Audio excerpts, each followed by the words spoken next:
Nobody asked me to do this video, but also, nobody can stop me from doing this video. Doors, they're great. You can walk through them, you can open them, you can close them. You can even use them to kill a spider. I know what you might be thinking. Get on with it already. I'm dying to know what you have to say. Also, you're very cool, and I want to subscribe to you. And yes, I will get to it. But you know what they say, work first, play later. And this froggy lamp ain't gonna pay for itself. So, I am sponsored by Skillshare. Skillshare is an online learning platform for creatives. Millions of people use Skillshare to take their creativity to the next level. Step aside, Da Vinci! Are you a curious person who wants to learn something new? Then Skillshare is just for you. I learned how to play the xylophone. Skillshare has thousands of inspiring classes for creative and curious people. Explore new skills, deepen existing passions, and get lost in creativity. Check out this new song I just learned. Personally, I want to take this class, Portrait Photography, shoot and edit Instagram-worthy shots, taught by Jessica Kopasai, so I can finally take that perfect selfie. Oh yeah, that's good. You too can learn whatever you want on Skillshare. Learn how to create cute and cuddly balloon animals. You can also learn how to animate so you can create very good and skilled animations just like me. Skillshare has no ads, and there's constantly new classes, and it's less than $10 a month for an annual subscription. There's a link in the description that will get you a free trial of premium membership for the first 1,000 people that click on it. Thank you, Skillshare, for sponsoring this video. Okay, now we may begin. By the way, if you wanted to do this tier list too, it's right here. If you want to make a video of it, use this hashtag, because YouTube, I guess, just has hashtag pages now. And it works just like Instagram. So if you make a video and use this hashtag, we can all go watch it and see other people's opinions on this very popular and very good tier list. The first stop is the revolving door. The revolving door is a mechanical marvel with its beautiful presentation combined with spinny door go spinny wee wee wee. When is a revolving door not fun? It is the highlight of any building. It's like a little mini carnival ride built into the building. I don't really have much more to say about it because it's just so simple. It spins. Sometimes it's the little things in life that get you by. Literally bliss, fantastic door. A, your common door. We all know it. We've all used it. Easy, breezy, beautiful, CoverGirl. It's part of our everyday. Anything could be on the other side of these things. Pizza that you ordered. Flowers from your secret Valentine. Me. If you saw my spiders video, you know I used this to kill a huge spider. It's the true neutral of doors. No hidden agendas. It does what it does, and for that it has my respect. B. Okay, so sliding doors. It's like the ice level of doors. Slippy, slidey, and frustrating. I'm not talking about the ones that lead outside. I'm specifically talking about these dorks on wheels. Anytime I use a sliding door, I'm frustrated. You open it too fast and it bounces off the wall, and it doesn't remain all the way open. If it's not flush with the wall, then it's like those mildly infuriating pictures like, oh, isn't this frustrating? Don't you hate it that it looks like this? Yes, I do hate it. God. Also, if you need a barricaded door for whatever reason, like a clown is coming after you, and you need to block the door, can't really do that with a sliding door. Perfect. With this dresser, you'll never be able to get a snap. It's a D. If you have a barn door in your house, what? It's a worse sliding door. Not even flush with the wall. It just floats there. It's just like a sliding door, but unstable. Do you have cows in your house? Do you need some ultra fresh milk? If you answered yes, then, well, I can't really say anything about that. You are clearly a very powerful person. But still, bad door. D. Attic doors are terrifying. It's a staple of any horror movie. What kind of horrible creatures are you harboring just above your very head? Hey. If you are not afraid of this door, you have an iron will. Kind of like those people who work out without music. And it's kind of scary. Not gonna lie, it kind of freaks me out. I would not want this in my house. It is only scary. F. Screen doors. What can I say? Not a lot. C. Hidden doors. Fantastic. Never had one, but a friend of mine had one of these when we were kids. It was in his room too, and behind the door was a bunch of games and toys, and whenever we had sleepovers, we would hang out in that room all the time. It was awesome. It felt like we had a secret base for the boys. I will have one of these in the future, even if it costs me my life. Behind it, I probably have like a computer and like a bunch of bean bags, a projector for movies, a chest full of blankets, and then to get in, you'd have to like say a password or something. Welcome, Andy. I could go on, but I think we're all on the same page at this point. A+. Doggy door. Dog. And of course, last but not least, who could forget?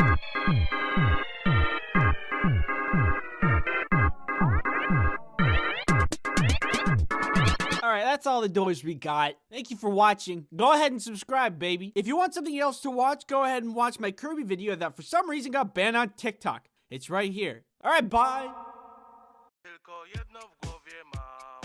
Hey, how you doing? So, before we start, I just want to say that just really quick, you should know. Okay, just really quick.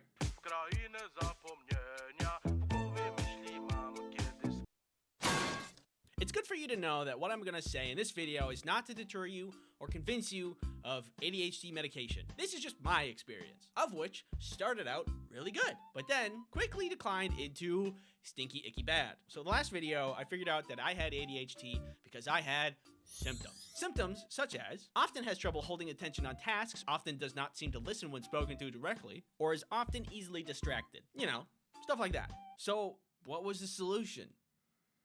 Drug. In America, medication doesn't come cheap, so this wasn't like a just whatever decision. This sprouted from some real need. To the surprise of no one, ADHD brain isn't very productive.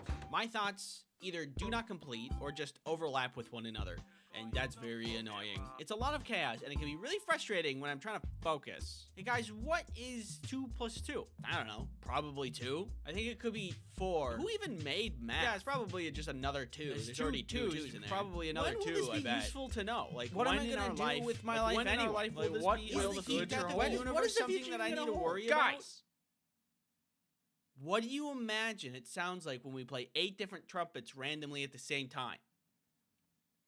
Well, I wonder what we can find out. This happens when I'm talking to other people, and I could, like, forget their name. It happened in school and work, and I'm sure it's a big reason as to why I had to retake classes in high school. And honestly, I just want my hands on the wheel for once. And I was told that meds could be a way to achieve that. Have you guys gotten any work done at all? Where's the guy in charge here? Oh my god. There's tons of medications to choose from. You got Adderall, Vyvanse, Ritalin, Concerta, and many others. For my first medication, I used Adderall. We started out really low, about 5 milligrams of Adderall. So, what does Adderall feel like? It takes a little bit to kick in, but when it does, I gain this strange ability. Just the ability to be able to. So you see, a lot of my unmedicated days goes like this. I will think of a thing to do, task A, but then my brain is like, yo, wait, there's this other thing you should do first because it's probably gonna take like no time at all. And then that happens a couple times, and then I start on the least important task, get like halfway through it, take a break, forget about all of the other tasks, and then get distracted by anything else within my field of view, which if I'm online is infinity. Then the day is done, and I've made a laughably small amount of progress. When Adderall was introduced into my system, I was like, I should do task A.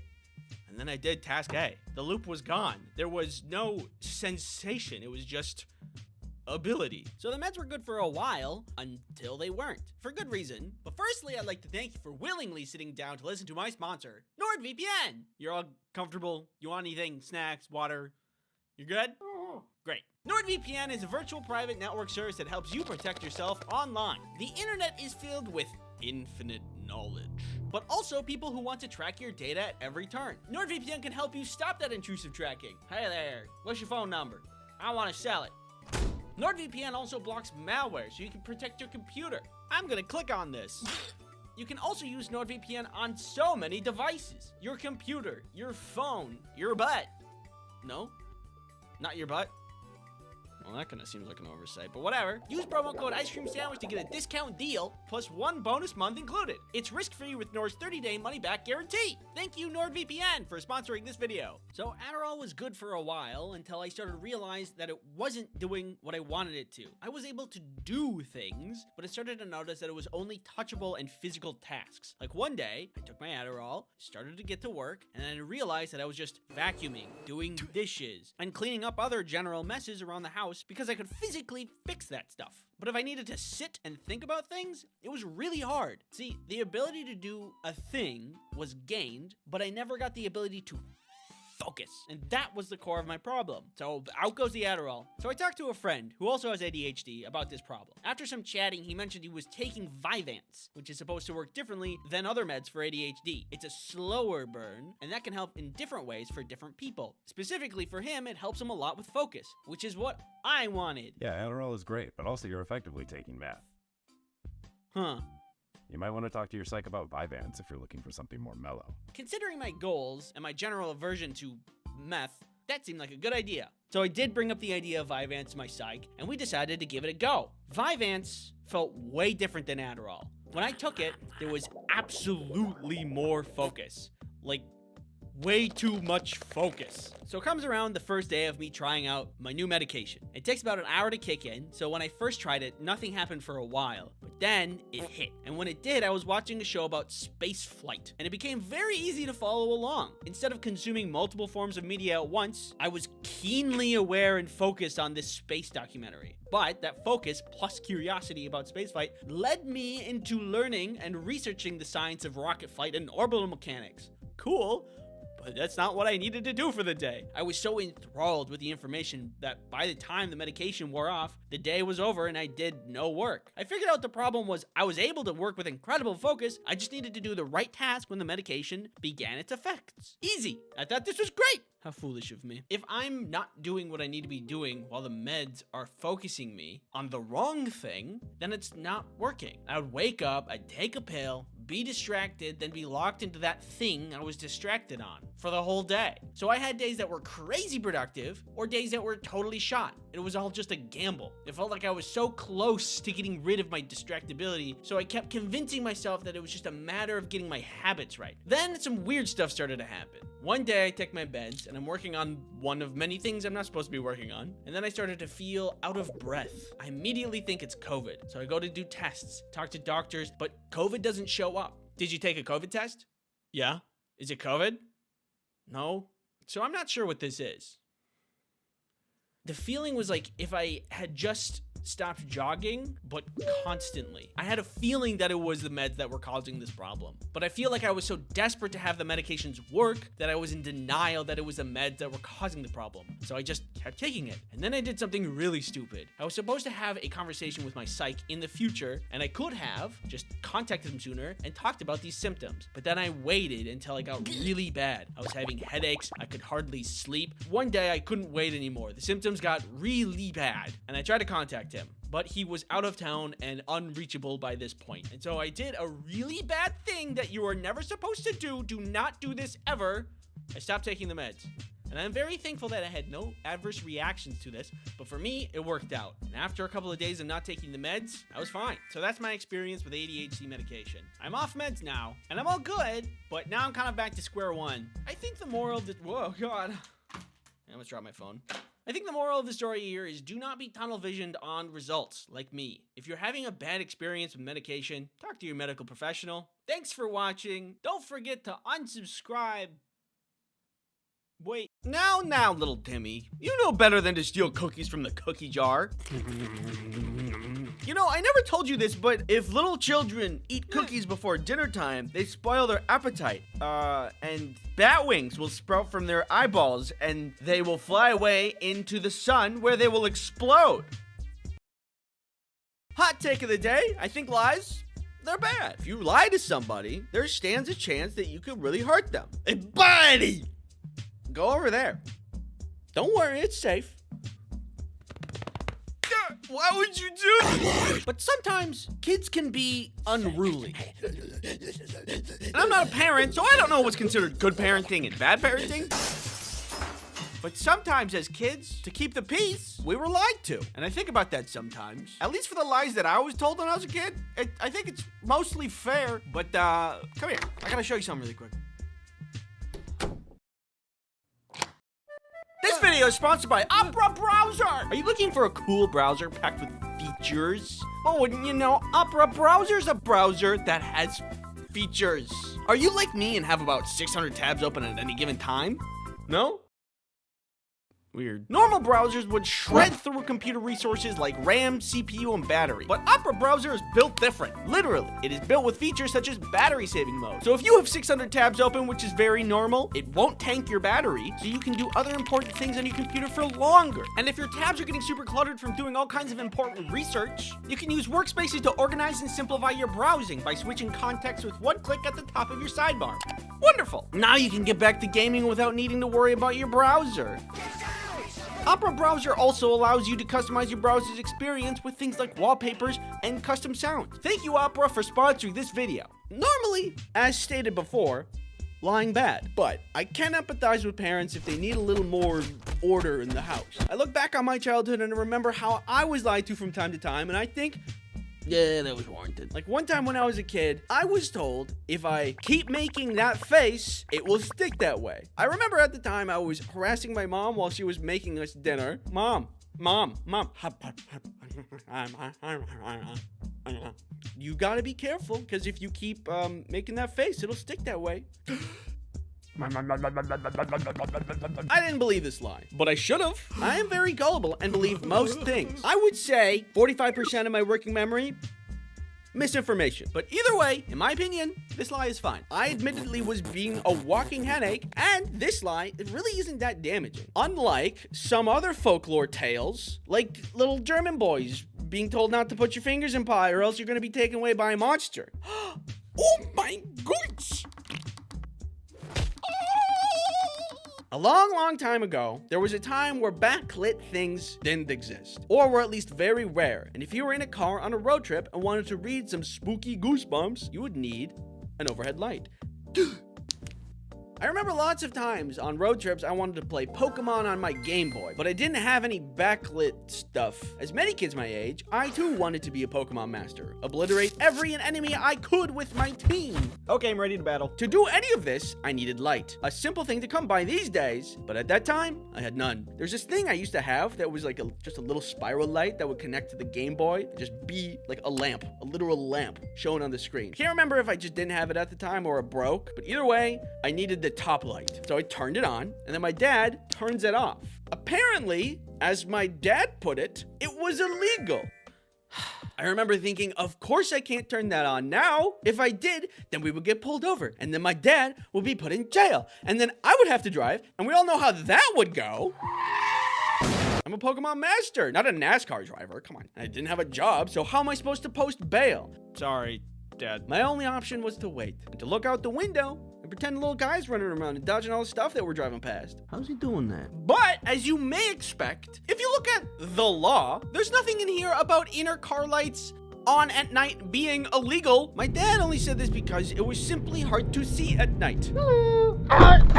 Which is honestly fair. Even though I was fighting the biggest criminal organization in the history of mankind, Pokemon, I do know now it's harder to see when the inner lights are on. I didn't understand at the time how important visibility was. However, I would learn how very vital it is years later while I attempted to get my own license. Do you need sunglasses? No, I'm fine. Now I understand. Kids tend to pee in pools. It's just the way things are. I don't make the rules. This can become a problem when you try to teach a bunch of them how to swim. So when I was in swimming class, before we started at all, our swimming instructor told us, if you pee in the pool, it'll react with a chemical in the pool and turn it red. And so everyone will know that you peed in the pool and that you're a pool peer. Hey, this guy pees in pools. You give me that. Give me the pool noodle. Bad. And up to that point, I had been being in the pool. Used to be so vile. I'm sorry to admit that, but as a kid, I was just like, well, a fish can do it. Oh, dude! Ew! Come on, man! My kid's in this lake! It's very selfish to be in the pool. You ruin the pool for everyone. It's like everybody's having a soup, and everybody's really excited to eat the soup, and then you throw a bunch of spice in the soup, and you're just like, oh no, that's just for me, don't worry. Just gonna mix that up a little bit. Now looking back, I'm glad that I was lied to, because I stopped peeing in pools right away. Who knew lies could be so effective? On an unrelated note, did you know not subscribing to this channel in 24 hours gives you scurvy? Just saying. Okay, so when I was recording this earlier, I was gonna say a thing about how lifesavers are a candy that helps prevent kids from choking because of the little hole in the center. But did you know that's also a myth? I was told that the inventor designed the candy like that because his kid choked on candy, and he didn't want other kids to befall the same fate. And that's also why it's called lifesavers, because it's saving lives. Turns out that's wrong. He just wanted to make a candy that looked like lifesaver buoys. That's it. It's just kind of disappointing. Why not make candy of something cool? Like meat. They say that cracking your knuckles ruins your hands. But I've been cracking my knuckles for years, and look at how they turned out. Does this look broken or mangled to you? Take a close look. Your skin is really soft. Could you stop? I was always so worried about cracking my knuckles because I would often hear people say, you're gonna get arthritis if you keep doing that. I don't want arthritis. I need my hands. But unfortunately, it became a habit, so I did it a ton. Then I started to crack my ankles, my elbows, my back, my sternum somehow, my neck. It was getting out of control. So I was worried about the future of my hands. But as I was worrying, research was being conducted about the correlation between arthritis and cracking your fingers. And they found no correlation, which means I don't have to better myself nor my bad habits. Yay! I think what was really going on here is maybe parents thought it was really nasty whenever their kids cracked their knuckles, which is fair. It's pretty gross. And then just told them they need to stop because of health reasons. But also, if you think about it, it just kind of makes sense. It doesn't seem like a healthy thing to do. Maybe one day my fingers will just fall off. Only time will tell. Anyway, lies are bad. But when I look back on it, maybe not all lies were bad. And maybe it was just people trying to guide me along a better path in life, which is kind of sweet. Thanks for watching. And don't forget to lie to everyone. Okay, bye. Fidget spinner. Have you guys seen this? It's been cropping up a lot lately. When did this happen? Came out of nowhere. I've been seeing a spike in popularity for trinket things like this. The spin on Kickstarter, the fidget cube, also on Kickstarter, and now the spinner. I don't know if that was on Kickstarter or not, but for some reason the fidget spinner really spun off. Huh? You get it? You get it? But seriously, it has. I see it all over YouTube. I don't get it. It spins. That's all it does. It's like 5 times less functionality than the fidget cube. It's like a yo-yo, but less good. Or it's like a smaller version of a salad spinner, but you don't get a nutritious meal out of it.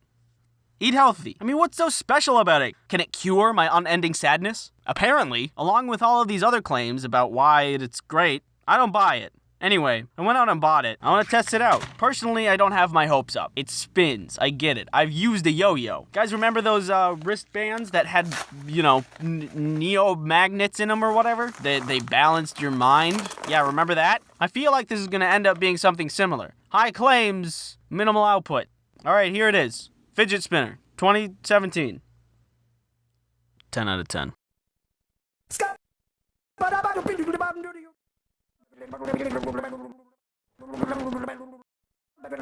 I'm online looking at the rate of bone fractures in the United States, and it says here on this very fancy website that approximately 6.8 million Americans break a bone each year. Considering the population of the United States is about 300 million, that gives us about roughly 2 out of every 10 Americans break their bones annually. And that means that 8 out of every 10 Americans don't break their bones annually. And I have never broken my bone. So that means, by the law of transitivity, I am 8 out of every 10 Americans. Millions of people in the United States alone are breaking their bones and having to deal with unimaginable pain. And I consider myself really lucky to have never had to go through that pain.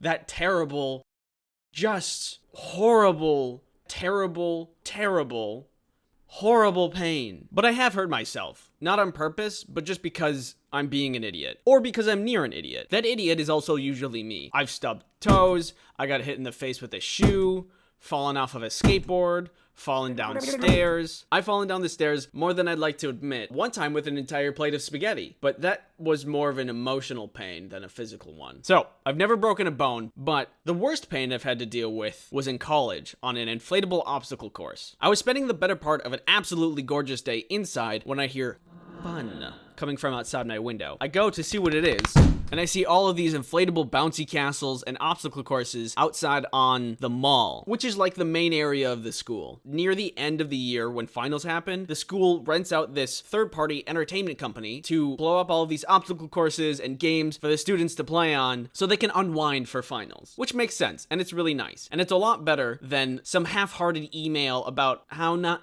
to let finals get to your head. This was, instead, a really nice thing for the school to do. It was actually really nice. They had bouncy castles, an obstacle course, and they had one that you had to do like this. I don't know how to explain it. It's not important. What is important is the obstacle course, because that's where all of my friends are hanging out. As I'm looking out the window, I can see that they're taking turns racing each other through the obstacle course to see who's faster. Clearly they were having a blast, and I wanted to have some blast. So I went outside to go meet them. I go outside and meet up with my friends and say that I want to race them. And we have a really fun time racing for most of the afternoon. And during this, I'm actually winning most of the races. You see, I had an advantage. While most people are fast or strong, my body is wiggly, which is perfect for an inflatable obstacle course environment. I can get around and over and through most any obstacle with relative ease. This allowed me to get a pretty big head about winning, because I was doing it a lot. The day was wrapping up and inflatable things were starting to be taken down. But I wanted one more race because I was on a winning high. One for the road, you know? The obstacle course was like this. Start, get over some bumps, dive through a hole, duck through some sideways pillars, then climb up a wall, and then slide down the other side, and whoever touches the bottom platform first wins. So the race starts, and that's exactly what I go through. Over the bumps, through the hole, sideways pillars, climb up the wall, and at this point, I'm pretty far ahead of my roommate. With the extra time I've gained, I decided I was going to be flashy. So I prop myself up, and instead of sliding down, I...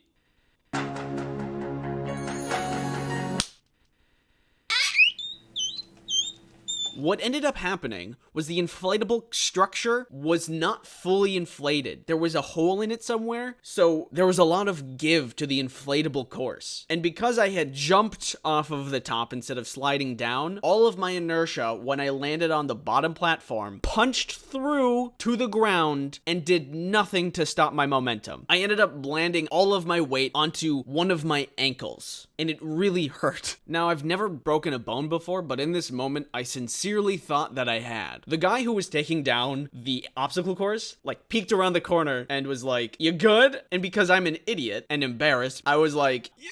And he was like, "Cool," and then left. I was absolutely writhing in pain, though. My friends had to drag me aside and lay me down because I couldn't stand up on my own. Thankfully, I have really good and loving friends, and one of them was actually a practicing nurse. So she went and grabbed a kit of a nurse thing and looked at my foot and told me to go to the doctor. I agreed, but because I couldn't exactly stand right yet, we decided to wait for the crippling pain to subside a little bit before we left. So to pass the time, my good and loving friends made jokes at my expense. Eventually, we do end up getting to the doctor, and the doctor explains that we should probably x-ray it just to make sure that there's no hairline fractures or something like that. To which I agree, so we go and get my foot x-rayed.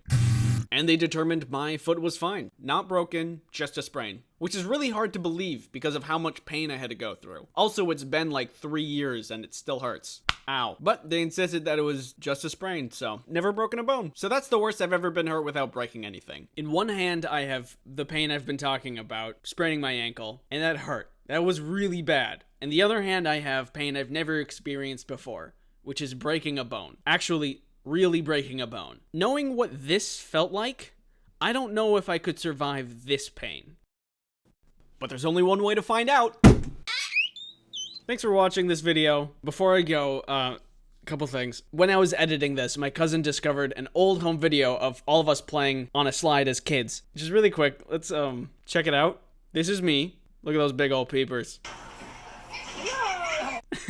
What is wrong with me? This was a deep-seated problem from childhood. I can't operate slides, I guess. Just get up on the top and... I'm not known for my intelligence. Moneymaker's up here. One more thing before I go. Dingo made a video a while ago with me in it, and I talk about another time I was hurt. You should check it out. The video is here. Also, while you're over there, subscribe to her channel. She's great. Yeah. You can also subscribe to my channel, and if you do, in the next 10 minutes... I will eat this entire other subscriber. Hey, who are you? Oh, I'm the Fairy of Discomfort. And I hear you've been a very good boy this year. What does that mean? It means I have a gift for you. You ever think about how sound is just wiggly air that makes our brain feel things? For example, summertime ice cream, tomato soup with grilled cheese. Subscribe to my YouTube channel. Notice how some of those made you feel things? Sometimes some of that wiggly air or textile feeling, it makes us suffer. And lately, I've been thinking about the ones that make me suffer, and I'm curious if these are normal. Like, there was this one time I was unloading the dishwasher and I had made a mistake that I didn't think would be a mistake. Earlier, when I was choosing all of the settings for the dishwasher, I put all of the settings on max because that's what I always did. Which seems like it would make sense. If you want to clean your dishes, why not choose the setting that makes the dishes the cleanest, right? Apparently, doing it too much can change how your glass dishes feel. I went to put away one of the glasses, and when I touched it, I felt such a discomfort that I let out an audible blech. The best way I can describe how it felt was squinchy. Like when you touch it, it feels like a squinch, which is obviously terrible. It's like if glass was more grippy. This is what it sounds like, by the way. Has anybody else come across this? Do you know? Do you understand? Can you look into my heart and feel what I feel? In college, I had a roommate that would set up a ton of alarms that would go off every 5 minutes in the morning to wake him up for class. And it would go off for like an hour or so. Unfortunately, for the guys who lived in the dorms next to us, I was the same way. So every morning it was like... And so now, whenever I hear the iPhone alarm, I feel some kind of primal fear. It's terrible. But the weird thing is, these days, I don't wake up to an alarm anymore. I wake up when my dog wakes me up. And how she wakes me up is she'll get into bed and she'll start wagging her tail. Good morning. And you'd think that the same thing would happen. I would hate the sound of her tail, but I don't. I love it when she wags her tail because she's a cutie patootie. She deserves happiness at all times. What do you find uncomfortable? Is it nails on chalkboard or perhaps sponsorships? Come here. What do you think VPN stands for? Vuvuzela Pringles Nourishment?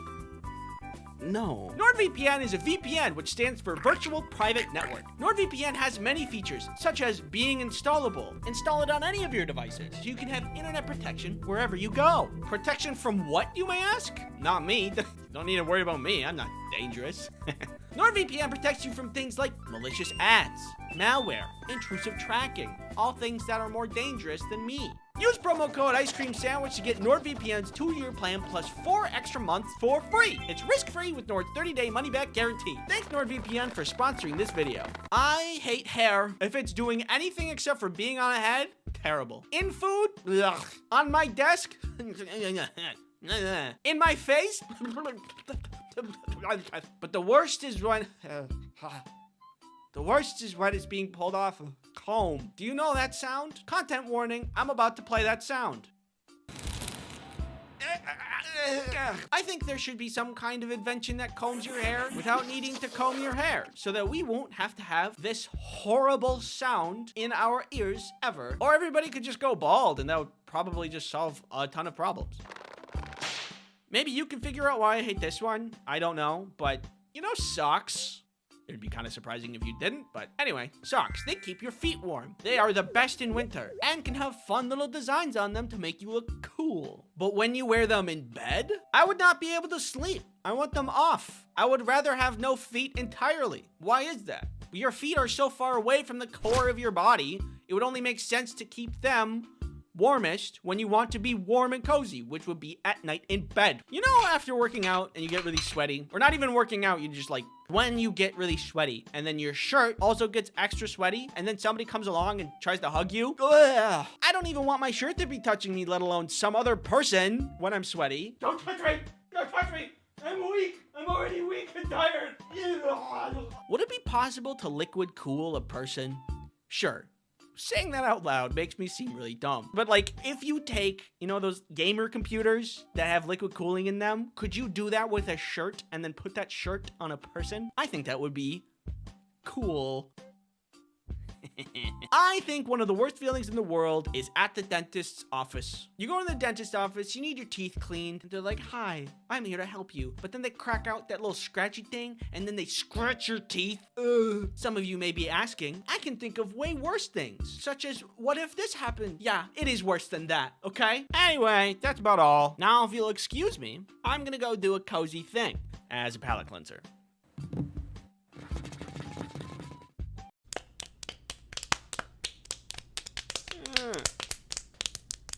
Stop. Youngest in the family, raise your hands. Look at the baby. I'm 30. Being the youngest in the family comes with its pros and cons. The pros: you get a lot of attention, you get pampered, and people are pretty easy on you. Usually after having a couple kids, the parents are tired, so they put less restrictions on you. Like getting a cell phone at 10, but your siblings had to wait till 15. The cons: I have two sisters in my family. One of them is older than me, and so is the other one. We've had some good times and we've had some bad times, but through it all, I love them like they're my own two sisters. Wait, this is Becca. She's the second oldest sibling, and she likes makeup, and she's really, really good at art. This is Krista. She's the oldest sibling. She likes murder mystery podcasts, and she's really, really good at knowing about murder. Hey, where did she go? Hey! And then there's me. I like to draw. Make good pancakes. You make really good pancakes. Should I put that in? Yeah. And I make really good pancakes. Becca and I got along pretty well when I was younger. It wasn't impossible for us to butt heads every once in a while, but we were cool most of the time because of our mutual appreciation of art and Pokemon. We became art buddies pretty early on because she drew a lot and I thought that was cool, and I wanted to draw too. That's part of how I got into comics. I started doodling on my own instead of with Becca, then drawing and reading comics, and eventually making ice cream sandwich comics, and now this. You, watching me, talk to you, watching you. No! Chris and I have a good relationship now, but back in the day, the rivalry was strong. The rivalry. It's like rural rival. She would pull pranks on me, is what I'm trying to say. For example,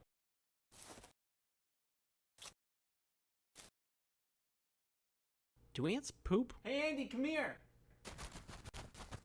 I bet you can't fit into this box with the top closed. I can do that. Doubt it. Okay, check this out. See?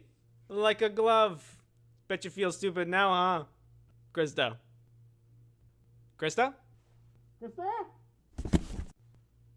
She let me out before I died, which was nice and surprising. I'm not sure why she did it, but I am sure that it spawned a powerful claustrophobia inside me. Not everything my sisters did hurt me.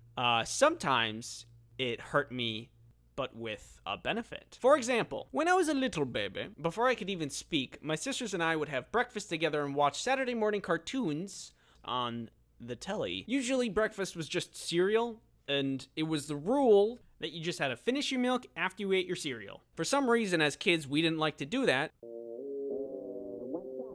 Good job finishing your cereal. Now don't forget to drink your milk as well. Yeah, okay. In my will, Uncle Wooey. Oh boy, I wish. But you don't get 1 cent if you harm any animals, especially. Good job, girls. Andy, finish your milk. You're free now with the rabbit. Go and whomp and frolic in the forest. How could this happen to me? I made a mistake. And because I couldn't say anything, I couldn't defend myself. But joke's on them because it taught me to always drink my milk after my cereal. And now, I'm tall. Drink your milk. Sometimes, Krista would prank both Becca and I, because, you know, that's kind of the role of the oldest. She calls us into this side room and shows us this very large bottle of vodka and tells us she found it in Mom's and Dad's secret stash, which they didn't have, but we were young and we believed anything. She said that she was going to drink it, and even though Becca and I didn't know anything about alcohol, except that you got it for free in church with a little bread, but outside of religion, it was strictly for adults, and drinking it was absolutely off limits. Do you dare me to do it? Krista, don't do it. If you do it... Oh my god! I emptied it out. It was just water. Okay, at this point I should just expect it. That one's on me, guys. I think the moral of the story is that Krista was really good at pranking us. Like, if she committed a crime, she'd probably be able to get away with it. Thievery, murder. All in all, we had our spats, but everyone goes through that. My siblings and I grew out of it pretty easily, I'd say. In conclusion, I love my sisters. Both Becca and Krista. Krista? Thanks for watching this video. Come join us on Twitter, where we have a good time hanging out. Twitter.com. It's there. I intend to keep my promise I made at the end of the last video. So, let's see here. Recent subscribers in the last 28 days. Doc Crush. Doc Crush? You can pick someone else. No, I'm doing this one. They won. And they get the prize. Congratulations. So in light of the most recent Blizzard Overwatch cinematic, I want to talk a little bit about Soldier 76 and his lore. The cinematic was fine as a standalone, but things get better if you know what's going on behind the scenes, aka the lore. On the surface, Soldier 76 is your run-of-the-mill hero. Nothing too cool or flashy about him, but he's just good at what he does, which is kill it. Like when I first saw him, I was like, whatever, you know, you got your cool visor thing, big gun, blow-up gun, healing, you know, it's just normal stuff. He's like, I mean, like you see him in the tutorial, he's literally the starting character of the game. So that gives off really basic vibes. So when most people are looking at Soldier 76, they think, whatever, nothing special, no spice. Especially when looking at the cinematic, you're like, okay, he's shooting, pew pew, pow pow, beat up bad guys, whatever, what's going on? But let's look a little bit into his background, so we can see how Blizzard puts the cool in subtlety. Suculbity. That didn't work. This guy was your classic hard-working American man. At 18, he wanted to join the military. He wanted to go fight for a while and then come back and then work on a farm. He's pretty, still pretty run-of-the-mill. But because he was so good and stuff, like good at shooting and whatever, the military was like, hey, hold up, don't go home yet, because we got some things to talk to you about. And they got him in some kind of soldier enhancement program. I mean, at this point, we're pretty much skirting on Captain America territory. Your normal American hard-working man wants to join the military and serve his country, but he's too good at what he does, or he's got like a lot of passion, and so they make him into a really good one. Whatever. This soldier enhancement program that Soldier 76 was put through made him like really strong, really fast. He's basically perma-buffed. So this Omnic crisis was going on, and him and a couple of other augmented soldiers went and tried to go fight them, and that was, you know, that was going on, whatever. Eventually, Overwatch was formed, and a lot of the augmented soldiers joined to that force.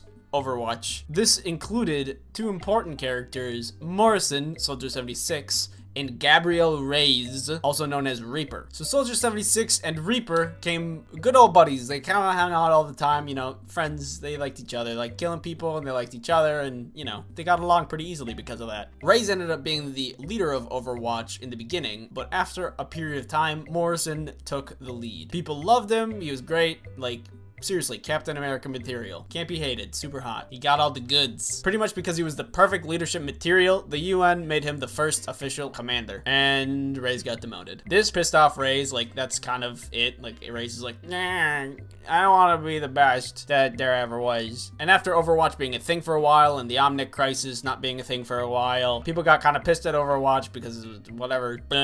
Who was watching the Watchmen or something. After a bunch of allegations towards Overwatch, they pretty much fell apart, and Reyes comes in and rebels against Overwatch. Him and Reyes and Morrison fight, and they get into a big old fight.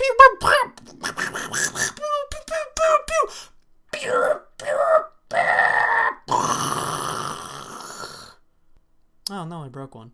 So long story short, the Overwatch facilities blew up and everybody thought they were dead. Specifically, Morrison, Soldier 76. But you see, Morrison's body was never recovered from the scene. So everybody thought he was dead, but really, he just ran away. So like a couple of years later, things are going down. A couple of crappy corporations like Comcast and stuff are getting attacked by somebody called Soldier 76. Nobody really knows the real name of this Soldier 76, but we know, dear viewer and I, we know what's going on. It's Morrison. It's been Morrison all along, acting as some kind of vigilante against the bad peeps of the world to help out the good peeps. Or it's like something personal. I actually don't know that much. So people who ran into this dude were like, gosh, he's so fast, he's so strong. It's like he was trained in the military or something. And then like the military did some science experiments on him, and that was really, that could have made him really strong or something. Kind of like Captain America, but it was for another guy in a video game.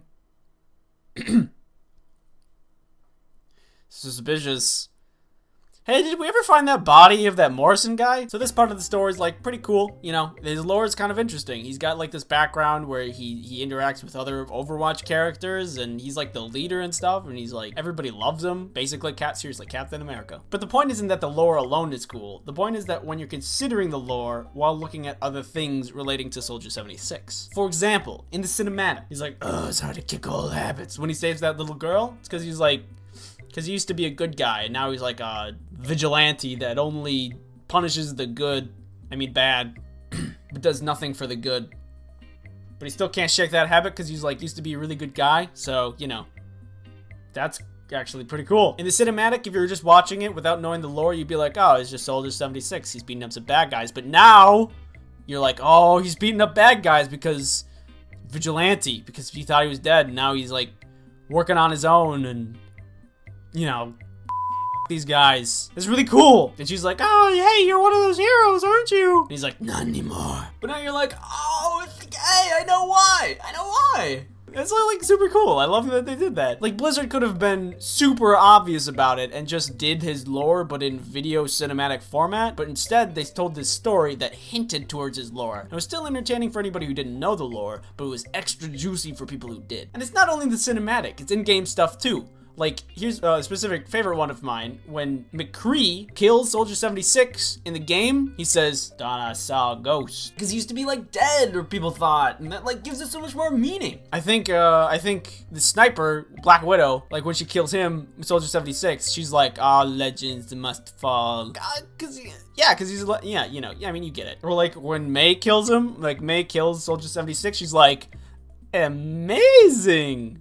Because May is the best, and nobody should question that. Anyway, that about sums up everything. Soldier 76, neat guy, but way better when you know the lore. I hope Blizzard continues to expand on the lore of this game, because it's really, really cool and very interesting. I'm super into it. Really looking forward to more of their stuff. I hope you cuties like this video. I'm working on another video right now. I hope to get that one out like next week-ish. See you then. Peace. What if you woke up one morning, everything was fine, you felt good, great even, amazing. Turns out, you manifested superpowers overnight. The question is, what would you want that superpower to be? Well, I have the answer already, because I already asked you in this post. And here's some of the stuff you guys said. Being able to summon any weapon you want. The only drawback being that you don't know how to use every weapon. This one is cool. You can make like swords and hammers and like a Mega Dome Blaster 5000, but the fact that it's kind of weapons based means like I don't really get to use that much. Hello? Does anybody want to be turned to dust? I mean, I just don't often get into life or death battles in my day-to-day life. You can make a very lucrative sword business though. One sword, please. There you go. Good power, very neat. You get a gold star. There you go. The ability to fly. Flying is like one of the classic superpowers. Something I've always wondered though, would you need clearance to fly in government-owned airspace? And like if I'm just trying to go to the beach, am I gonna be in trouble? But I would still love this even at much lower altitudes, like getting past crowds in hallways, need to get to work and don't want to go through traffic, need to run any errands. The traffic one would be good, but I guess a car is better for picking multiple people up than flying. You can only hold so many people while flying. Why are your hands so sweaty? What? Whoop. Also, you'll never need a quack quack seat back your chair because you never need to sit again. Good power though, through and through. I would be very happy with it. Gold star. Geokinesis, which would be terraforming, which would be shaping the earth. This is a very strong power. Say hello to a free house or a free wizard's tower. You could also stop a meteor strike on Earth or be the cause of one. Getting around places would also be great. And also a bunch of other cool stuff. Look, kids, it's Mount Rushmore. This is where your mom and I met. And we wanted to bring you here to this very special place so we could show you.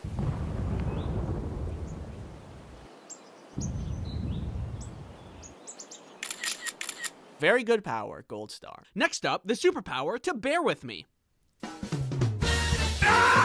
This video is sponsored by Keeps. Are you in need of an affordable hair loss treatment subscription service? No, I think I'm actually doing pretty good. Keeps is an affordable hair loss treatment subscription service that helps men keep their hair. Keeps is convenient and can be delivered right to your door instead of needing to go to the store.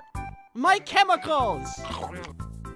Keeps has a 24/7 care and support network of advisors and specialists to help you with any hair goals you may have. In addition to hair loss treatment, Keeps has a thickening shampoo and conditioner that makes your hair robust, powerful, and will demand respect. Keeps has everything your hair needs delivered right to your door with a subscription service that will remind you when you need refills to continue your hair domination goals. Hair loss stops with Keeps. Get 50% off your first order. Go to keeps.com/ice cream sandwich or click the link in the description, keeps.com/ice cream sandwich. Self-cloning. This is also very good. Need to clean a whole house? Need some errands done?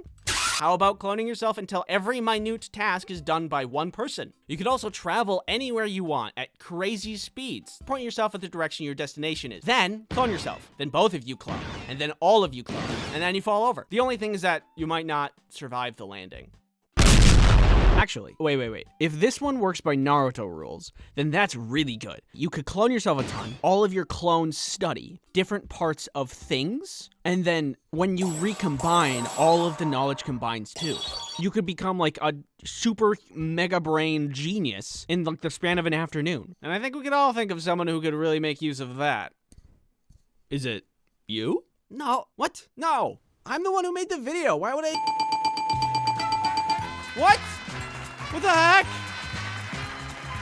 That doesn't even make sense. I'm the one who made this video. How does it even make sense? Thanks for watching. Sorry I was gone for a long time. More stuff coming for the channel, coming down the pipeline. I hope your New Year's was good, and I hope you have a nice day. Thanks again for watching. See ya.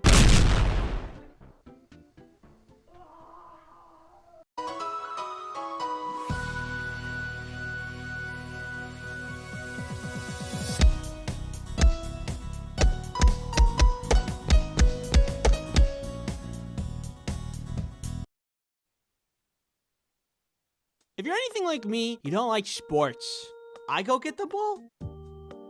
You just threw it, you go get it. I feel like if I was better at sports, I'd like them more, but I am not good at sports. If you're to look at my history with sports, you will see that my performance, it is bad. Yo, catch!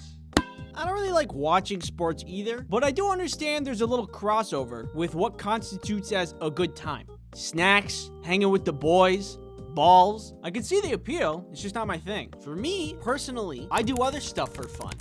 Ooh, ice.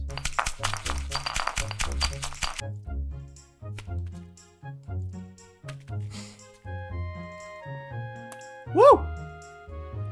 Give it a good stir. I did it. He likes it. You want a sip? You want a taste? You like it? You like it? Oh yeah? Yeah? You want it? You want it? Go get it. The other thing I like to do for fun is learn things online indiscriminately. Well, there's no easy way to say this, so. I am sponsored by Skillshare. Again, Skillshare is an online learning community for creatives where millions come together to take their next step in their creative journey. Have you looked at my YouTube videos and thought, well, if you'd like to make your own YouTube channel, you can. Learn from the man, the myth, the legend himself, MKBHD. Writing your script, shooting your videos, growing your channel. It's really good. Maybe I should take this class. Skillshare is specifically made for learning, so there's no ads, which is great. And there's new premium classes always being added, which is also great. It's great. Skillshare costs less than $10 a month for an annual subscription. But if you'd like to try it for free, then there's a link in the description that will give you a free trial of premium membership for the first 1,000 people that click on it. Thank you, Skillshare, for sponsoring this video. Okay, so the first sport I ever went out for was basketball. Half court! My parents signed me up through the local YMCA, and every practice session was everybody just throwing basketballs at the hoop for like an hour, and I was really not good at it. In fact, the entire time I played basketball, I never made a single shot, except for one time. We were playing some game against a much better team who continuously scored on us. I hardly ever got the ball because everybody knew that I could not handle that. But in this game, I was in a really advantageous position, and someone tossed the ball to me, and there was my shot. Wide open, and I took it, and I made it. I was so happy for my first score, and then we lost the game. I have made no significant difference on the outcome, and then I got a medal. I do not know how that works out, but it was fun. I got so much dopamine in that moment that it seared a memory into my brain. I can't remember what I had for breakfast, but I'll always remember that moment. I don't know how I feel about giving kids medals for losing. I don't know if it's really good for mental development, but it does feel good. After a certain amount of time, I stopped playing basketball and started playing baseball instead. At this point, I was a little older, and I had marginally improved on my hand-eye coordination, so I could take baseball a little bit more seriously. And this time, I was on a team with my friends, which was awesome. It made playing the game way more fun. There was a snack bar at the place that we played games at, so we could always go and get like Big League Chew, and this is not interesting at all, but the nostalgia I get while looking at this product is palpable. It's potent, it's pungent. Ugh, Big League Chew is so good. Actually, hold on, Amazon. Big League Chew. There it is. I can get a pack of 5 for $8? There's a bucket? But yeah, baseball, I was also very bad at this game. I might have been older. I might have had better hand-eye coordination, but I was still bad at throwing, pitching, hitting. You could just generalize it and say that I was bad at the whole game. And you'd be right. I remember playing this one game where the ball landed right next to me. All I needed to do was pick up the ball and toss it. But while I was trying to pick it up, I wasn't looking at my hands. I was looking at the runner, just rounding the bases. And I kept missing while I was picking it up. So I was just looking at the dude taking all the bases while I was crouching over looking like a dumb idiot. And then I looked down and saw that I was missing it, picked it up and tossed it. But the runner got a home run by the time I threw it. Guess who was mad at me for that one? The whole team. If that doesn't sound that bad, trust me when I say it looked way worse if you watched it play out. Whew, tough inning. I'm gonna go get some more Big League Chew. I'm out of the old chew. Alright. I was bad, and everybody knew it, including me. They even yelled at me to not throw the ball when I got it because it usually meant someone was going to get another base, if not an entire home run, because I would just miss all of the time. Except for there was one time when I shut everybody up. We were playing a game and we needed one more out to win. I was shortstop at the time, which is right here, and the ball was hit right to me. I picked it up and everybody was telling me, don't throw it. Just, we'll get him out on the next hit. But I didn't listen. Instinct seeped into my brain. I was all animal.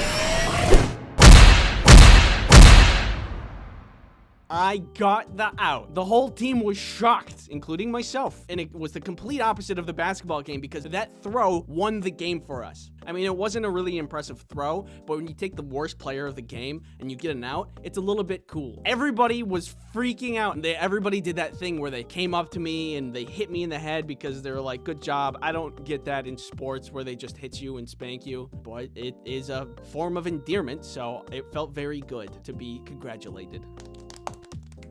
That was the coolest play in baseball that I've ever made, and I'll always remember it because all my other memories of playing baseball were really embarrassing. So I guess I get why people like sports. It's exciting when things go good. It's just that things don't go good for me a lot when it comes to that. This is kind of irrelevant, but I was thinking about when I was playing baseball, and I remember this time that there was this kid that we were playing against who was pitching, and he had been hitting every person that went up to bat. And then I went up to bat, and I could see that he was really upset. And then he threw the ball and he hit me. And I was like, hey, I don't have to walk.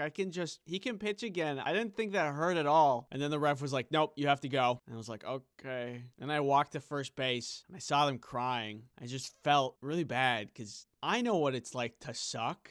I hope that kid's doing okay today. If by some random chance of luck that you're out there watching this right now, just know that you're not alone. It's okay to suck. I suck every day. And then, after a certain amount of time, baseball was done. And then I moved on to track and field, which was really fun because it's easy. You have to do one thing. Run. I like track and field because I considered myself at the time to be pretty quick. I am speed. I definitely wasn't the fastest, but I still prided myself on my ability to run. There's no missing the ball on the ground or throwing a ball at a hoop. It's just run. And that I could do. Nothing really interesting happened when I played track and field, just because it is very simple. Look at him run.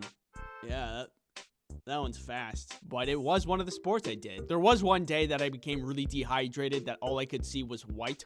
Hey, does it seem really bright out here to you guys? But that's less about the sport, more about me being dehydrated. I'm surprised I'm alive these days. Anyway, and then I tried cross-country skiing, but that one was the worst because despite everybody's best efforts, I couldn't do it. Every practice after school, we would go out to ski, everybody would be shimmying around, and then there would be me shuffling in place for hours.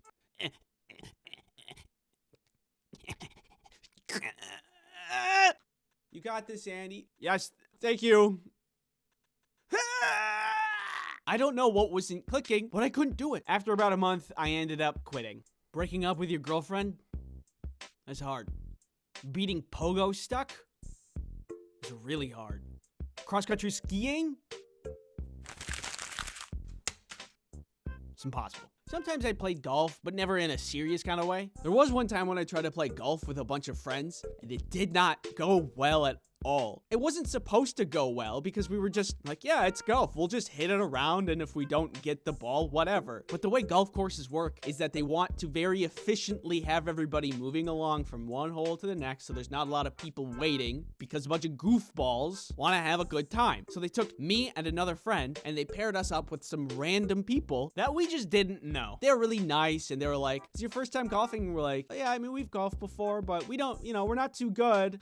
And we proceeded to hit every shot into the rough, and they were being really nice and saying, "Oh, it's okay, you can try again." And eventually they just stopped talking to us because we were so bad. It kind of ruined the vibe. It was really embarrassing to be that bad. But in the end, we met up with our other friends that already finished the course, and we got a couple golf carts and then just raced around in them, which is not allowed. I think it made it worth it. That was a good memory of mine. So I've had my fill of sports. Not my thing. Totally understand why people like it, but I draw a cartoon. Not to play sport. Artists don't want to move. They just want to sit and draw. I have carpal tunnel. So that's on playing sports, but watching them, you don't have to be good. You could just watch it, right? Not for me. Oh my God, the amount of things that people have to remember. I'm amazed at people's ability to just know who's who, the rules, how well they've been performing. How do you keep up with all of that information? Oh, Billy Bobby Jimmy Johnny got 3 kickies into the goal just last round. He's been doing pretty good this season. What? Who is this guy? And then they changed teams. They were just like swapping them around. That's so much data. I forgot what I ate for breakfast. Or if I even ate breakfast. Oh, it's just way too much. I don't really watch sports or go out to games. I do like going to the stadium sometimes because the food is yummy. You can just sit in the sun and enjoy a hot dog. It's like a comfortable thing. Being there to watch the game, take me out of the ball game. More like take me home. And stop at Five Guys on the way. I'm hungry. So in the end, sports are good. Just not for me. Thank you for watching.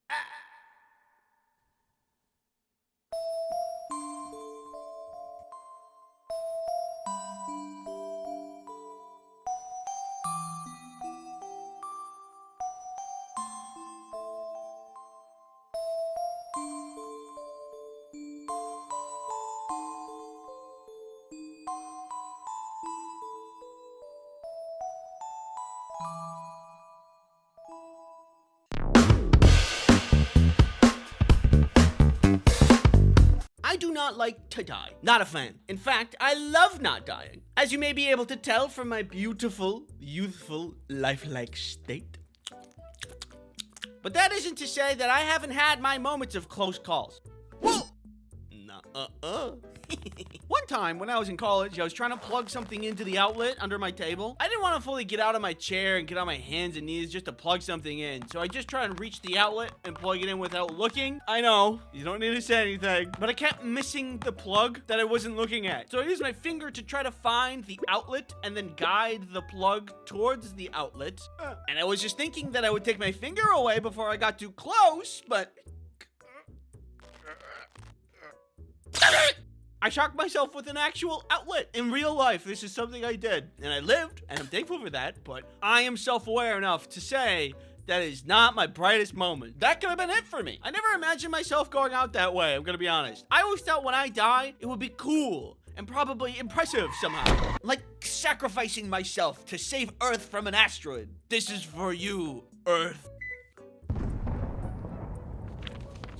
Yeah, he blew up the wrong one. But it turns out I'm highly likely to die in a fork in outlet related death, which is kind of disappointing, but also pretty in character of me. An outlet?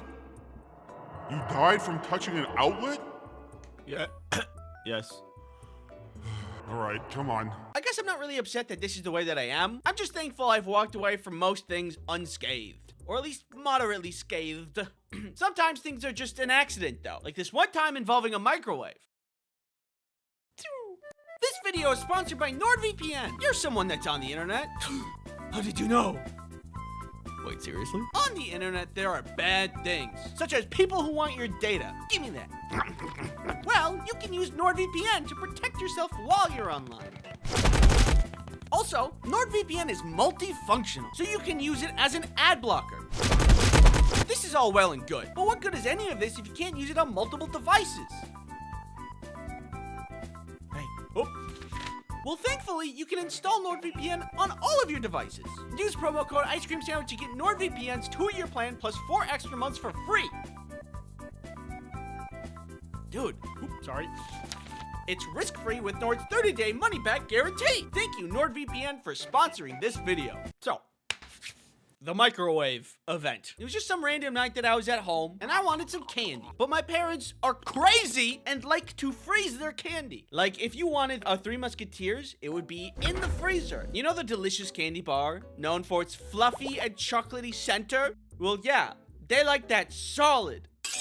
And I can't stand frozen candy, so I wanted to melt it. And thankfully, we have technology at our disposal. I intelligently thought to myself, microwave make candy warm. Candy go in microwave. This was at the time when I was a lot shorter, so I got a stool to access the microwave easier. I put the candy in the microwave and pressed start, but the candy was still in the wrapper, and the wrapper was some kind of foil or metallic. So plasma, of all things, started arcing in the microwave. Oh my goodness! I freak out and I lean on the shelving that the microwave was seated on as I use my other arm to turn it off. But the shelving wasn't bolted down or something, so the microwave tilts onto me, which I instinctively catch. And suddenly, I am holding a bomb! Father! Assistance! Thankfully, my dad runs over and pulls the plug and saves the day. Thanks, Dad. The candy was ruined though, obviously, so I just didn't have any candy that night. No. Which is, perchance, the biggest tragedy of that night. I am now aware, you don't have to say anything, I am now aware that candy in microwave wouldn't have given me the result I wanted anyway. But in the moment, it seemed right. In the spirit of the Home Alone franchise, I am at least now aware of how to weaponize everyday household items in the event of a potential intruder.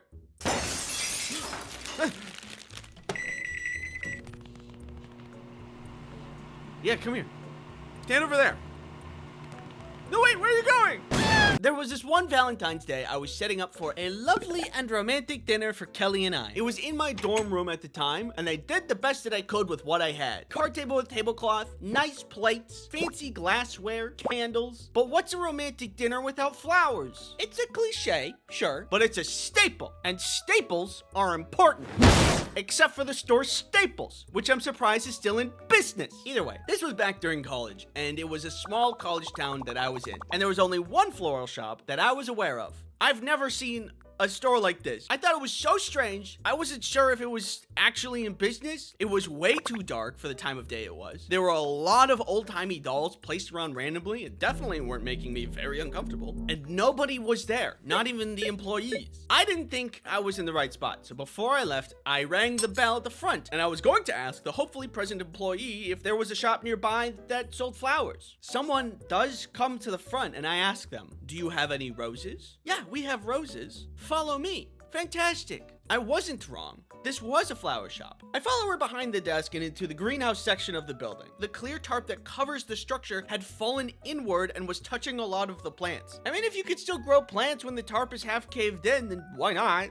It's just strange. She moves past the tarp and into the back. I kind of have to duck and push the tarp out of the way to follow her. We end up in the back of the building where the boiler room is. The room was dark, messy, and full of random unorganized tools. The strangest, however, was the 7 bulky, ominous men sitting on buckets in a circle staring at me. These guys did not seem to work at this establishment, and they did not seem friendly. And also, who hangs out in a dark, messy room like this? I was starting to get weird feelings at this point. The lady who was helping me said, "Stay there for a moment," and starts moving further back into the boiler room. The men are still staring at me. Whatever conversation they were having wasn't happening anymore, because of my presence, I assume. She comes back with this bucket with just a bunch of roses in it. Man, what's with this place in buckets? And then she tells me they are $30 each. $30 per rose? What kind of scam is this place? $30. I suddenly am very aware of the situation that I'm in. Why am I in the back of a flower shop in a dark room? Why didn't they bring the flowers to me in the front? Why are all these men silently staring at me? Why are the roses $30? I think this is a drug trade and I just interrupted their meeting. I am in the least safe place to be right now. And I can't just not buy a rose. They'll probably think I'm an undercover cop or something, just trying to get close to them and gain information. I am incredibly vulnerable. They could beat me up, take my money, and stuff. I don't know. I have to buy one so they don't get suspicious. Plus, they're still staring at me. Yes. 1 rose, please, I said unsuspiciously. I do the transaction, and I get out of there, back outside where it's safe. Finally, I have my rose and all of the pieces for my romantic dinner. But now I also have a lesson learned. Never do business in an establishment where the lights are off, you think it's closed, and the roof is caved in. I wish I was more aware of things, but that's just not who I am. Thanks for watching. Stay safe out there. Things are crazy, like microwaves.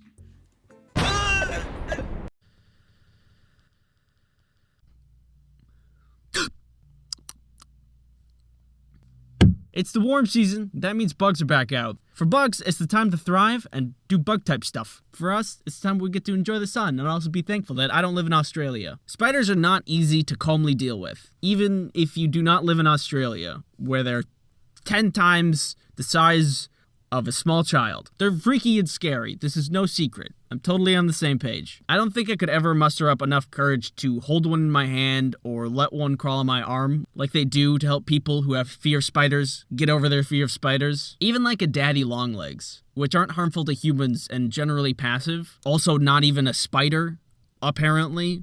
I wouldn't touch them. No thank you. But despite my fear, I try my best to keep the balance of nature and will usually capture and release a spider when I see one indoors. It's not an easy thing to do, but the more you do it, the easier it gets. And it's for the better.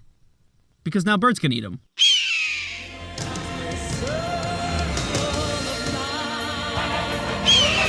But I'm no total saint. I used to go to a friend's cabin a lot in the summer to engage in summer-type activities, like canoeing and fishing and stuff like that. It's way up in northern Minnesota, right next to the Boundary Waters, so raw nature kind of place. It takes hours to get there, but the trip was always fun, because I was with good friends. Lots of good memories there. I miss that cabin. Now, I say cabin, but I really mean like a lake house. It was a really nice place. But when my brain sees a structure next to some water in a woodsy area, my knee-jerk reaction is to call it a cabin. So I'm gonna just keep doing that. Cool. So this cabin was really nice. Everything you needed there, temperature control, electricity, running water, full kitchen. The only thing that was somewhat lacking was pest control, specifically the bug kind. This particular summer, we had just gotten to the cabin. We're bringing our stuff inside from the cars, claiming who gets what bed and what room, stocking the bathrooms and kitchen with supplies for the week, when suddenly... Wow, that's a big spider. Oh my god. This big old beaver spider shows up and just completely stops all unpacking. Here's the current layout of the situation. There's a hallway here, a doorway here, a spider here, and we are all here. Bedrooms where we're unpacking stuff are over here, and literally everything else to the house is this way. So you can see we were in a bit of a pickle. The layout of the house required us to pass through a specific doorway that the spider was specifically in front of, blocking everybody, and being generally terrifying. If I had to guess what spider it was, I would say wolf spider. The as big as your hand / big enough to eat a bird if you felt like it kind. And because of that, nobody wanted to even get close to it. I'm a catch and release kind of guy, but not a catch and release at the expense of my arm kind of guy. So we had this problem that was affecting everybody, and 0 people who wanted to deal with it in an understandable way. Like, what if we try to kill it and we miss it, and then it scurries out of sight? Then we'd have even a worse problem. Good luck sleeping. Or if we do kill it and we hit it with like a broom, and then thousands of little baby spiders came out, then we would have, instead of a big problem, 1,000 smaller problems. Or if we try to capture it and put it outside, it could jump on our faces, and then we would have a spider on our face problem. But thankfully I was there, and I didn't have the forethought to think of any of those situations, so I dove right in to solve the problem. I can't catch and release this spider. Even if I successfully got it outside, it's not like a bird would eat this thing. This thing would probably eat a bird. Think, Andy, think. Why is there a door there? Who would leave a door in the middle of the hallway? Wait a second. Spiders are smaller than doors. That means spiders are weak to doors. That means... I'm not going to touch that now. It's too big. No, that's not a good idea. I have a family. A demon. My mom and dad was... Yeah! I was the hero of the day. And as a reward, I didn't have to clean up the spider guts that was just splattered all over the floor and the door I just crushed it with. Woo! So after that problem was solved by genius boy Andy, we went back to unpacking and had a great rest of the trip. I love that place. A lot of good memories. Lots of good memories. there might be plans to go back there this summer, which I'm really quite excited for. More excited than that spider was big, which is, oh my god, so much. Thank you for watching. It means a lot when you guys read my comics and check out my videos. Despite making countless spelling errors in my comics, you guys are just super nice and give me tons of support. And I love that. I really appreciate that. Which kind of brings me into my next point. I got this message a little bit ago about being unfollowed from my comics blog, which is concerning because it isn't the first time it's happened. One of my friends has told me like 3 separate times he's been unfollowed from my comics blog on Tumblr. So I just wanted to bring that up. If you follow me on Tumblr, keep an eye on that stuff. I'm going to message Tumblr themselves about it later, see if I can somehow fix it. But that's all. Just want to let you know. Thanks again for watching, and I'll see you in the next video. And see you in the next one. See you next video. How do you end these things? The heart helps pump your blood. The lungs help you breathe in oxygen. The appendix helps you self-destruct. I've come close to meeting my demise a couple of times, but somehow death can't really get a firm grasp on me, and I am still here. I ain't going out without a fight, baby. Grab a snack, get cozy, because I'm about to tell you a tale about how I survived my first medical emergency. But real quick, you know how it is. Time to monetize my personal injuries. Has sponsored this video. Skillshare is an online learning platform for creative people who are learning new skills, honing existing skills, or just exploring their creativity. Is this creative? Skillshare has all kinds of classes. It can teach you to animate, cook. You can even learn how to cosplay on Skillshare and become your favorite superhero. There's a lot to be interested on Skillshare. Personally, I would like to take this class on finding style and exercises to unlocking creative identity. Because look at their name.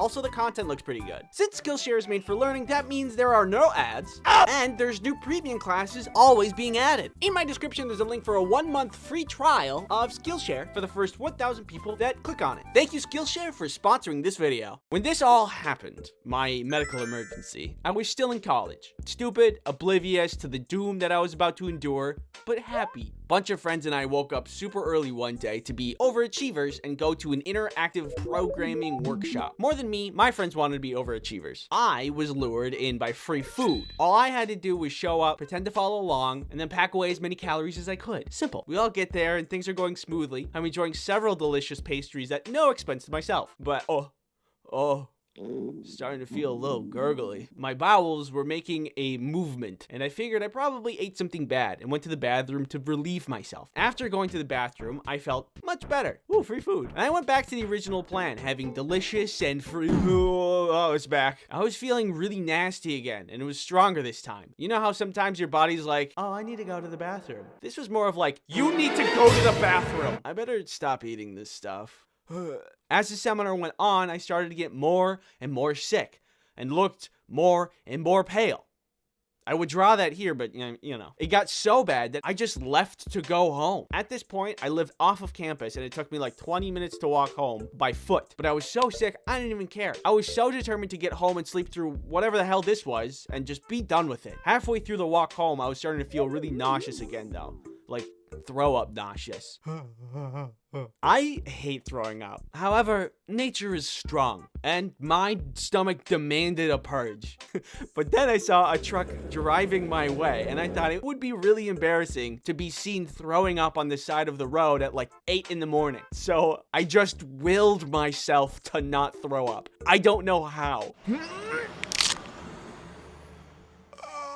Eventually, I made it home. Still sick, but at least I was in bed. My roommate was home at the time, and I told him about what was happening. About all of my symptoms, the loss of free food, which was the real tragedy, let's be honest, and my iron will that stopped me from throwing up somehow. He let me rest, which hardly happened because I did get sick in the bathroom a couple times. I can't describe it accurately how terrible this felt. I would not wish this on my greatest enemy. Later, my roommate was talking to his then girlfriend, and she was like, that sounds a lot like appendicitis. You should take him to the hospital. Hey, Andy. we should go to the hospital. Why? I'm gonna take you to the hospital. And so he did. At the hospital, I'm asked a bunch of questions. Where does it hurt? How long has it been hurting? When did this start? Etc, etc. And then the doctor told me, I think you have appendicitis. We're gonna have to move you to urgent care.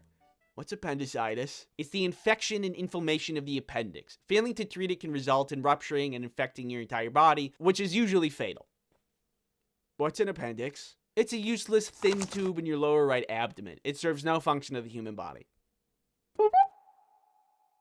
Yeah, so I was going through mountains of pain and suffering because this little tiny part of me that has no purpose was going haywire and could literally explode inside of me and kill me.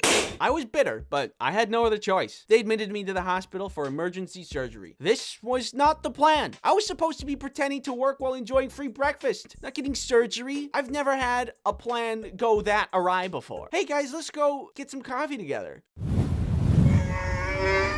This was certainly not what I had in mind. Despite the increased suffering that's about to happen to me, I think that I was really lucky. If my roommate was out of the house at that point, he might have never known and never been able to bring me to the hospital in the first place. I would have just stayed in bed for the pain to pass, and then my appendix would have exploded. Then I would have gotten a one-way free ticket to the River Styx. So there's like no refunds or... In the hospital, they take me to the scanner room. They needed to look inside of my sweet bod to assess the situation and to see how dire it was. I didn't know how they figured this one out, but I guess that I was too thin and that made the scanning more complex. And the nurse was like, you are much too compact. And I'm like, what does that mean? And she was like, this tube needs to go in your butt.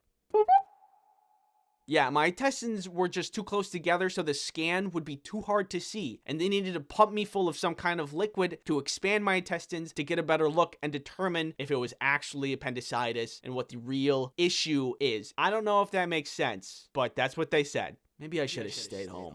I mean, what was I gonna say? No, I'm trying to not die here. So that was a really unfun experience that I'm not gonna animate. After that, they confirmed that the situation was dire. So after the scanning room, I was back in the hospital bed waiting for the next steps when I got a visit from the anesthesiologist. We will call him John. He and the surgeon were talking and I heard them say they needed to pump my stomach for safety. If they put you under for surgery, you need to have your stomach empty, otherwise it can be dangerous. Again, not sure why. All I knew is that I was sick and that these people were just going to try to save me. So everything was go at that point. John then turns to me and says with some kind of twisted joy, oh, you're not gonna like this. Yeah? Well, newsflash, John, I'm not liking any of this. I like free breakfast, not surgery. I didn't sign up for this crap. So this tube has to go in your stomach. To pump the stomach, you have to have a tube pushed down your throat. It's a long piece of plastic that you have to continuously swallow down until it reaches your stomach, and then they can turn it on and get all of this stuff out of your stomach. I don't think you need any convincing when I say that is terrible. Also, you can do it wrong. If you don't position your head correctly, it can hit the back of your throat and make yourself vomit. And guess what I did? I threw up everywhere. On myself, on the nurses, on the surgeon who was trying to help me with the tube. I'm not gonna animate this either, but all I know is that I have a distinct fear of tubes now. What if I don't make it through this? Will I ever see you again? Finally, I was rolled off to surgery and moved to the operating table. Oops, one more touch to the back of the throat for good measure. And that was the last thing I remember. I was out. That anesthesia, it really does the job. And then I woke up. Appendixless. I was cured. I spent the next day healing a little bit. My mom visited. I watched cartoons on TV all day. And I got soup and an icy pop and juice for meals, which seemed like a lot of sugar for a hospital to give someone. But hey, this is America, baby. Sugar is like our aspirin. And I didn't mind. I just went through a lot. My friends who were at the seminar thing collected all my stuff for me so no one would steal it, which again, it's really nice of them. Making this video makes me realize that I'm really lucky to have the people that I have in my life. They look out for me. Thank you for looking out for me. Because if you weren't, nature would probably have taken me by now. If you are feeling nauseous and have pain in your lower right abdomen, see a doctor. If you guys were at my AMA on Discord a while back, thank you very much for stopping by. Turns out it's really hard to answer questions fast, and I didn't get to all of them, but it was really fun. And if you missed it, I announced it on my Twitter and community page, so go there and follow me. Do you think French fries on top of pizza would taste good or bad? One time, me and my friends wanted to make some custom pizzas outside of your normal, like pepperoni and mushroom and whatever else. When we were hanging out, we went to the grocery store to get whatever ingredients we wanted to make our own custom pizzas. I siphoned the creative spirit from the ether, and I thought, ooh, you know what? I've never had French fry pizza. It's salty and salty. I bet nobody's ever done this before. And in true American spirit, I combined two existing foods into one sinful abomination. It tasted really bad. It's just the essence of bad in my mouth. I want to go home. F stands for fries. Hello, I think my channel is lacking in pizza-based content, so I'm here to rectify that. How are you doing? Hey, don't touch those. I need those for the video. You are to sit here and watch and accept all my opinions as fact. Stop.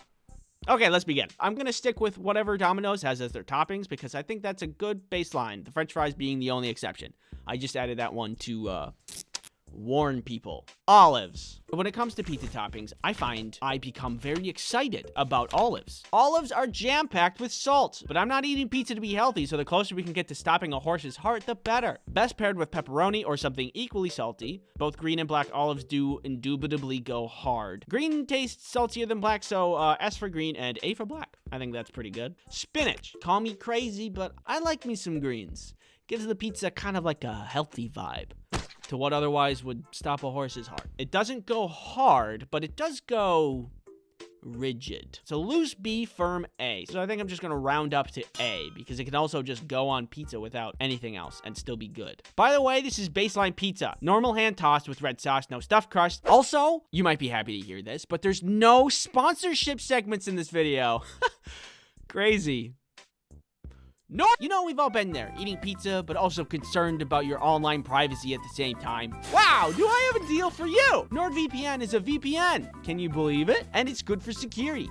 For the internet. Need to watch shows in different countries?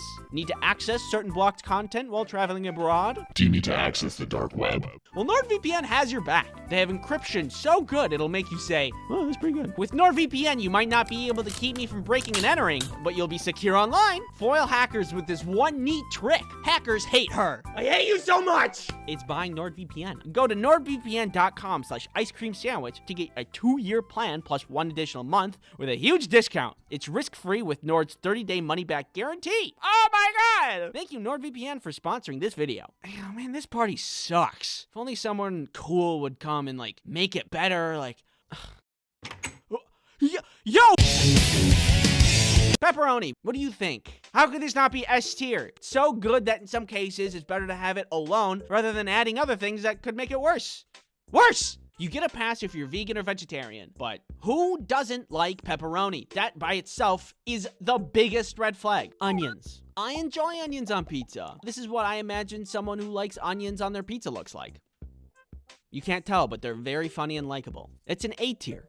There you go. Ham. So, I like ham, but context matters, and ham on pizza is just okay. Of all the proteins, ham falls pretty far down on the list, but it's still, like, way above other proteins, like ants. So, you just won't see me picking ham as my first choice. Hi, I hope I'm not taking up too much of your time, but I'm a pizza salesman, and I was wondering if you'd like to purchase any of my ham pizzas. Oh, do you have any other kinds of pizzas? We have Italian sausage pizza. It's fine. I put Italian sausages in the same tier because neither of them excite me. Both earn their place in C pretty firmly. I'm not upset with them, I just think that they could be better. Bacon is always good, except the time that there was that bacon chocolate fad. People were like, wow, it's surprisingly good. It's so surprising. It wasn't. It was bad, objectively. And that's coming from me, a human garbage can. I'll eat anything. I even like 3-day-old Taco Bell. But bacon is not made for chocolate. We should have put that on the satellite we shot into space. But it is good on pizza. B. Chicken. Love me some chicken. It's good flavor if you do it right, and it tastes good. If someone brings chicken to the party, it's about to be a good time. That's an A tier. Nana purple.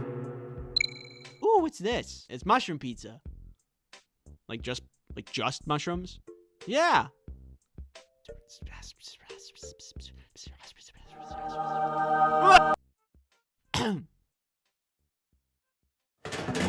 I'm not gonna defend myself. Get out of here. Pineapple revisited. I have made claims that I don't think pineapple pizza is that bad, but upon revisiting that thought, I've had some other thoughts. I haven't had any pineapple pizza since, and I think there's a really good reason for that. It's just really not good. Tonight at 5, an exclusive interview with a guy just catching up with something we all already knew. Yeah, I don't know. I just don't think pineapple on pizza is very good. Incredible. More at 5 tonight. And then the rest I've never had, because why would I? Hot buffalo sauce? What does this look like, a buffalo to you?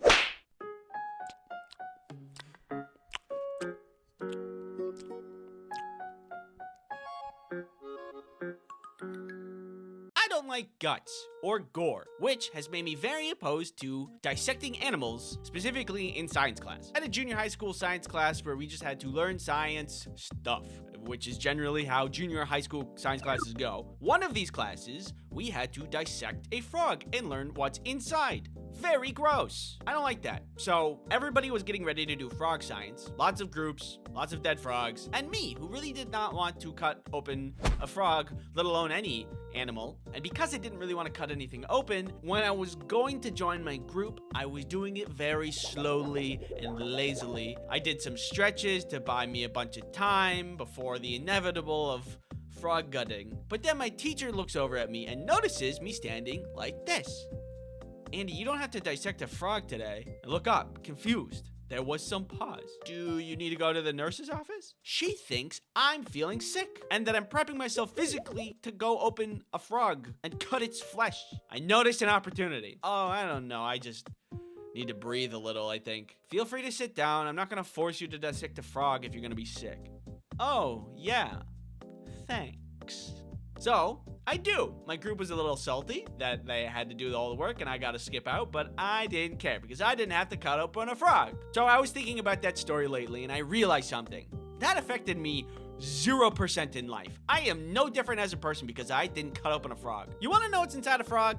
Guts. I don't need to cut open a frog to know what's inside. Do not misunderstand me. Education is very important, but does anybody else feel like the pursuit of good letter sometimes misses the point of going to school? Like, looking back at school, I think there's a ton of things that could be changed. First of all, bring back recess. We need more breaks. Why do we have to work all the time? I want to sleep.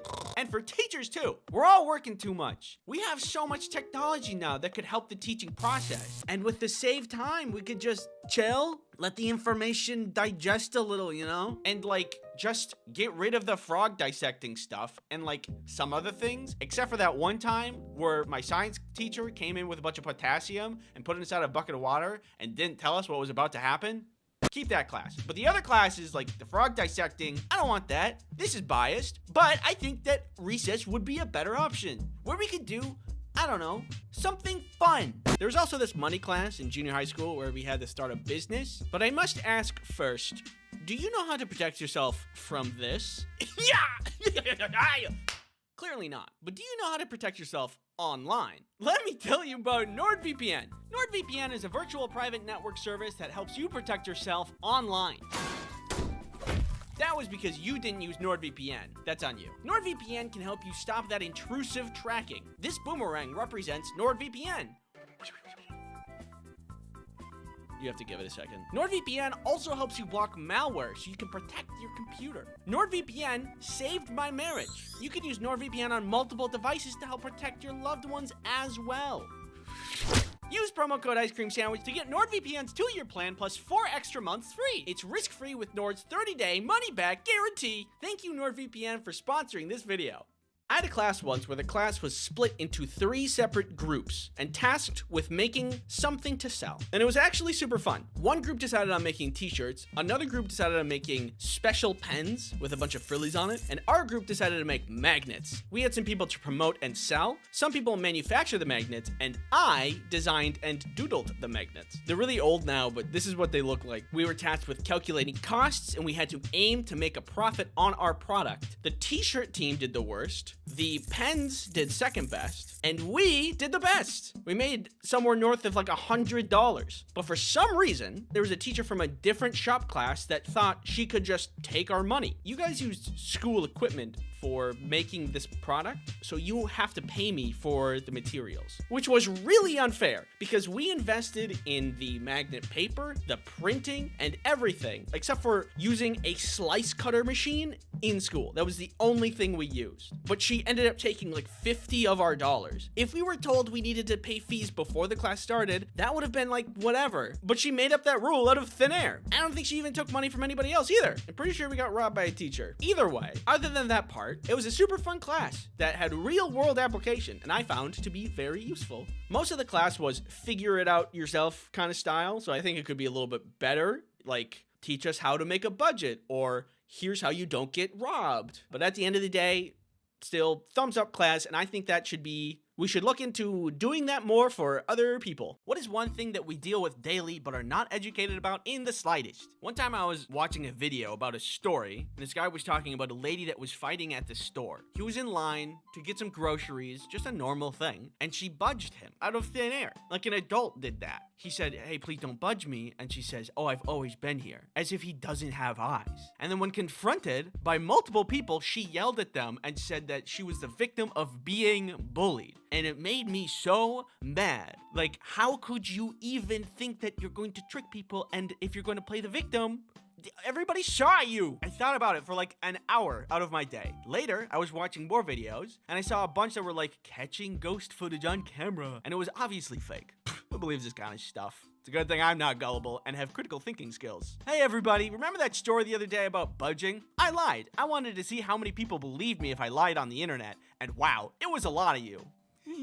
First of all, don't lie on the internet. It is bad and I'm easily fooled. I think maybe if there was a class on media literacy, especially since the thing we're doing the most is consuming media, I think that'd be a pretty good class. Maybe I'm saying that because I'm just really embarrassed that I got tricked. Or, here's an idea. What if instead of any class, there were no classes and like students could just pick something to study and then all the teachers would be mentors for the students and give them direction and resources to learn what they need to learn to achieve what they want, like inventing a machine or learning about bacteria. We probably have weekly articles where some student invents something that changes the world. 17-year-old invents easy and cheap test for common disease.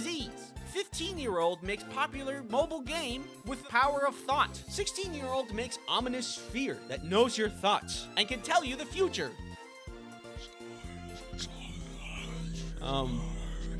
Are these good ideas? I have no idea. Did I share them on the internet? Yeah. What are you gonna do about it? Thanks for watching. If you have an idea for a class that should be in school, fear helps you stay alive. But I feel like in today's age, it feels much more like a burden than a function of survival. Sure, the world can be a scary place sometimes, like when you actually see a bear, but I just don't see bears that much. And I think fear is just a little more annoying than it is helpful in most parts of my life. The first thing I think of when I think of fear is flying. Fun fact about me, I used to not be afraid of flying at all. And actually, I thought it was a lot of fun. I remember my favorite seat was the window seat because I got to see a view of the world that used to only belong to birds. But now, unfortunately, flying is so much more of a hassle than it used to be. One of the more recent times I was flying, the pilot came over the intercom and said, "Hello, passengers. We are coming close to our destination. And we are going down. And as we are going down to our destination, I ask everyone to fasten their seatbelts and return their seats to their upright position for landing." Can we work on our phrasing a little or provide context? I respect pilots and all they do for society, but please say anything else than "we are going down" when inside of a giant metal tube in the sky. I thought for a moment that I was actually gonna die. I can't totally describe the feeling of doom that I felt in that moment, but I can kind of make a facial expression that represents it. It was like that, but on the inside. I used to think it would be cool to have flight as a superpower, but with fear of flying, it would just be terrible. Maybe I can just walk. If you're afraid of flying, it's definitely not the only thing you're afraid of. One time when I was a kid, my family went to Willis Tower. And if you've never been, at the top of Willis Tower, there are these glass boxes that poke out of the building that you can actually walk into and look down at the city if you so please. I thought it'd be really cool to see everything with no obstructed view. But the closer I got to the glass boxes, the more my brain cranked up my fear. There's never been a mechanical failure. It's gonna be fine. Yeah, but what if it's not fine? What if it breaks for the first time when you stand on it? There's always a first time for everything, but it's maintained regularly, and look at all the other people doing it. They're okay. Yeah, but what if when you get on, a bug flies into a bird's mouth and it chokes, which causes it to hit a plane, which makes the plane crash, and the plane hits a screw on the glass box, but the plane actually recovers and flies away, so everybody's happy about that. But the screw spins until it comes out and unravels the whole glass box, and you fall? No, yeah, that's a good point. So when it was my turn to go into the glass box, I decided to not. The building is well maintained and has never had a mechanical failure, and I could have had a cool experience, but I was just too freaked out. However, even if fear is sometimes annoying, I stand by my wariness of mechanical failures. Things happen. If there really are infinite realities inside of infinite universes, then that means somewhere out there, there's an Andy that met a terrible fate. Sucks for that guy. I don't know. I think it would just be nice to be up in a high place and enjoy the view without my brain screaming code red all the time. Again, I prove my point. Fear is annoying, but not as annoying as this. Get professional care for hair loss from the comfort of your home without ever visiting a doctor's office or pharmacy with Keeps. Sometimes hair loss happens. Where is that thing? Hey, shush. Ew, don't touch me with that! But Keeps can help you with your hair care goals in a multitude of ways, such as getting your treatment delivered to you on your schedule. As a part of your Keeps treatment plan, you get access to the Keeps care team for any questions you may have 24/7. Keeps also offers hair thickening shampoo, conditioner, not for eating, and styling pomade. These products work great together to complement your treatment. No, I said no. Whether you're looking to prevent hair loss, stimulate hair growth, or just take better care of the hair you have, Keeps offers treatments that work for you. Head to keeps.com/ice cream sandwich to get a special offer today. Or later. I'm free Monday. Okay. Thanks, Keeps, for sponsoring this video. Fire can be useful for a lot of things, like roasting marshmallows, pyrotechnics, and whenever you want lions to hop through a ring of fire. So, despite all of these joys that fire brings us, I am also afraid of fire, but only big fire. I'm not, like, screaming at candles and stuff. Ooh, beechwood lavender. It's specifically scary when it's out of control. I've seen videos of people driving through or even next to forest fires, which awakens a deep and primal fear. I'm not even in the situation. I can't imagine the courage firefighters must have to fight forest fires. There's a lot of F's in that sentence. Did you know the size of a loose fire doubles every 60 seconds? You gonna put that out? Yeah, I was trying to show an example. I can't remember where I heard that fact, but it's very scary. Fire is incredible. It can feed you, it can protect you, but if you're not careful with it, fire can totally and completely destroy everything you've ever known or loved. Hey, I said pass the marshmallows? Oh yeah, sorry. Here you go. Darkness. It's the idea of the unknown. Anything could be right out in front of your face and you wouldn't know. Hi, do you want to subscribe? One time, long ago, I went out to see a movie with friends at a nearby movie theater. When the movie finished up and everybody left, my plan was just to walk home. Eventually, I get to my neighborhood and I see a dark figure in the distance, and there's no light. I start to get a little nervous because I don't know what or who that is. At this point, my mind is starting to sound the alarms again. A murderer? A bear? An eldritch creature of the night? Whatever it is. Adrenaline. As the shape gets closer, it starts to look more and more humanoid. Then I see it's a person and they're running, and I think it's pretty fast, and I think it's running directly at me. I am in danger. There is no reason anyone should be running at night at anyone. I am not fighting nor flighting. I am just standing there, baked in fear. They get closer and closer, and once they were close enough, hello, hey, I figured out that they were not running at me at all. They were just on a nighttime jog. The funny thing about darkness is it messes with your sight. When your brain doesn't get all the information it needs, it'll just do you the favor of filling in the gaps itself. So my brain just assumed it was getting attacked. It was just an hallucination stemming from my fear. Cool. That is the thing that freaks me out about darkness. It's unknown, and that scares me. Anyway, those are my top fears. Thanks for watching. People, by nature, are inventive. Even you have the capacity to imagine things that could change the world. Observe. A hat that produces more hats, which in turn produce more hats that can produce more hats. I would invent a mouth-seeking pretzel launcher. A sandwich. More ice cream sandwich merch. A peanut. Ball 2.0. Hot ice cubes. Thought/dream to video converter. You. Depression powered car. Whee! Speaking of inventions, have you heard of today's sponsor? NordVPN is a virtual private network that helps you protect yourself online. You guys remember when TikTok was almost banned? A VPN can help you get around certain region-blocked content so you can do whatever you want online. Using a VPN encrypts your browsing activity so no one knows who you are or where you're going. NordVPN can be used as an ad blocker. Get out of here. They have super fast servers in 60 different countries. I use VPNs when I want to get to content that's region locked. For example, there's only some Netflix shows that you can watch in France. Where are you from? France. Okay, you're good. Use promo code Ice Cream Sandwich to get 68% off a 2-year plan plus 1 additional month for free. Thanks NordVPN for sponsoring this video. NordVPN, thumbs up. I think it's absolutely mind-boggling that the best technology we had at some point was something so basic we didn't even give it a second thought, like the wheel. And now we have technology so amazing, people from 300 years ago would think it was sent by God, like Minecraft. Once we got agriculture down, things started going off. I'm talking paper, theater, swords, cars, planes, computers. And before you know it, people started doing amazing things. We got to the moon. We weren't supposed to do that. Humans can't even fly, let alone escape Earth's gravitational pull. But all the smart people got together and were like, nah, I'm doing it anyway. I've always been interested in that kind of thing. Innovation and inventions. Ever since I was a kid, I watched Bill Nye.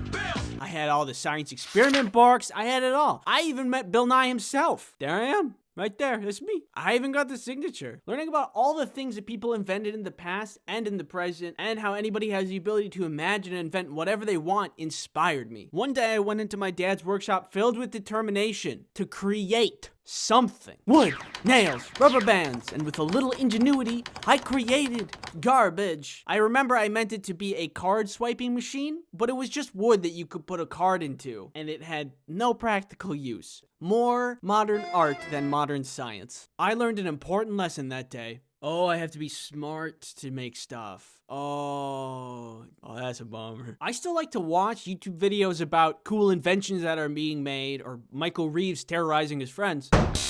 But I also learned what I'm good at, which is, I would say, to stare at whatever the heck this is and go, yeah, I get it. That is to say, I thrive with creative challenges rather than technical ones. In contrast, if I look at a math problem that looks more like a demon's hex than algebra, it would boggle my mind to such an extent that I would just cease to exist.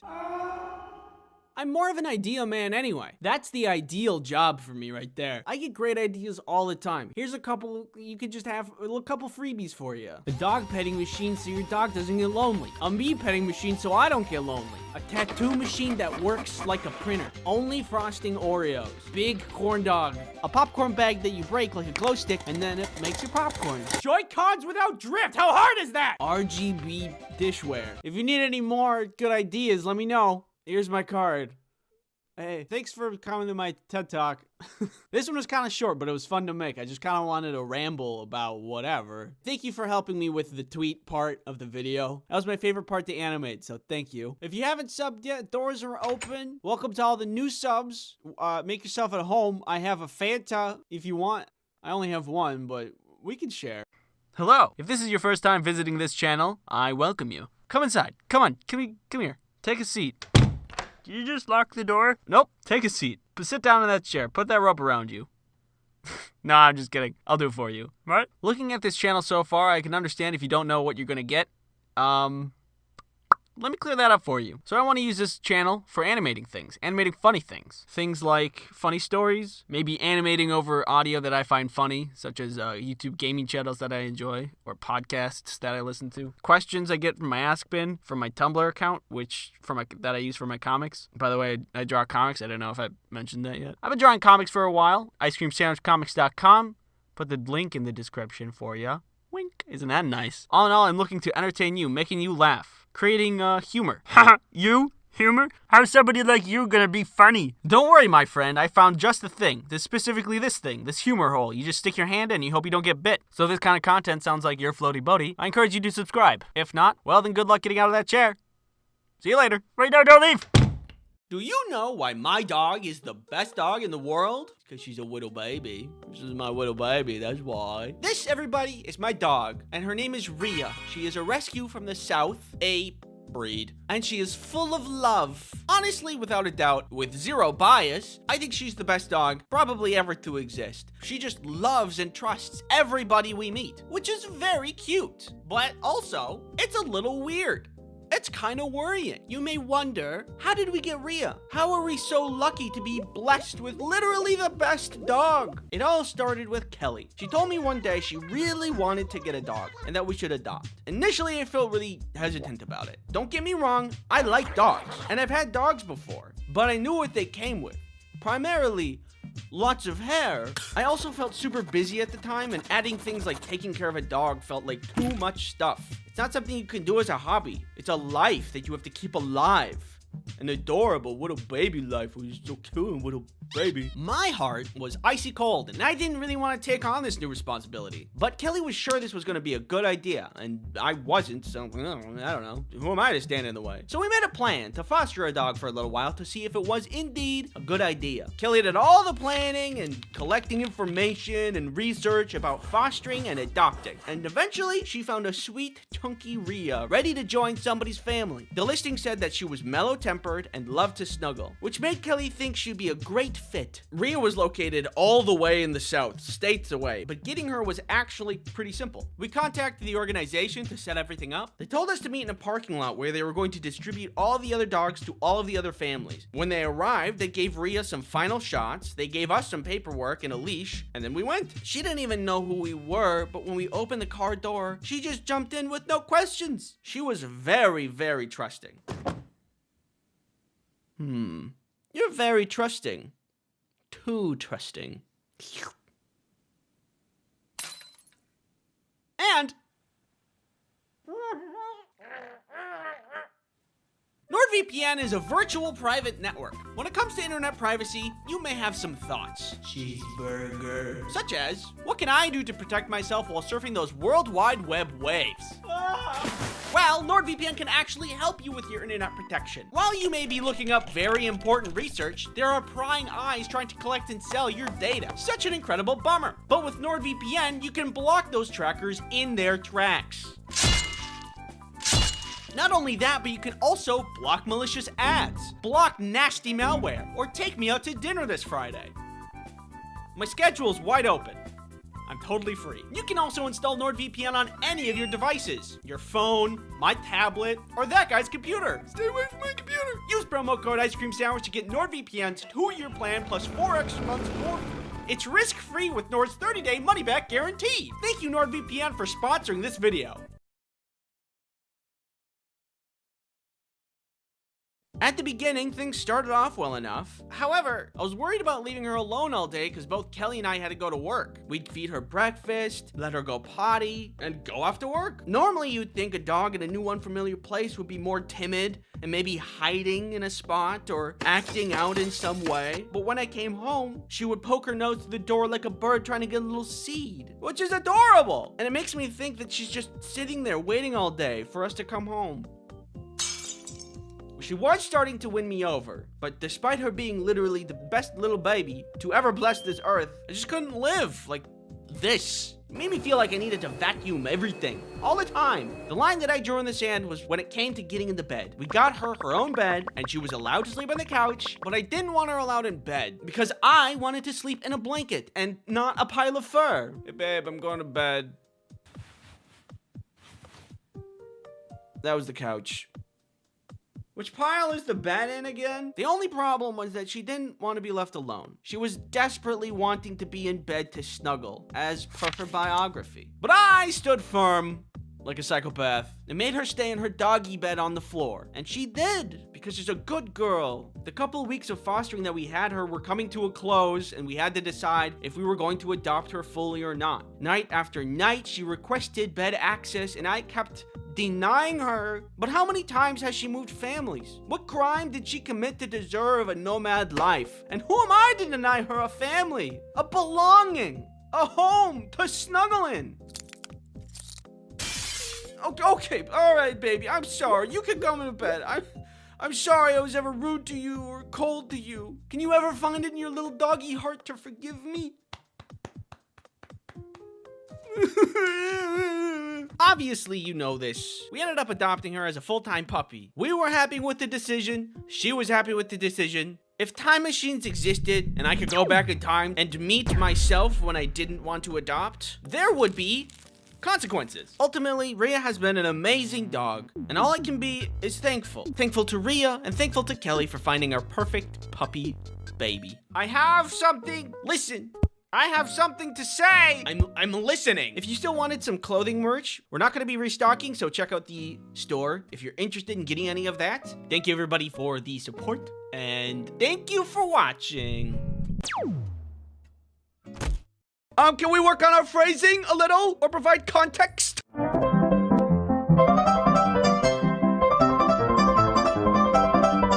Infinite knowledge. Do I need to be worried about what's in this box? Is that thing? Hey, shush. Ew, don't touch me with that! Depression-powered car. Whee!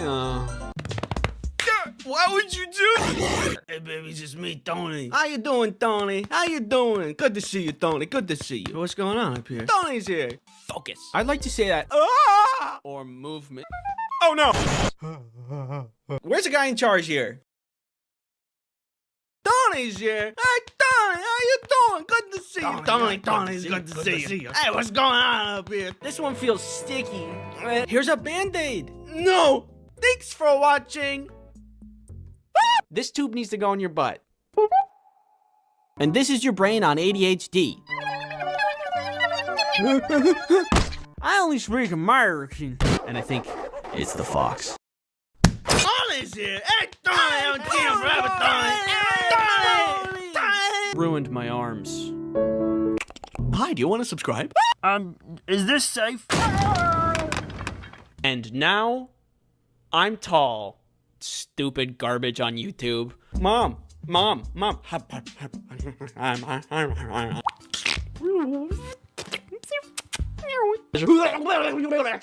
does the pig look like that? Where's the justice? Is it here? No. Maybe here? Nope.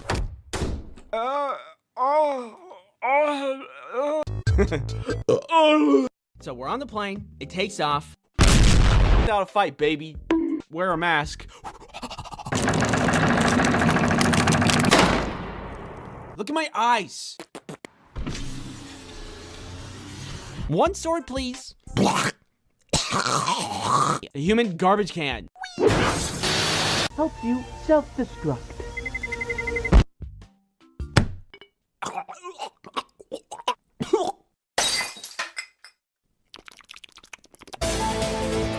Talk to you.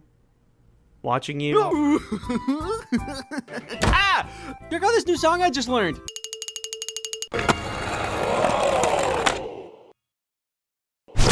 It's not allowed. And basement. Some girl gets hit in the head with a food tray. And suddenly, I am holding a bomb! To smash that subscribe.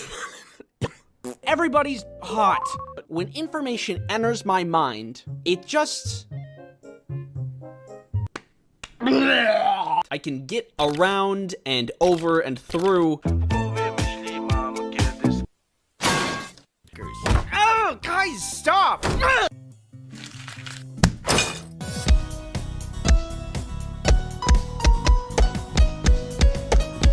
Use promo code Ice Cream Sandwich to get NordVPN's 2-year plan plus 4 extra months for free. Yo, catch! How junior high school science classes go. You regularly make new friends. Hope you're doing well, you know, with whatever's going on out there. Perfect selfie. A terrible feeling. It's also really salty. You need to go to the bathroom. Or am I crazy? I am crazy. Hey, today. Get out of here! Get away from my house! VPNs are a great way to achieve that. Watch.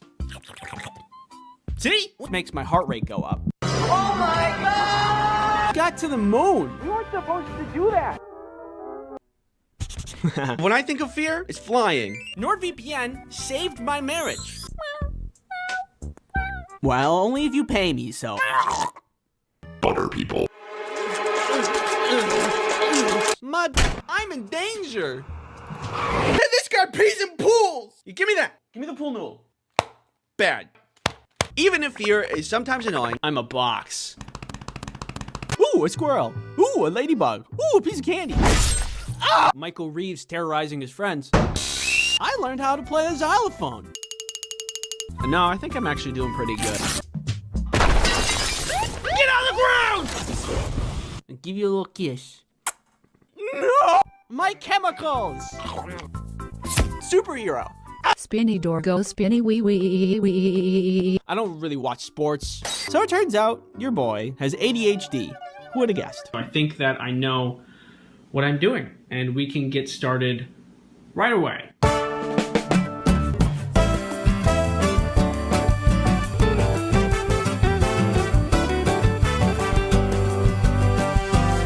So naturally, I dressed up as a cardboard box. Any errands? Butterflies in my stomach. Yo! Because now birds can eat them.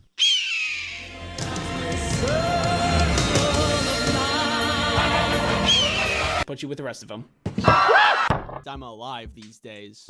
Anyway, wood, nails, rubber bands, and with a little ingenuity, I created garbage. Am I gonna be in trouble? All right, bye. Cucumber nimbus. Dad Yeah! actually lowers and raises on a platform. Burden than a function of survival. Pizza. It was like that, but on the inside. It wasn't the only time I went to the principal's office. Just above your very head. Hey. And look at my brain. Oh, God. Very useful in a zombie apocalypse. Hi. Oh my goodness! I'm 30.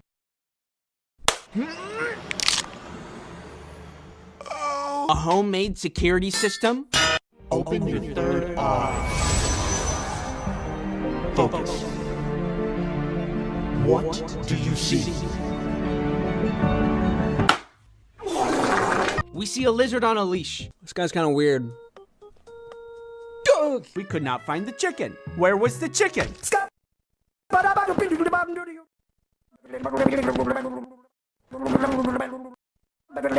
And guess what I did? Society peaked when GameCube had tiny discs, strong and robust. Bye! Congratulations. You know. Magic! Well, what are you gonna do with that there, brother?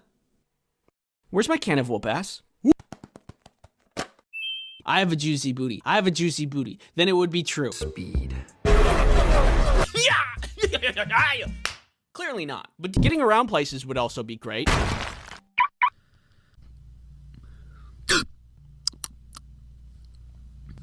Salt.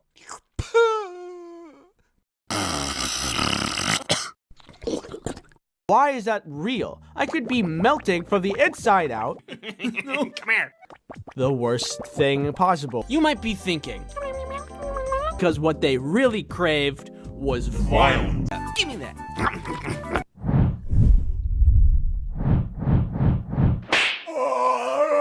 Thought it was a lot of fun. Hey! Bulky, ominous men sitting on buckets in a circle staring at me. Come on!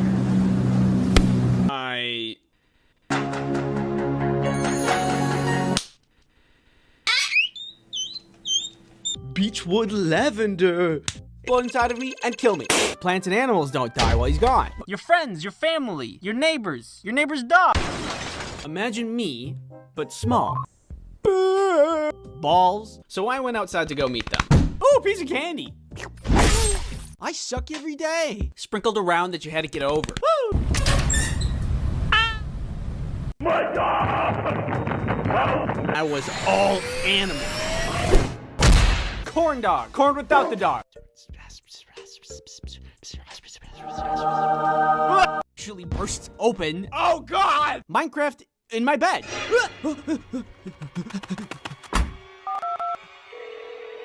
Hello? Yes, there's someone in my bed. It was Minecraft. Hello? Hello?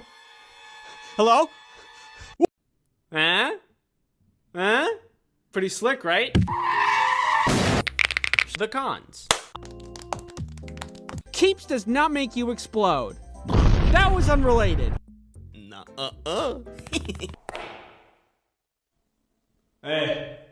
Hold on 1 second. Which isn't always the case for everybody. How are you doing? Hey, don't touch those. I need those for the video. You are to sit here and watch and accept all my opinions as fact. Stop. You mean? Dad, I'm walking here. You're also responsible for dodging all of these spike balls. And I think fear is just a little more annoying than it is helpful in most parts of my life. Smaller, aerodynamic, wiggly. Half court.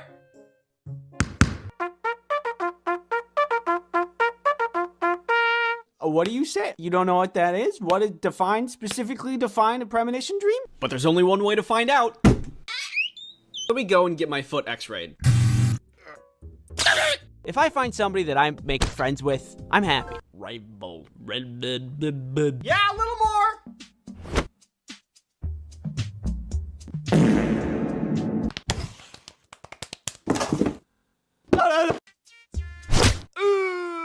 Always get a professional diagnosis if you suspect anything. And I think this is a drug trade and I just interrupted their meeting. Back, you witch! What? It's just a card? Dangerous. Yeah! Bad at the whole game. But there's no sponsorship segments in this video. Crazy. No. Well, how about not that? Hey, does it seem really bright out here to you guys? Nana purple. Whoa, God. I almost dropped my phone. I think in your dreams, and we can hang out, but I will not stop farting. And see if something's wrong with that. Protect yourself online. And didn't tell us what was about to happen? My body is wiggly. I said, come on. Just let me go get my cereal. No, I can do it. Nah, I'm doing it anyway. Krista? Krista? Doggy door. Dog.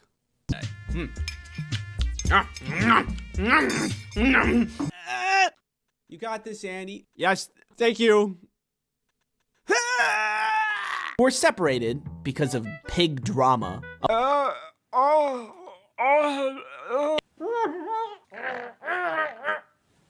NordVPN flowers from your secret Valentine. Me. Get up on the top and...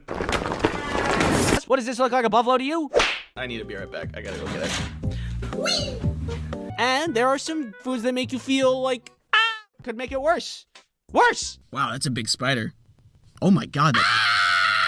Why do we have to work all the time? I want to sleep. If you want to ship drugs, don't. Falling downstairs. More corn dogs for me. See you later.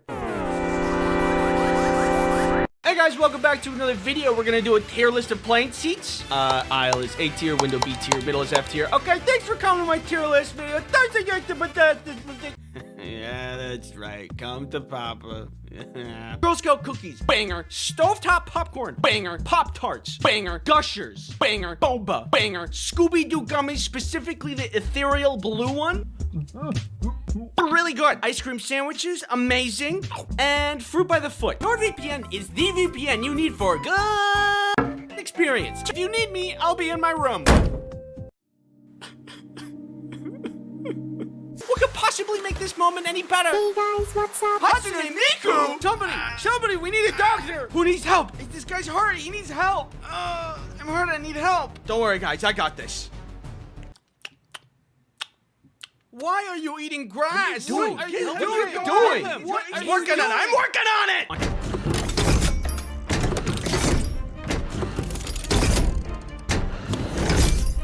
Let's rock and roll, baby. It's time to rock and roll. You can just do it. Yeah, he's right. You can just do that.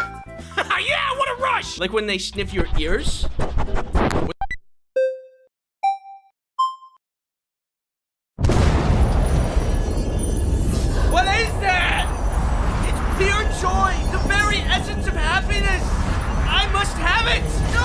too dangerous!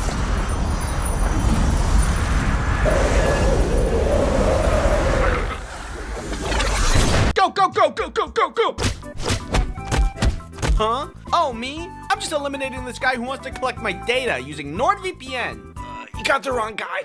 Well, what do you expect me to do about it? He doesn't know how to put the square in the square hole. All right, let's step aside. Let me do this. I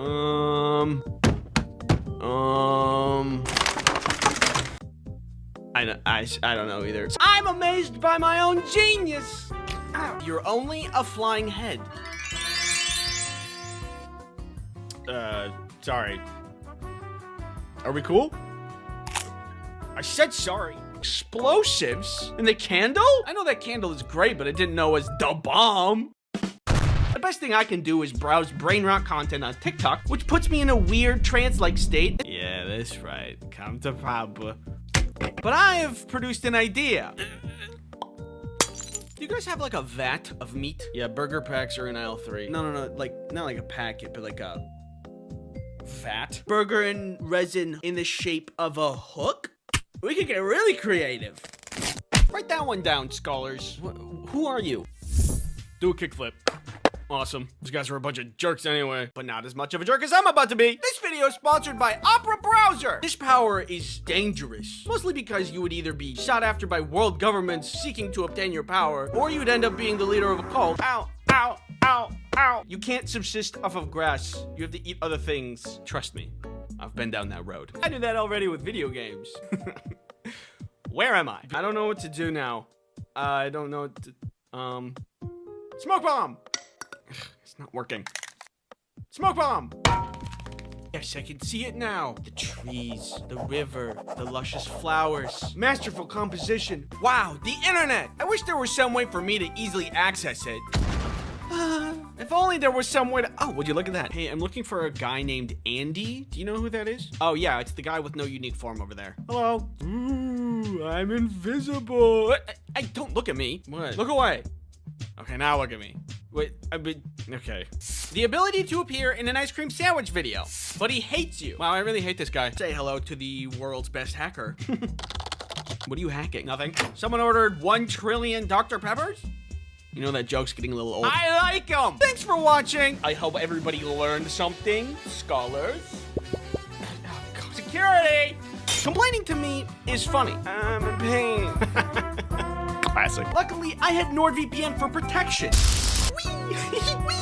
Do dogs radiate happiness in like the same way that nuclear waste is radioactive? Now, the next thing that brings me joy. This video is... Hey, just a heads up, you do this thing when you sleep where you stop breathing. I think you might have sleep apnea. Also, I think you need better locks on your doors. I can't move. She's sleeping. I'm just stuck. Are you stealing my stuff? Yeah, what are you gonna do about it? I mean, I would normally... No! Oh, is that a cool detail in this enjoyable, high-effort piece of media that I learned after the fact? La la la la la. I'm Andy, what's your name? I'm going to listen to their name. I'm going to remember it. I'm going to repeat it in my head 3 times and then use their name in a sentence after they say it so I'll remember and not forget their name. And I work in accounting, which is why people always think it's funny that that's my name. McDonald's. I love them. I don't know what kind of gruel peasants ate back whenever, but I know it isn't cheese-blasted goldfish. Sucks for them. Not a lot to criticize about the future and the state of the world these days. Ooh, yummy photons. Yeah, okay, buddy. I can do that too. Oh no, I have to stay inside with a hot cup of chocolate and wait to storm in a cozy blanket?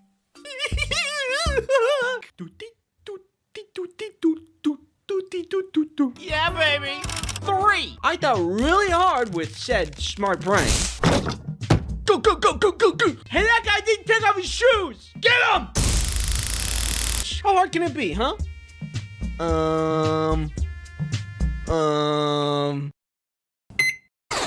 What did you do? I don't know. Okay, people, come on. Shoes off, hats off, electronics out. You, do a backflip. Safety on flights is the most important thing for a good flying experience. It's the same thing for browsing online. For you to have a good experience, you need good safety measures in place. Now that we know all the problems, it's time for the solution that's 10,000 times better. There's nothing. You just walk in and you're good. You're welcome. But there is one thing that makes snacks even greater, and that's Storm. Bro, are you serious? Let's see if you have what it takes to ruin this next power. Satisfying. I'm an ASMR channel now. Aw, yeah, that's the beats. You guys can hang out. I'm gonna leave. You guys suck. Hey, save some Jello for the rest of us. Yeah, you're taking too much. All you can eat. You snooze, you lose. I do this already.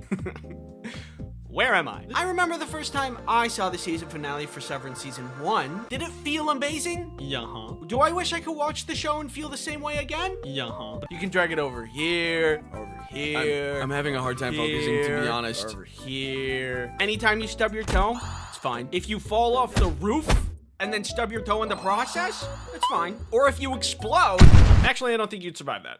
But if you're far enough away and then you stub your toe, then that's fine. I've always been fond of the idea of, like, shape-shifting. I'm a big fan of Ditto from Pokemon. He's cute. When I sleep normally, without my tongue out, so I don't look very cute when I sleep. But if I did sleep with my tongue out, this guy bothering you? No. Griffin? Is this true? Okay, that's fine. We're not friends anymore. I'm gonna make another character who is really cool and excels at baseball and is a demon and is your enemy, so you know how it feels. You know, they say an enemy of an enemy is my friend. Wise words. Seriously? I mean, do you I mind? have to Like, do I'm this. trying to just, I like, can't be leave. by This is myself. my job. Yes, eat me and become the very thing you sought to defeat. I don't like this power anymore. We have incredible news, Ron. Just as the evil sentient burger that's been on the loose attacked this child, we thought it was all but over for the child. But soon after the burger fled the scene, the child made a miraculous recovery. With us are some bystanders who witnessed the miracle. I don't know how that kid's alive. He was hit full force with a freeze ray. You don't walk away from that unscathed. After Burgermeister Burger Monster escaped, he just stood up like nothing happened. Yeah, it was crazy. I don't know what happened. If there's any sharks from the Shark Tank that would like to do business with me, my number is on the screen now.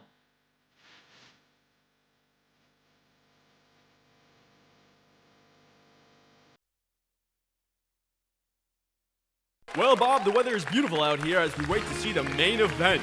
That's right, Sean. The birds are chirping, the sun is shining, and we're ready to see some awesome skateboarding tricks. Let's move over to our first competitor.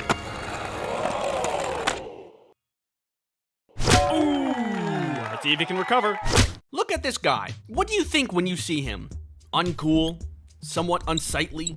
Blue shirt?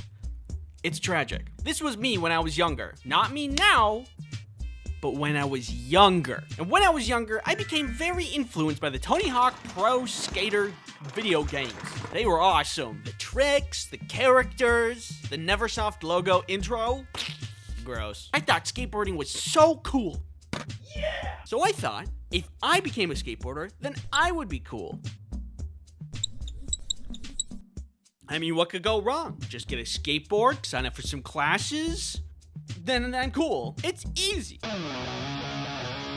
Oh, and plus, my parents were willing to do anything to get me out of the house, so they agreed. On the first day of class, the instructor gathered all the kids around to set expectations. And he talked about the simplest trick that we would be starting with, which was the ollie. He explained how to do the ollie and how to approach the trick. And then he said to not expect to get it right away because it took him a year to get it down. A year? I want to learn how to do the cool video game thing, not put an actual effort into a craft or skill over a long period of time. I have respect for people who put effort into their craft, but it takes me forever to learn things. It took me 3 semesters of taking Algebra 1 to finally not fail it. So learning how to do an ollie is gonna take like...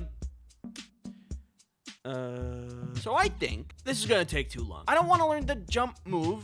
I'm not gonna spend my time learning the jump move. I'm gonna go learn by myself. What's wrong with a little initiative, right? So I get up on a quarter pipe, and I set up to drop in. I got the wind knocked out of me, and then quit skateboarding. It might not be a noble thing to quit at the very first sign of effort or pain, but I think about it, and if I did continue to skateboard, I most certainly would have come out with way more brain damage than I already do, so probably for the best. Hey, buddy! What do you think about dodgeball? Well, I think that... This video is sponsored by NordVPN. NordVPN is a virtual private network that keeps you safe online. There's many things these days, like the internet. The internet is full of people wanting to know what you're doing without your consent. What you doing? Go away. Ooh. But with NordVPN, you can block those pesky trackers. Oh, guys, stop! In addition to this, you can protect yourself from malicious ads or nasty malware. But not from me. I'm immune. Nuh-uh. Protecting yourself online is all well and good, but what about your other devices? Well, NordVPN's got you covered there, because then you can put on... What? Use promo code Ice Cream Sandwich to get NordVPN's 2-year plan plus 4 additional months for free. It's risk-free with Nord's 30-day money-back guarantee. Thanks NordVPN for sponsoring this video. I love dodgeball because mostly it's just easy fun that anybody can enjoy. Like that guy over there. You don't have to be good at all to play and have a good time. And I am certainly not good, except for one time I was... untouchable. It was during a college dodgeball tournament. My friends and I signed up for fun, but unfortunately, the first team that we were paired up with was really good. They were like the best dodgeball players I have ever seen. They had team organization and were really strong to boot. They were throwing balls like cannons, and we hardly stood a chance. So the games were best of 5, and we had already lost 2 games at this point. And on the 3rd game, I ended up being the last man standing. If we lost this, we were done. So it becomes clear at this point that this isn't for fun anymore. I need to win. And also, survive. When they saw I was the last man standing, they signaled to each other some kind of play. Like they had formations? I didn't know you could do that. What is he doing? 2 of them started winding up, and one of them was going down the center. I know exactly what was happening. It was some kind of cage maneuver. Avoiding the 2 balls on either side of me will draw me towards the center, which lines me up to be hit. Not on my watch.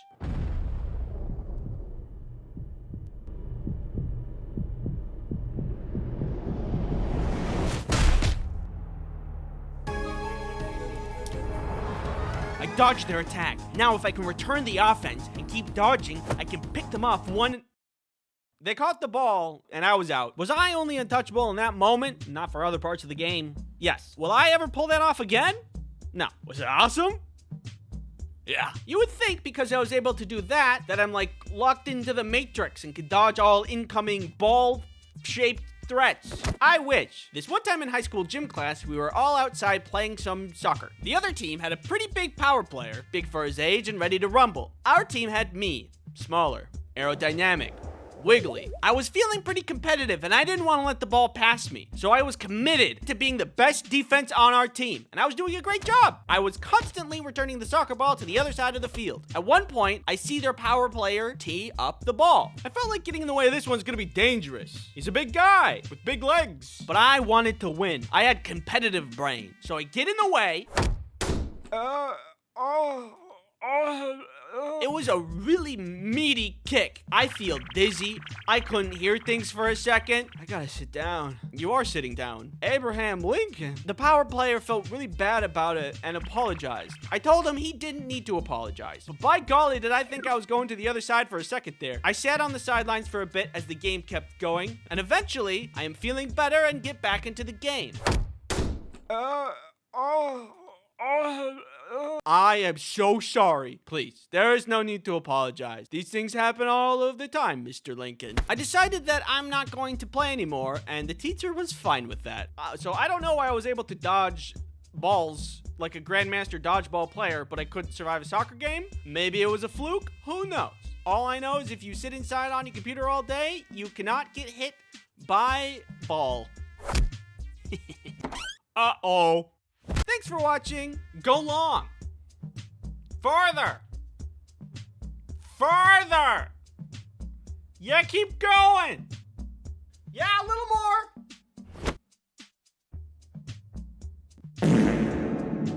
Open your third eye. Focus.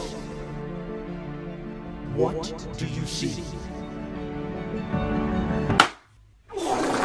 I I've been over this intro like a million times and I can't get it right, so I'm just gonna say it. I've had a premonition dream. What is it? What is that? What do you say? You don't know what that is? What is specifically define a premonition dream? Oops. A premonition is a vision, a gut feeling, or another experience that grants you knowledge of things that haven't happened yet. That sounds like dumb poo-poo. Because it is. I'm not a superstitious person. I would sooner go and re-damage my ankle than go and see a psychic for my own personal benefit. But I will admit that some dreams do have some meaning behind them. Like how I can be stressed in real life about money, and then I'm feeling and experiencing the same thing in a dream, but the only difference is that I can fly and my dad is Santa. There's some connection between the real world and the dream world there. But to be able to tell the future in a dream? That just doesn't make any sense. So why am I here claiming such things as having a premonition dream? Because I don't really know any other way to explain it. Okay, so here it is. We fade in. It's me. The year was a couple years ago. The place, basement.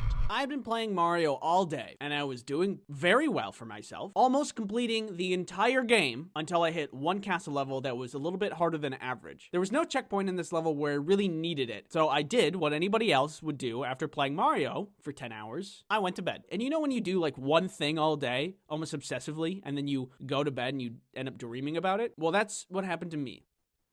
And that night, I dreamt of Mario.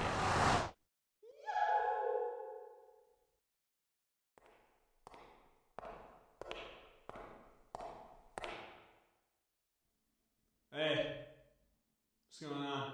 It was me in that castle level again. And the sensation was as if I was watching myself play. The level was exactly the same in the dream. There was this brown snake block thing that you had to ride through the level. You were tasked to stay on top of it without jumping off into a bunch of spikes. And while doing that, you're also responsible for dodging all of these spike balls. And then the snake approaches this hole, and it goes down the hole, and you're supposed to get off and continue the level. And that's where it would have been really nice to have a checkpoint. So the level would have been easier, manageable. But in my dream, it starts to go down, and I don't get off. I watch as I descend into the pit. I should be getting off, but I don't. And as common knowledge goes, this is where Mario would die. But in my dream, the camera followed down the hole. Very unexpected. Did not expect it. I didn't expect it. But there I was, descending. And at the bottom, there was a door and a checkpoint. Which is exactly what I needed! But it was a dream. The next day, I get up and I go try to play again. At this moment, I remember the dream. And I don't know why I tried it, but I decided to copy what happened in my dream. I bet you can tell where this is going. I tried the dream thing in real life and it worked! And now the level was gonna be a ton easier. There's a couple of ways this could have happened, but one sec, let me paint you some perspective. That's like you having a dream of you finding a secret box in your attic that you've never seen, and it has like cheese in it. Maybe M&Ms. Doesn't matter. You go and try to see in real life, and it's actually there. Like, how do you explain that? How do you explain that? How are you gonna do it? How are you gonna do that? I can't. That's what happened to me, and I know I can't explain it. Perhaps you wonder. This was all my unconscious mind telling me something from what I saw earlier in that day in my dream. Well, let me tell you, as the new seer of the universe. No, it wasn't. Did I look at a walkthrough or cheat sheet? No. Did I get tips or advice from my friends or family? No. All I did that day was play Mario and eat and then sleep. And ignoring the sad undertone of that day plan, I had no exposure to anything that would hint my subconscious to tell me that in the dream. Either I have an actual third eye, or that was a 1,000,001 coincidence. Who's gonna be the judge? Us. Right now. Non-stop, like, roll it. Okay. Why? Because it's like... It's kind of... Because I have this... So I got 20-sided dice. I got 6-sided dice. You can look at the dice. I'm zooming in on your forehead quick. You got... Ooh. Many dice. And a coin. This is 2-sided dice. Heads. It's tails. 3. It's a 6. It is a 6. This one's 20-sided. Okay. So I'm just gonna choose... You can look at my face, by the way. I refuse. Let's do, like, 15. Okay. 6. Wait, how many sides did it have? It was an 8. Oh, 2. That's pretty close. You're at, like, 0% right now. Yeah. That's not very good. No. Andy. I forgot to guess. Oh my god! No, don't go back to the coin. You've already failed the coin. It's like the coin because it has higher odds. No. 2. No, we didn't. Oh! What are the chances? It's Zoom in on my face. It's already zoomed. Oh, wrong way. It didn't work. Yeah, you were blurry. It didn't work. That's a wrap. In the end, I beat the level with the new checkpoint and went on to beat the rest of the game. I still don't believe in psychics or fortune tellers or this guy, but that dream, it raises questions. Thanks for watching. Check out this other video that I have, and if you do, then I will appear in your dreams and we can hang out, but I will not stop farting. Ooh, I love public transit. It's so easy. Here comes a bus right now. Hello. Hey, where are we going? We're going to space. How's that even possible? I'm not entirely sure. When are we gonna get there? We're here right now.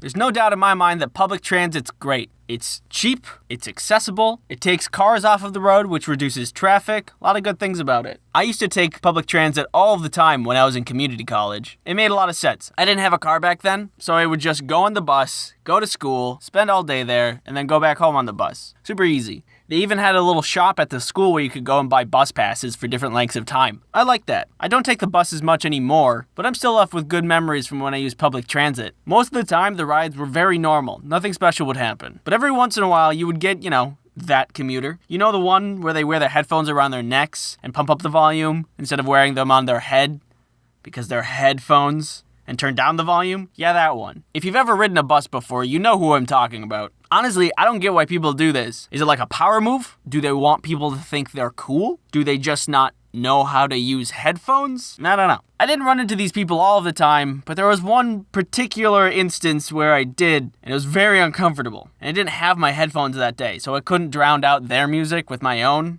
I just had to kind of deal with it. I'm pretty recluse, very shy, so I just kind of dealt with it. Really not the end of the world, but I noticed there was another lady who couldn't really deal with it as well. She kept shooting glances over at the guy, like her eyes were gonna make him stop. Like, stop it. Stop it, eyes. Those don't exist. It didn't work. Eventually, she mustered up enough courage to get him to stop by telling him to stop. But at that point, she had built up so much frustration that it came out really stern and very aggressive. Like, would you turn that down, please? He actually did turn it down, but he must have been embarrassed about it or something, because after she had told him to turn it down, he immediately turned to me and started smack-talking her to me. No, don't do that. I get that you're embarrassed, or at least you're frustrated with the woman for so aggressively telling you to do something so simple, but don't pull me into it like we're homies, like we're buddies. Remember, I'm shy. I don't confront my problems. I just deal with it. Experiencing some concerning emotions? Bottle it up. That's not gonna be a problem later. Put that on the shelf. Problem solved. I was nearing my bus stop at this time, so I didn't want to start anything up, so I just kind of agreed with him, like, Maybe if he just vented a little bit, he would stop at some point. You would think, but no, he kept going. I think that was really rude of her to say that to me like that. Please stop. I just think that she said she wasn't cool about it. Please stop. Stop it. Like, if there was me saying it to her, I would say it to her as well, but just nicer. Stop. Stop it. I think that was just really not a cool move for her to do that to me.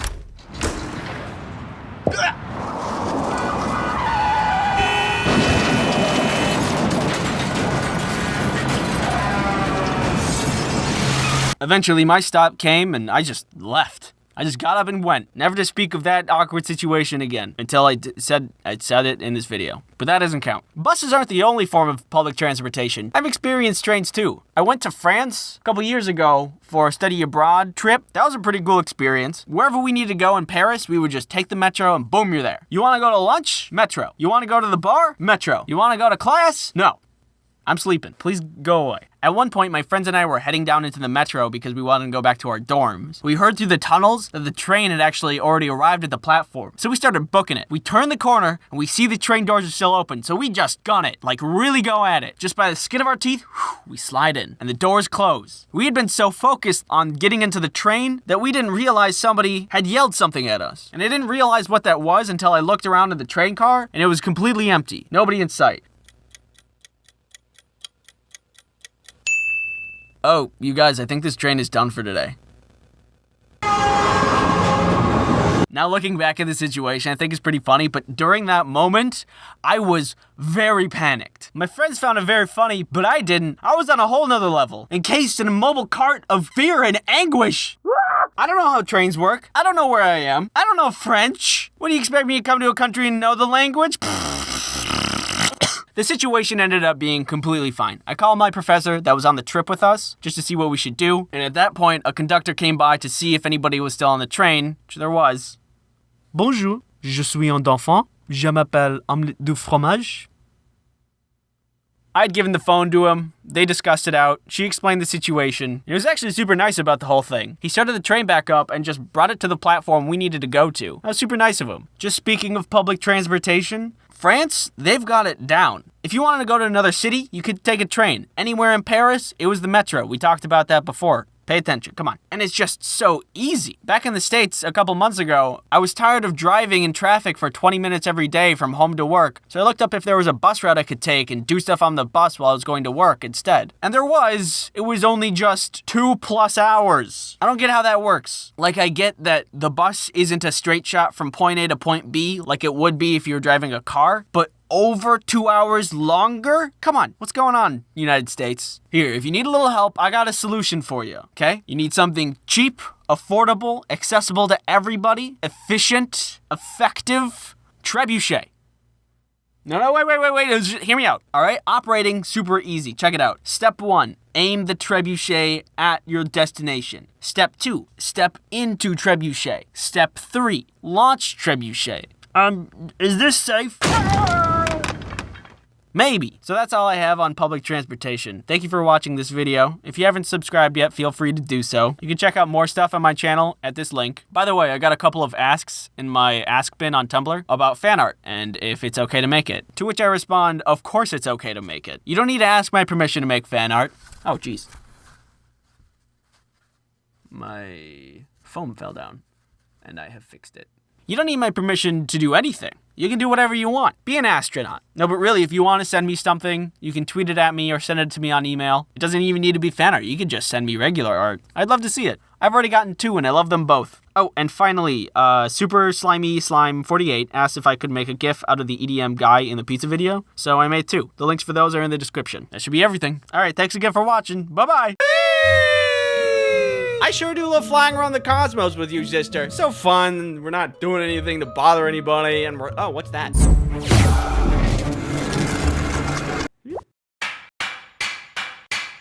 What's this dork up to? Hey, why don't you pick on someone your own size? Get cubed, idiot. What's that supposed to mean? Then I woke up here on Teyvat, fished you out of the water one day, don't have my powers anymore, have no idea where my sister is, and then I've been stuck here ever since. Any questions? Yes, Paimon? I can help you find your sister. Oh? Yeah, there's a town over there. It's called Mondstadt. It's probably somebody that knows something over there. Let's go. Okay. This is how I begin my adventure in the wonderful grand game of Genshin Impact. Sponsored. Any questions? Yes, you there. Why? How do they sponsor you? Great question. It kind of went down like this. We request a trade. You be funny and play video game. We give you cartoon sack of money. Does this suffice? I don't wanna. 2 cartoon sacks. All right, now we're talking. And now we're here. None of that sounded real. So anyway, back to the story. Paimon and I make our way to Mondstadt. Hopefully somebody there can help us find my sister. Paimon points out some kind of magical statue that gives me magical powers. And it tells me that wasn't normal. The gods must like me because I'm so awesome and cool. Let's just keep going to Mondstadt. Oh, okay. On our way, we come across a giant dragon and some boy talking to it.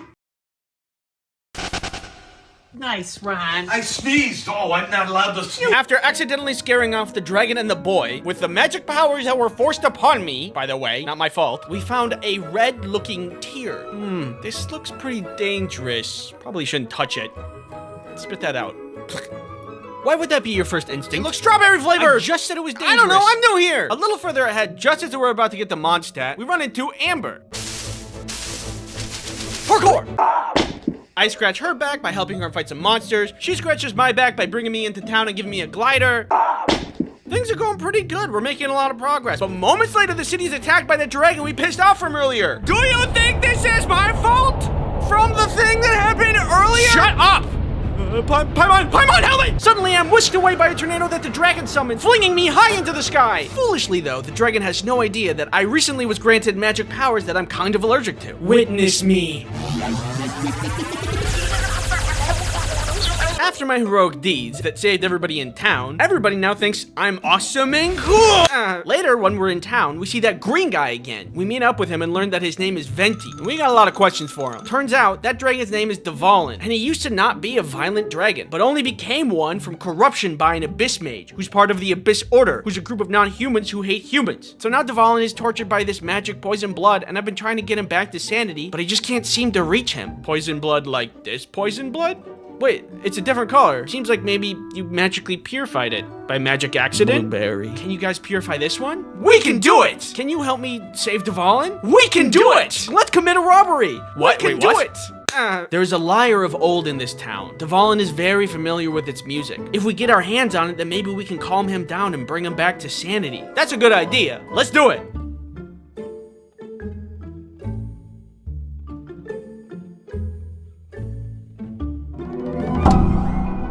Hey! Don't steal the thing that we wanted to steal! Hey! Intruders! We're busted! Run! The jerks who stole our lyre before us was largely a non-issue, because we were able to find their hideout and beat them up and get it back. No problem. Witness me. So, with the lyre back, we could possibly cure Dvalin. Time has faded the magic in the legendary lyre, but all we had to do was restore it with the tears that I could purify. Easy! Hand me that tear that you purified earlier. Thank you. Now, with nothing in our way, we lured out Dvalin, only to find an Abyss Mage whispering evil lies to him, enraging him, and then him leaving again. Let the record show I did not sneeze this time, and none of this was my fault. Okay, new plan. We forcefully purified Dvalin of gross magic by beating him to a pulp. Yeah, I can do that. Hey, Dvalin, how you doing? How'd you guys get here so fast?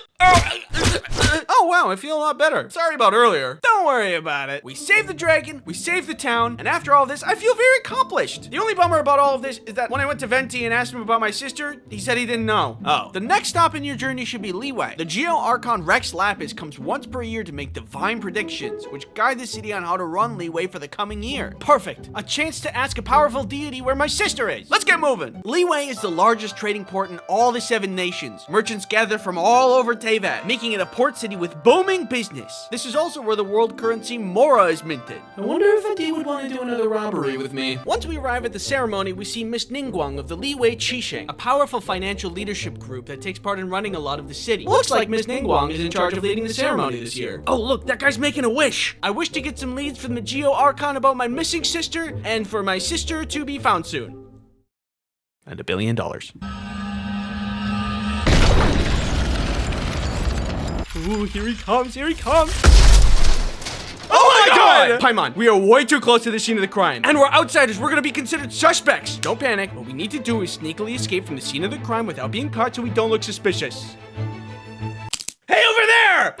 I'm not guilty, I can prove it! And just when I thought that I was about to go to jail, this guy named Child, yeah, that's his real name, comes to our rescue and gets us away from the scene of the crime. But when we talk to him, we find that he's part of the Fatui. Hey, you're part of the group that stole the lyre from earlier! I know my reputation, but I'm not a bad guy. Okay, maybe I am a bad guy, but you can trust me. Okay. Here, take this sigil. The Adepti, the magical creatures who have also taken part in running the city, have the authority of clearing your name of any wrongdoing, and this sigil will give you permission to talk to them. Well, I don't see any other way out of this, so let's go. After we filled in all the Adepti that God died, we are now off the hook from being criminals. But now there's this looming power vacuum in Leeway that leaves the city unstable. We talked to Child again, who's like, hey, isn't it weird that the Leeway Qisheng hid the body of Rex Lapis after his death? Hey, that is weird. And they were the ones to do the ceremony, which means they were closest to the scene of the crime. And if you're close to the crime, you can do the crime. I would know. I stole a lyre once. Conveniently, we later get an invitation to meet Ningguang at the J Chamber, a grand floating house where she lives and does a lot of her work. Floating house, schmloating house. I'm not jealous. Floating stuff is stupid anyway. What did you Anyway, this is a perfect opportunity to use my masterful detective skills to figure out where the body is hidden. Miss Ningguang, tell me where the body of Rex Lapis is hidden. It is in the Golden House. Tell me or... Oh. Wow, I'm an amazing detective. We learned by talking to Miss Ningguang that the hiding of Rex Lapis' body was to stabilize the situation. Also, the Vitui are not to be trusted. Ever since Rex Lapis died, they've only wanted to gain power and sink their fingers further into leeway. Oh. So Child was really just using me to get more information on where Rex Lapis' body was for evil Vitui reasons. I guess that the guy who said, maybe I am a bad guy, really was a bad guy. Not even the world's greatest detective could have seen that coming. So to confront Child, we go to the Golden House, where we find him being evil, and so we fight him. You can never dream of defeating me. Oh. Well, I guess I have to pull out the big guns. Fine, we go to plan C. What have you done? I could be a detective about it, but I'm wondering. I've summoned Osile, the overlord of the Vortex. Let's see you handle this. We bravely scurry back to Miss Ningguang to figure out what to do. She decides to use her floating house to defeat Osile. An entire... Wow, really? Okay. And the entire Jade House drops on top of Osile. The day is saved and everything is fine! Mostly! Sorry that Child got away. Also sorry your house blew up. Also sorry your god is dead. Do you know where my sister is? No. Dang it! Before I say my final thoughts, thank you Genshin Impact for sponsoring this video. It's been a while since I've been able to play a game that isn't laced with guilt, since this was technically work. And genuinely, look at me, genuinely, the game is good. It's got good animation, it's got good story, it's got good game design. There is a reason it's such a huge game. I actually enjoyed myself. If you're interested in playing the open world action RPG Genshin Impact, then you'll be happy to learn the game is free. There's over 100 characters that you can play with, each of which wield and fight with unique elemental powers. By the way, this entire video, 100% spoiler free. There's tons more story and lore, and what you just watched was only a taste of Genshin. Blueberry. Plus, there is a new update coming out on September 10th featuring the new region Not Cry. There's gonna be more characters such as Lauma from the Frost Moon Scions, Flins from the Light Keepers, and Aino from the Clink Clank Krumkaki Craft Shop. Try saying that 5 times fast. This update also greatly expands on the game's main story and lore, where you'll find several factions gathering at Not Cry for some unknown reason. Even the Fatui. And if I find Child there, I'm gonna beat his ass! There's also gonna be new events along with special rewards for the 5th year anniversary. Download Genshin with the link in the description and use the redemption code for 60 bonus Primo Gems. Thanks again for watching, and if you don't mind, it's time for me to jump back into the game. See ya, gamer.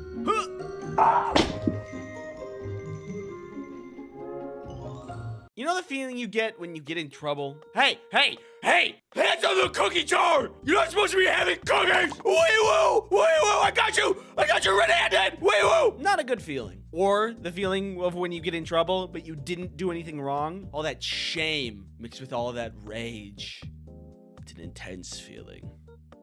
A terrible feeling. I don't like it. I've gotten into trouble for things that are absolutely not my fault. I've experienced injustice. However, I've learned from these experiences and grown. Ew. This one time, I was in recess. Recess was wrapping up. All of us students were lining up to go inside. The teachers were counting our heads while we waited. During this, I was standing next to a kid named Devin. We were mild friends, so we were talking to pass the time. While we were talking, he came to me with an idea. Not a good idea, mind you, but an idea. I bet that I could, like, punch really close to you and not actually punch you. No, I don't want to do that. Like, really? No, I don't. No, trust me, watch.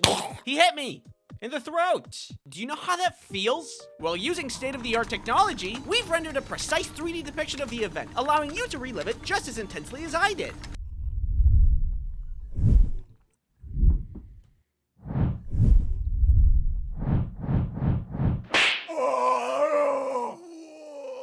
I understand if that was difficult to witness. Now, normally, on the playground, when somebody hits somebody else, the assailant goes to the principal's office. But when the teachers saw this kerfuffle, they thought that they saw 2 kids fighting and not one kid as a victim. They quickly went to dole out some justice. Hey, both of you, principal's office, now. Oh.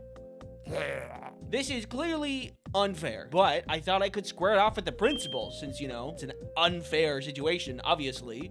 And nobody in their right mind would put a victim in the doghouse for their absolute innocence, right? I hear you 2 have been causing some trouble. Fighting on the playground? No, he hit me. Doesn't matter who hit who first. No, I didn't do anything. Do not make excuses. This is a lesson. Fighting gets you nowhere in life. But I'm sending a note to your parents. Be thankful that is all I am doing. You can go back to your classrooms. As we walked back to class and I thought about what just happened, I was feeling like I had learned something. All right, boys, what's our takeaway? Principals are scary. We need to articulate better. Sometimes authority figures are wrong and people can make mistakes when trying to do good, ultimately resulting in injustice. No, wait, guys, I got it. All right, yeah, good work, team. We did it. All right, yeah. Woo! And I never talked to Devin again. That wasn't the only time I went to the principal's office. The other time was technically because I broke the rules, but only because I was being cool and awesome. And I'm not about to apologize for being cool and awesome. I was in high school in study time, the class everyone takes to absolutely not study and just hang out instead. One day I thought it'd be really cool to bring in some cards to show my friends a new magic trick that I learned. Is this your card? Yes.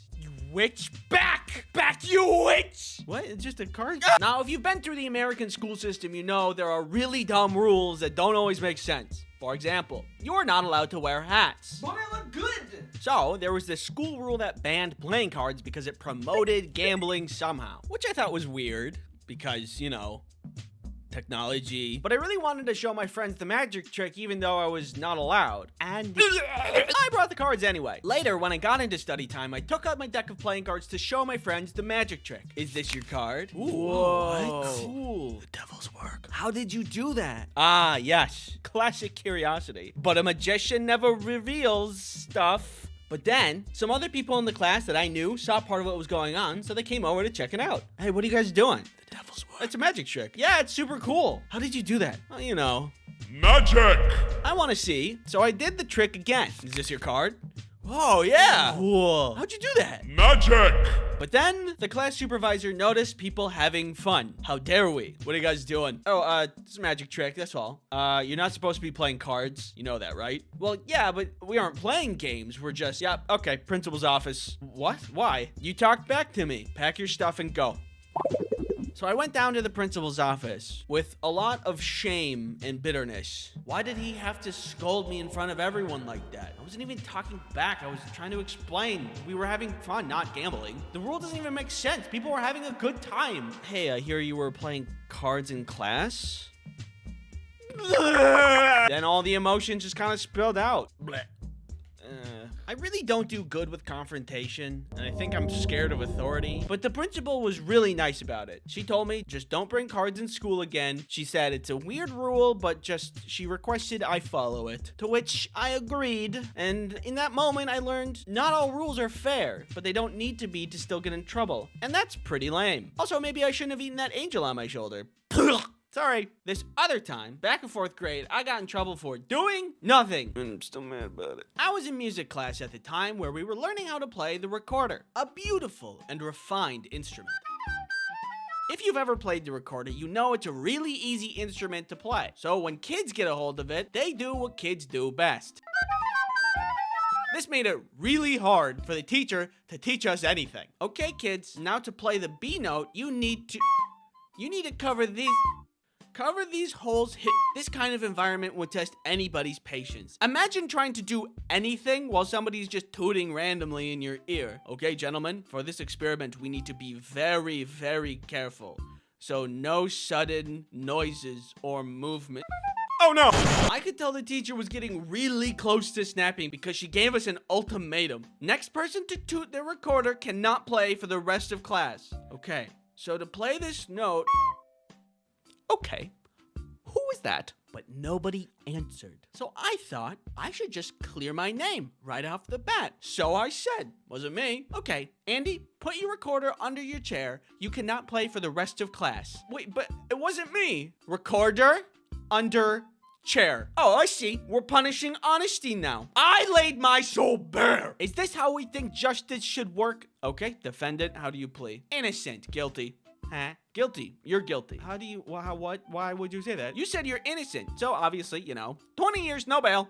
So I put my recorder under the chair and looked around the room, trying to find out who the real rule breaker was, so I could clean my now tarnished reputation. Somewhere out there is a criminal, a wrongdoer, walking free, and I'm here bearing the burden of their crimes. But in the end, I never found them, and I ended up taking all the blame. Hey. What? Check it out, I made a new plush! You may acquire him if you desire. The plushie is live now. We're doing pre-orders and then shipping him out in September. So if you want him, he is here and he is small. Thank you for your time. And thanks for watching. If you could choose any video game item to have in real life for surviving the zombie apocalypse, everyday use, and annexing Toronto, what would you choose? Why was that one so specific? This is a fun question if you like video games. And I like video games, so I went ahead and I asked you about it in the community tab. The portal gun sounds like a good idea for the zombie apocalypse. I would use a hang glider for the Breath of the Wild every day. Wait, what? And I'll go with barrier blocks from Minecraft for the last one. I'm just gonna say this outright. The Breath of the Wild hang glider is probably a really bad one. I'm sorry to break it to you, but it's just kind of worse than a real one. You have to hold on with your hands. You have to have gorilla grip strength to hold on to that. And if you can't, then you die. Have you ever used monkey bars before? Like, think of that, but 5,000 feet in the air. It's not a good idea. I don't know. Maybe you're just built like a brick, but from my perspective, I don't think I'd want to do that. The portal gun is very good though. Very useful in a zombie apocalypse. Simply put a portal in any entryway to your base, and then the other end of a portal on a cliff. It's perfect, and there's no flaws with that idea. Yeah, come a little closer. I dare you. See what happens. To annex Toronto, you would use Minecraft barrier blocks, which is a very creative choice, and also a very ambitious one. Definitely Maxwell's Notebook from Scribblenauts. I remember this game. The book that whatever you draw on becomes real. I could see this for anything. Imagine if you had a room to decorate, you could have anything. Do you need like a homemade security system? The options are limitless, really. You want to do this the easy way or the hard way? Yeah, he's not giving up. Take the shot. The gravity gun from Half-Life. It's proven to be effective in apocalyptic situations, that's true, and would be incredibly useful to everyday situations. Have you ever tried to move a mattress? It's the soft thing, but the most annoying thing to move. I could see this being very useful. I don't know how to deal with Toronto with this thing, though. I think I kind of set you guys up with the annexing Toronto question. I just thought it was funny, but it's really a hard question. It's kind of out of our scope, so sorry. I would use the hook shot from Zelda on people's faces. Wait, do you mean like in the zombie apocalypse or daily use? Speaking of video games, sponsorship jump scare! The 10th anniversary of My Singing Monsters is here. Dude, can I help you? To celebrate, My Singing Monsters is dumping a ton of new content, all designed by the community. There's a new mythical monster on Cold Island, Strombonin, who was heavily influenced by the community and not a threat to anybody. There's new costumes and decorations that were all designed by community members too. And I don't know if you guys need any more designs, but if you do, I would happily provide my services. There's also 10 special limited edition anniversary monuments for all past birthday milestones. All this stuff and more coming to the next My Singing Monsters update. Download on Steam and mobile. All right, we're done. Get out of here, man. Come on. The Banshee from Halo would help all 3 scenarios. Fly to and from work, get away from zombies and easily shoot them to protect the base, and same for Toronto. Okay, I don't think we're gonna get away with the Toronto one. But I do really like a Banshee. I would love to have a Banshee. I know exactly what I would do with a Banshee if I get one. Blue shell from Mario to annex Toronto. You can't deny its power. Few have seen this baby fly and live to tell the tale. The tool gun from Gary's mod. I love this. It's basically copy, paste, or delete for real things. Subscribe to my YouTube channel. Hey, look at me. Look at me. It's okay, everybody. As long as we're inside, he can't get us. Maybe just Kirby. He would eat zombies in an apocalypse, make a good pet in everyday life, and could eat Toronto if he wanted to. Causing destruction with a walking pink ball sounds fun. Kirby isn't an item, thank you, but I love him, so I will accept this answer. Hey, give me that. If you guys missed it, I made some merch and it's in the store. Check it out if you'd like. Thanks for watching. Have you ever watched my channel and thought, this guy's kind of weird? Oh, jeez. Sometimes referred to as astrology for guys, the Myers-Briggs personality test categorizes you into one of 16 categories in the flavor of United States tax form. From that, you can determine your personality traits. And I recently took one. And the questions were revealing, I think. You regularly make new friends. People are social creatures. Everyone likes finding somebody that they can call a friend. Someone you can call up and say, hey, do you want to see how many red vines we can eat in a minute? And then be there for you to get you an ambulance. If I find somebody that I'm making friends with, I'm happy. However, I am very introverted. but I'm an animation YouTuber, so I don't think anybody's surprised by that. Socializing will drain me a lot faster than most things, so it's just not something I seek out. Hi. I just have the friends that I have, and sometimes new friends happen. You spend a lot of your free time exploring various random topics that pique your interest. Just the other day, I learned that ticks don't freeze in the winter because they produce kind of an antifreeze chemical, and also Lyme's disease feeds off of that chemical, and that's insane. I've been watching a lot of content vicariously through Moist Critical lately, and it'll often send me down a rabbit hole of like Wikipedia searches and other YouTube videos that I didn't need to know, but I find very entertaining. There's always something to learn on the internet, and the internet never says no.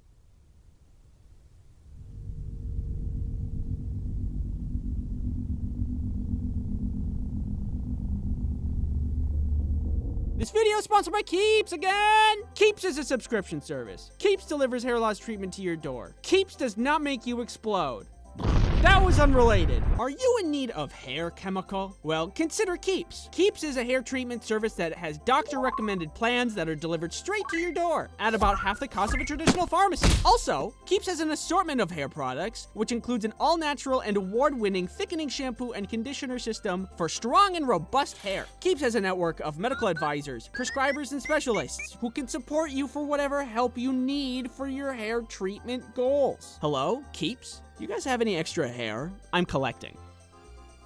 So what do you mean when you say, stop calling? Hair loss stops with Keeps. To get 50% off on your first order, go to keeps.com/ice cream sandwich or click on the link in the description. That's keeps.com/ice cream sandwich. Keeps! It's a product!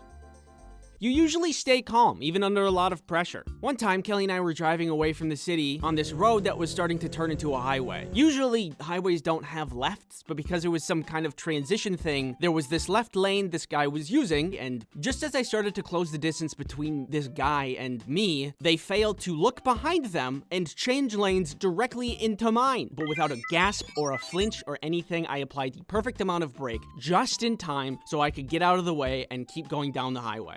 Perfectly, without flaw. But this other time, I was mixing a bunch of trail mix and I dropped a raisin on the floor, and Rhea, my beautiful and adorable dog, came and ate it, and she really liked it. I'm like, oh, you like raisins? And I gave her 5 more raisins. Later that night, I wake up to hear her vomiting in another room. I go and see that she's really acting very sick, and I get like some kind of divine thought pops into my head and just says, maybe it was the raisins. I'm like, no. It's a fruit. And then I Googled it. And for anybody that doesn't know, raisins are incredibly toxic to dogs to such an extent that 1 raisin can kill a dog. And I gave my dog 6. I begin calling the ASPCA, and I'm calling emergency vet lines trying to get to her appointment, which I eventually place. And this whole time, I'm shaking and crying and not doing well. In the end, they treated her, and she's fine. Everybody did a great job except for me, and now she doesn't get raisins or all of these other things that are poisonous to dogs. So anyway, am I calm? Depending on the situation, I will either have an incredibly strong emotional reaction due to intense fear and guilt, or I'll activate like a sleeper agent and do whatever is necessary to succeed. I don't know. Seeing other people cry can easily make you feel like you want to cry. No. You're more inclined to follow your head than your heart. It's hard to follow what's not there. You feel comfortable just walking up to somebody you find interesting and striking a conversation. Oh God, no. I'm not insane. What if they find out I'm weird? Could you imagine? That'd be embarrassing. Stop staring at me, freak! Plus, what would I even talk about? You know that ticks, they make antifreeze and Lyme's disease eats it. Oh, wait. You often end up doing things at the last possible moment. Yeah, this is something I wish I could change about myself. This one time somebody asked me to make a tattoo for them, and I said, of course. But they had to consistently remind me to complete the task because I kept forgetting or procrastinating, and then in the end, it wasn't even actually what they wanted because I also have trouble following instructions. So I think that I'm just not organizationally strong, but I can draw a pretty mean circle. So after compiling these and other questions in this quiz, we get Logician. which feels wrong, but the explanation feels like it actually makes a little bit of sense. Oh, would you look at that? According to the, what is happening over here? According to the test, my strengths are things like thinking of ideas, imagination, curiosity, and seeking objective truth, which I think I'm in line with. I love daydreaming. I don't know how I passed any test ever. Someone might be professionally explaining the detailed and extensive history of the Eastern world, but what is going on in my head is completely separate. My weaknesses are things like being disconnected, too matter-of-fact, perfectionist, dissatisfied. I can relate to some of these as well. I spend a lot of time trying to get a drawing to feel right, even though my drawing style is really simplistic, and I should just embrace that simplicity. There have been times I will get caught up in drawing a circle for well over a minute just so it looks right. And that's probably not great. Oh, there's more. What does this say? Is so cool and handsome. Wow, what a handsome guy you are. Wow, that's crazy that it says that at the bottom. That has always been there. What the heck? Anyways.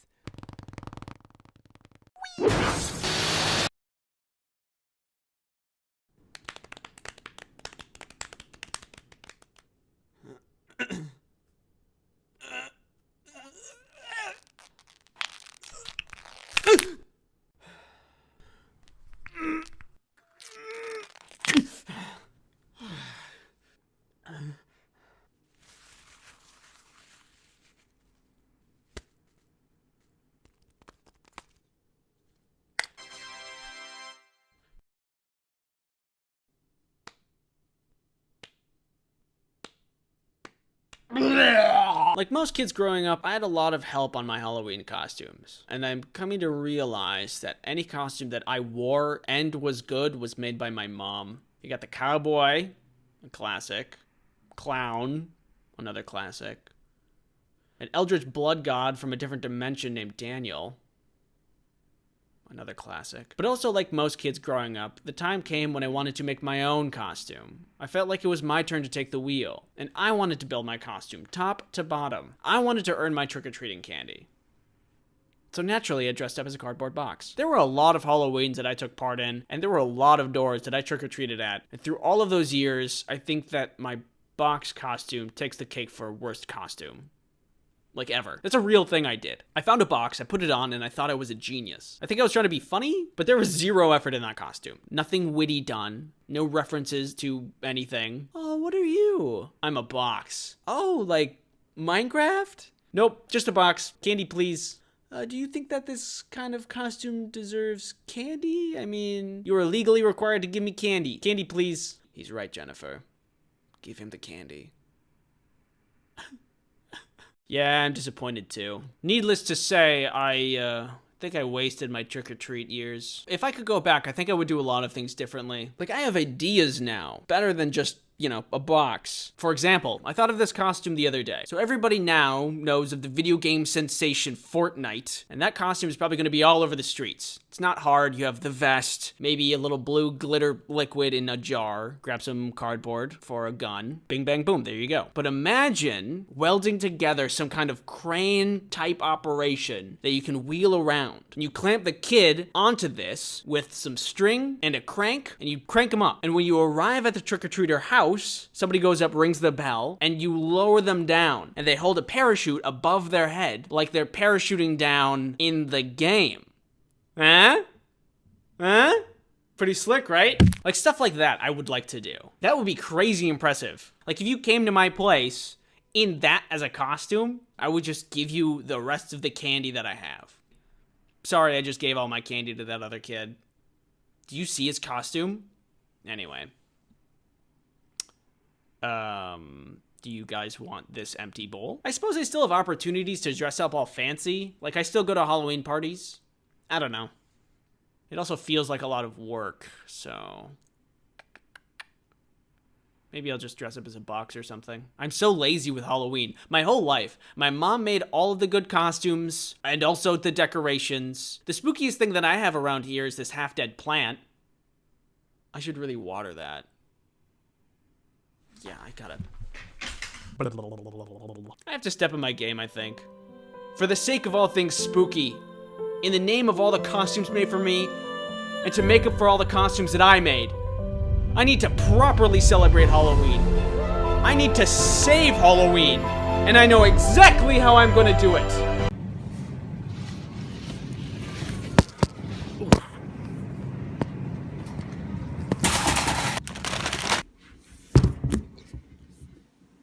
There we go. This is it. I'm finally doing it. Here's our boy, ready to be decorated for the good of Halloween. I've seen this done a million times before, so I think that I know what I'm doing, and we can get started right away.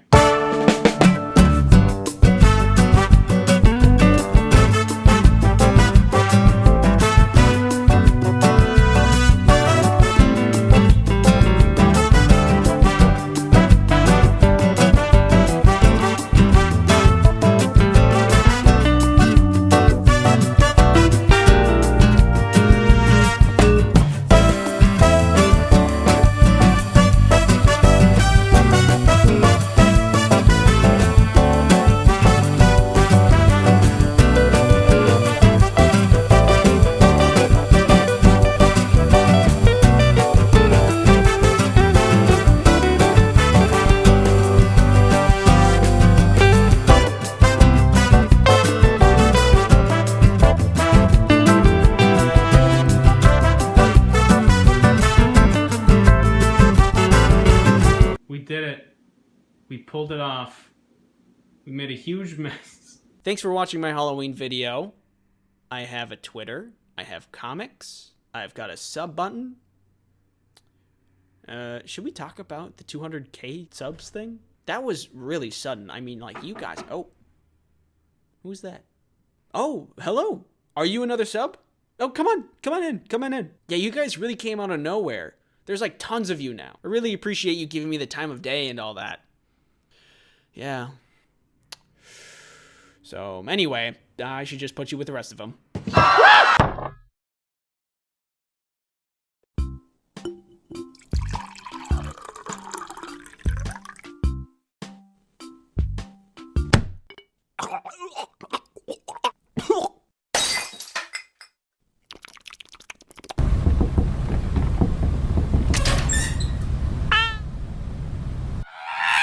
Hey, what's going on? Hey. Hello. Hi. Where are we going? We're going to space. How's that even possible? I'm not entirely sure. When are we gonna get there? We're here right now.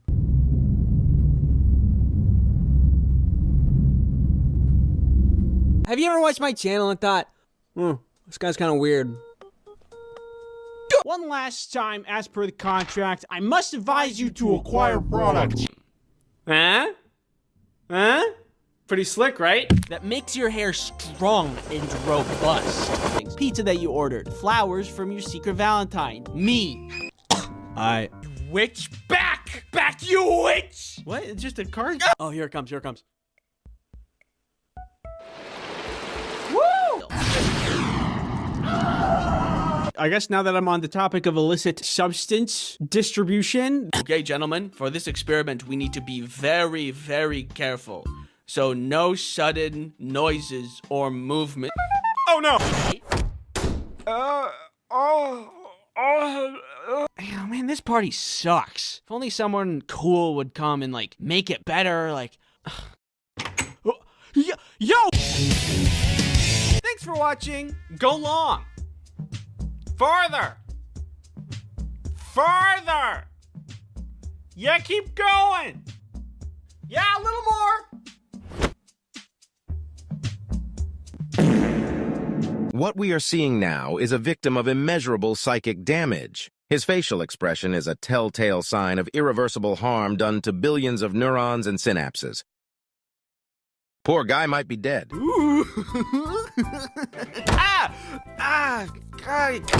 Just get inside and I pull this lever and... Well, plan B. Help me! Of course! Here's a Band-Aid! No! Hoodies, shorts, this guy. Please let me go. In your dreams. Wait.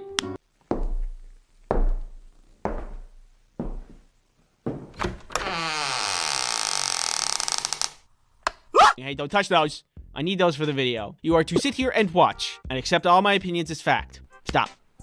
Can I come up there? No. Please? My chemicals! Hey, buddy! What do you think about dodgeball? Well, I think that... What is it? What is that? What do you say? You don't know what that is? What is specifically define a premonition dream? Well, hey there, little guy. What you got there, buddy? Broccoli? Well, what are you gonna do with that there broccoli?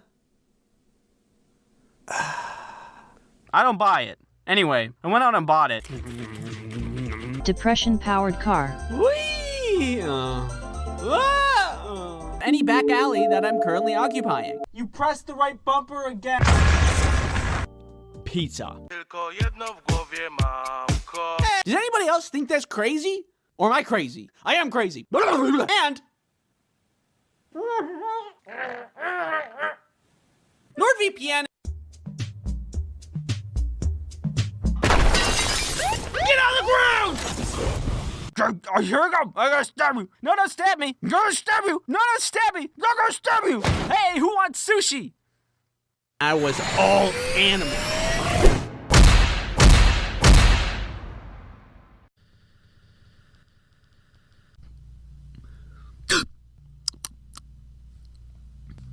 Come inside. Come on. Come here. Take a seat.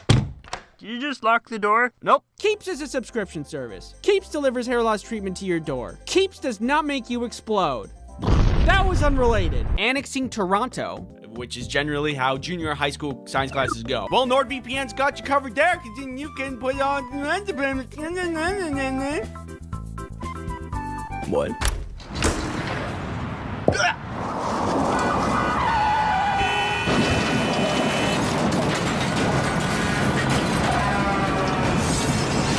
Also, you might be happy to hear this, but there's no sponsorship segments in this video.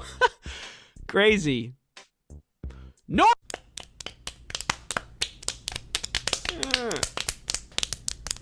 Stop.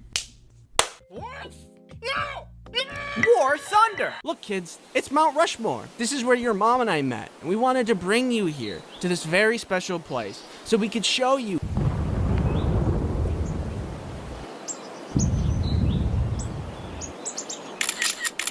Ooh, a squirrel. Ooh, a ladybug. Ooh, a piece of candy. Ah!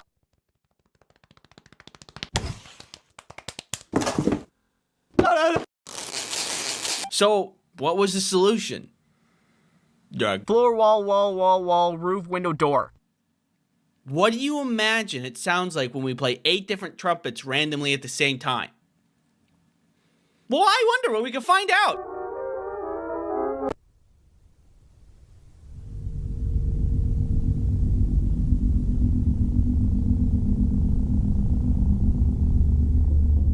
Where's the justice? Is it here?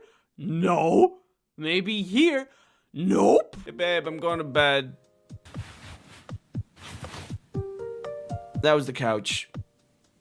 Which pile is the bed in again? Butter people. What do you find uncomfortable? Is it nails on chalkboard? Or perhaps sponsorships? No, come here. Half court.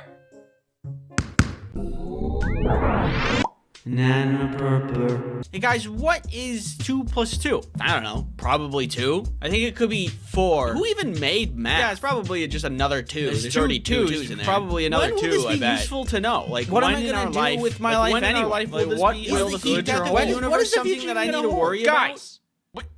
Fine, more for me. Well, you know. Magic! The first stop is the revolving door. The revolving door is a mechanical marvel with its beautiful presentation combined with spinny door go spinny wee wee wee that helps you protect yourself online.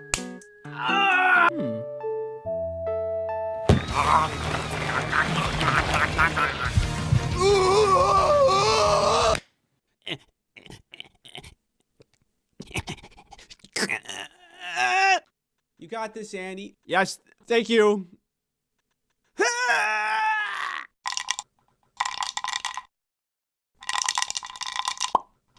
I can fly and my dad is Santa. Oh. Yeah! wood, nails, rubber bands, and with a little ingenuity, I created garbage. I'm online looking at the rate of bone fractures in the United States. Take a seat. Sit down in that chair. Put that rope around you. No, I'm just kidding. I'll do it for you. To me, personally, I have been affected. So I think that I know what I'm doing, and we can get started right away. Cheeseburger. The place? Basement. VPNs are a great way to achieve that. But all the smart people got together and were like, nah, I'm doing it anyway. Here's some advice. If you want to ship drugs, Maybe you could like, you know, like you could do, like make them into cool sunglasses. with NordVPN, you might not be able to keep me from breaking and entering. Bonjour, je suis un enfant. Je m'appelle omelette du fromage. Nah. One sword, please. And so now, whenever I hear the iPhone alarm, I feel some kind of primal fear. Do you need like a homemade security system? That wasn't the only time I went to the principal's office. I need to be right back. I gotta go get it. Please, there is no need to apologize. These things happen all of the time, Mr. Lincoln.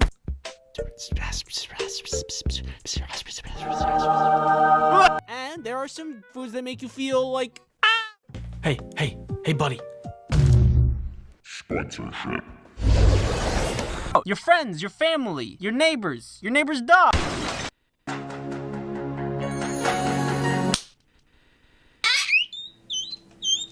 let's go check it out. It'll make all of your dreams come true. Come on, you're gonna love it. I said come on. But there's only one way to find out. Please, give me peace. Well, I got the game for you. Hey, baby, it's just me, Tony. How you doing, Tony? How you doing? Good to see you, Tony. Good to see you. What's going on up here? Tony's here. Tony's here. Hey, Tony, how you doing? Good to see you. Tony's good to see you. Hey, what's going on up here? Tony's here. Hey, Tony, I haven't seen you forever, Tony. Hey, Tony. How could this happen to me? I made a mistake.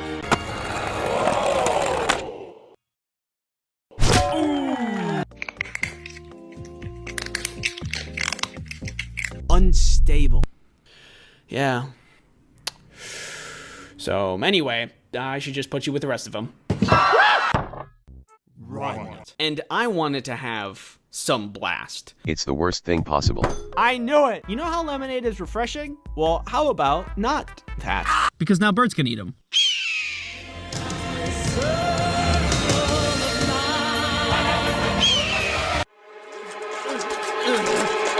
Fun. Oh, I'm just cutting up a banana. Gonna add it to the cereal. Just let me go get my cereal.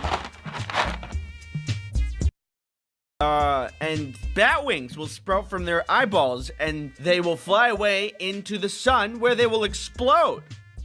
High five.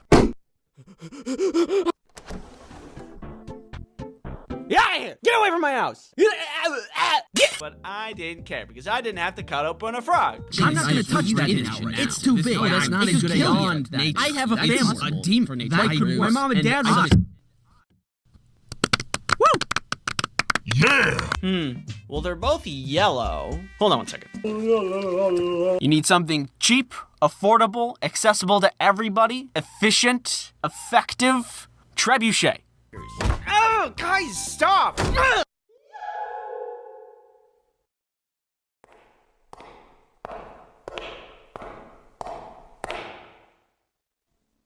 Hey.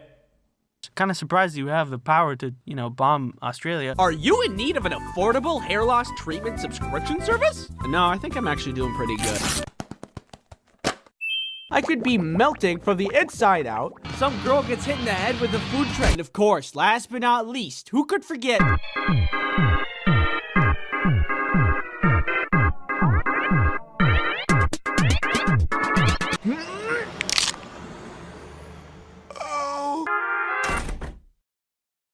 Have you guys gotten any work done at all? Where's the guy in charge here? Oh my god. Brain scan, unremarkable. Oh, what's that? You want me to talk about you some more? Well, only if you pay me, so. Kelly's bag actually bursts open. Oh God! Hi.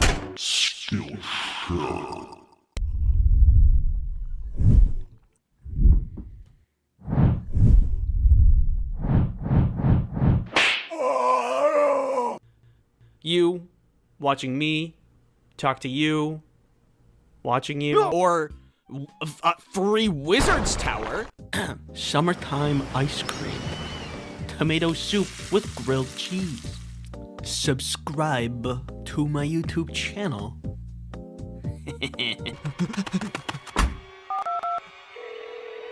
Hello? Yes, there's someone in my bed. It was Minecraft. Hello? Hello? Hello? Is this safe? Maybe. And I love dodgeball because mostly it's just easy fun that anybody can enjoy. Like that guy over there. Do you need to access the dark web? That terrible, just horrible, terrible, terrible, horrible pain. You ever wish that you could get your life together? Do I need to be worried about what's in this box? It feels like a squinch, which is obviously terrible. And it ruined my arms. Well, you just stick your hand in and you hope you don't get bit. I'm a catch and release kind of guy, but not a catch and release at the expense of my arm kind of guy. So now, my stupidity is quantifiable. Earth is round, sun is bright, I got square brain. Lots of hair, I want to sleep. You regularly make new friends. I love you, Pizza. You can do anything you can set your mind to. I love you. Not me now, but when I was younger. Goose. A hat that produces more hats, which in turn produce more hats that can produce more hats. And if you can't, then you die. So we're on the plane, it takes off. Do a deal with the devil. Woohoo! That guy was weird. And while doing that, you're also responsible for dodging all of these spike balls. Oh, isn't this frustrating? Don't you hate it that it looks like this? Yes, I do hate it. God, and I'm just sitting here, why didn't we start with that? You got the cowboy, a classic. Clown, another classic. An eldritch blood god from a different dimension named Daniel. Another classic. Do you have cows in your house? Do you need some ultra fresh milk? Society peaked when GameCube had tiny discs. Was going haywire and could literally explode inside of me and kill me. Uh-oh. You mean? Like, way too much focus. This one feels sticky. Forgetting to drink water for an entire day might be a sign of something and not just be a goofy little thing that I do sometimes. You weren't supposed to do that. Oh, I'm gonna wait a week for you. Kinda. Nobody really wanted to eat pizza because what they really craved was violence. Don't leave me here. My house. My God. Anyway. Oh.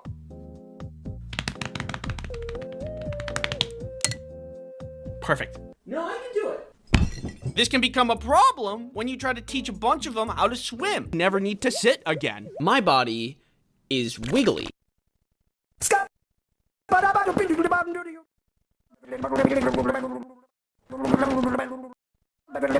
You mean? Hey, New York slice this, New York slice that. I'm walking here. The only thing is that you might not survive the landing. Oh, what are you? I'm a box. And I'm like, huh, that's probably the worst thing possible.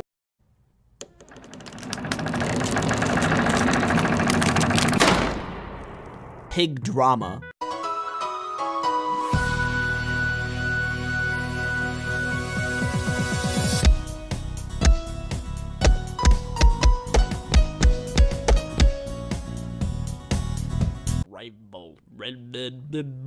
You can sneak and put it in the back pocket of your friend if you want to stalk them. Out of this world. Just watching like stupid garbage on YouTube. I am 8 out of every 10 Americans. Why are your hands so sweaty? What? Whoop. Anyways. Wait a second. Is that Minnesota? It is! Out of my way. The Minnesota State Fair is happening, I think, depending on when this video is out.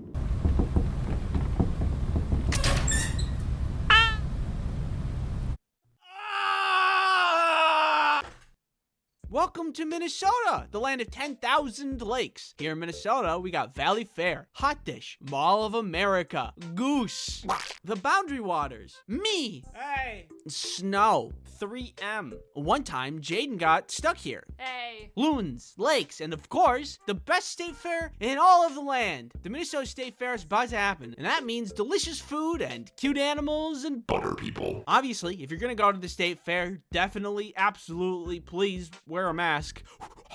Especially since there's going to be a lot of people there, because Minnesota has the biggest state fair in the entire United States. Texas, for some reason, holds that title, as we can see on Wikipedia, but that's a lie. In reality, Minnesota has the biggest state fair. I don't know how Texas got that title. I mean, I get the meme. Everything's biggest in Texas. They're considered the biggest state fair because they're longer, which doesn't make any sense. That's like saying Timmy got the most Easter eggs on the Easter egg hunt because he got twice the amount of time. That's like cheating.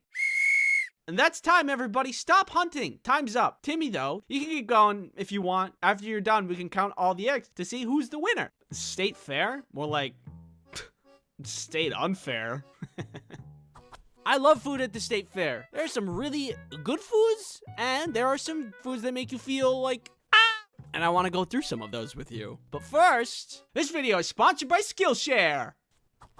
Skillshare is an online learning platform for creative people who are learning new skills, honing existing skills, or just exploring their creativity. Skillshare has something for everyone. Look, back in the day, if you wanted to learn about woodburning art, you'd have to go to the library, and who's even literate these days? I know I'm not. Now you can just go online and take a class on woodburning without even leaving your home. It's amazing! Personally, I would like to take this class about indoor gardening by Ekta Chaudhary, because as it stands, I exist in an endless white void.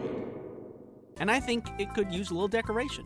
Skillshare is made for learning, so that means there are no ads, and there's always new premium classes being added. In the description, there's a link for a 1-month free trial of Skillshare for the first 1,000 people that click on it. Thank you, Skillshare, for sponsoring this video.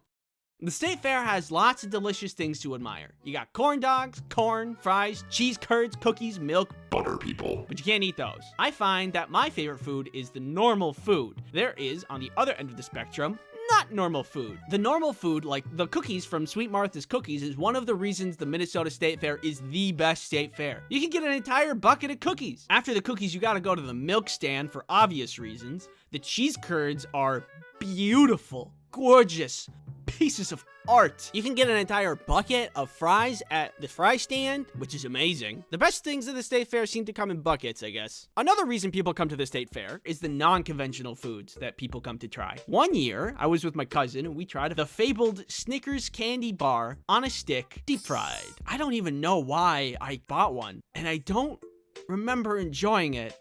But I also don't remember disliking it. I ate it, and it tasted like if everything was a flavor, kind of like how chicken is a weirdly universal flavor. That's what I imagined this flavor was. Universal. I don't know, like, how do you explain that? Thank God I was young at the time when I ate it, so my body could take such a beating. I imagine anybody over the age of 80 would have had heart palpitations just by smelling the booth selling those things. I don't really like those kinds of foods. It's really not for everybody. But here's a sample of what's gonna be there this year that I want to slander. Buffalo chicken dough skit. It's like a biscuit donut thing, stuffed with shredded chicken, glazed with a sweet and spicy buffalo icing, with bacon bits on the top. Ew! Cucumber jalapeno limeade. Spicy lemonade. You know how lemonade is refreshing? Well, how about not that? Jumbo donut sundae. It's a sundae and a donut, but they put the sundae on the donut. Waffle burger, maple infused candied sweet crunchy waffles with a side of maple syrup. It sounds good until you realize there's a meat patty in there. Ew! But I also have to remind myself that's part of the draw of the state fair. I may be slandering all these foods, but I'm just one person whose favorite flavor of ice cream is vanilla. Other, more adventurous people come to the state fair purely because of the crazy foods. They either want to try it because it sounds good to them, or they want to try it because it sounds bad to them. Wow, that sounds like a terrible combination of things. I'll take 2, please. But hey, I mean, that's just more corn dogs for me. If I had a booth at the state fair, it would blow all of the other booths out of the water. It would be at the top tier, best-selling food ever to touch state fair grounds. Come round, come here, ye, everybody, for your toast. Yeah, you heard me right. I would sell toast. It's a tried and true breakfast champion. There's no complex combinations where the flavors may or may not clash. It would be thick and delicious, and everybody loves bigger portions anyway, so it'd be super popular. And it's simple. Bread and butter. No choices need to be made. The only thing you need to decide at this booth is how much do you want. Anyone? Okay. Thanks for watching. I don't have a lot else to say. This is your brain. And this is your brain on ADHD. Wait, so it turns out your boy has ADHD. Who would have guessed? I got officially diagnosed about a year ago now. The process for getting diagnosed was odd. I didn't really know what to expect when getting diagnosed, but I didn't expect it to include wires, that's for sure. By the way, 2 things. 1, I am not a doctor, so always get a professional diagnosis if you suspect anything. And 2, ADD is no longer a thing. It is all under ADHD now, with 2 flavors. There's the inattentive type and the hyperactive type. And apparently, I am the inattentive type. So, all of this started with good old classic denial. I had a lot of ADHD symptoms for a long time, and we'll go over specifics later, but have you ever noticed in TVs and movies where ADHD is just like, ooh, a squirrel, ooh, a ladybug, ooh, a piece of candy? Ah! Well, that's only on the surface level of ADHD, and unsurprisingly, it is a much more complicated thing than popular media makes it out to be.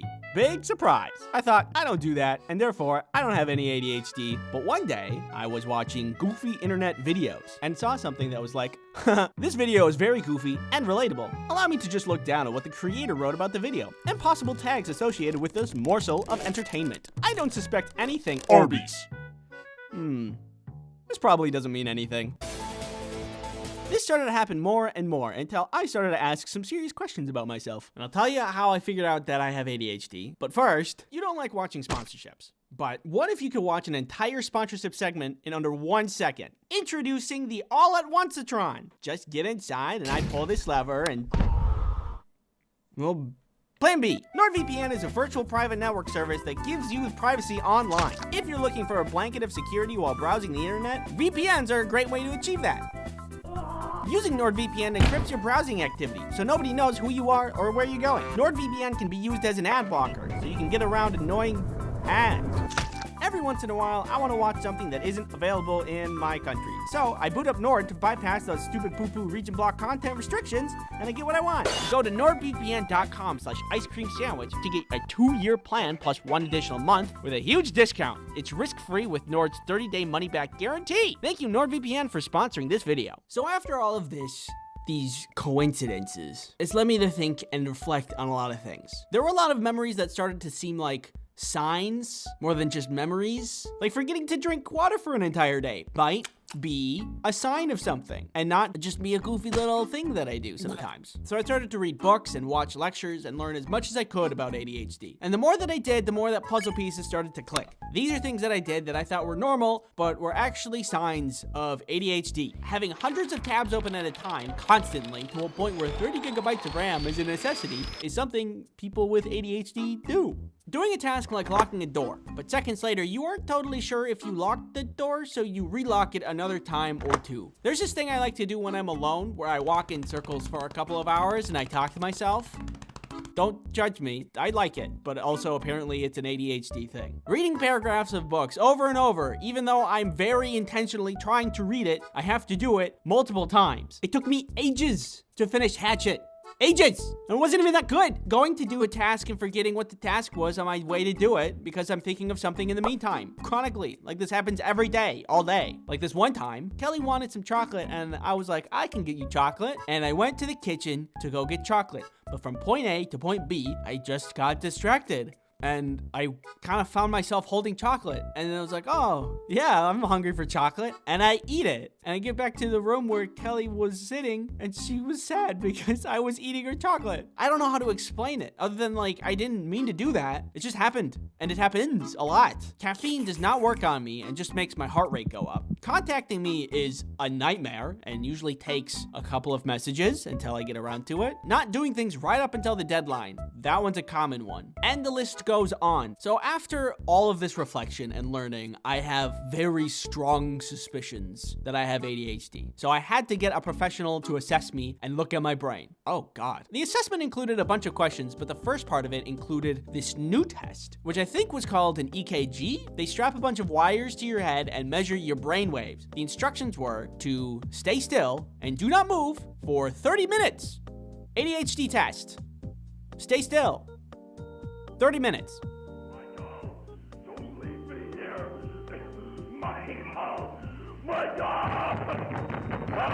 You already know the results. I had ADHD, and I felt weirdly relieved. There has been a lot of frustration in my life because despite trying really hard to focus, I could only achieve half as much as other people. So despite still having issues with it, it feels good to know why. I never expected that was going to be a meaningful thing to me, but here we are. Anyway, after my diagnosis, there was talk about medication, and that did not go well, but I'm going to make a second video about that. I have an idea of what I'm going to say, but since we're entering medication territory, I want to try to be a little bit more thoughtful about how I go about the video. So, need a little bit more time. Thank you for your patience about it. I wish you the best, and thank you for watching. Ooh, piece of candy!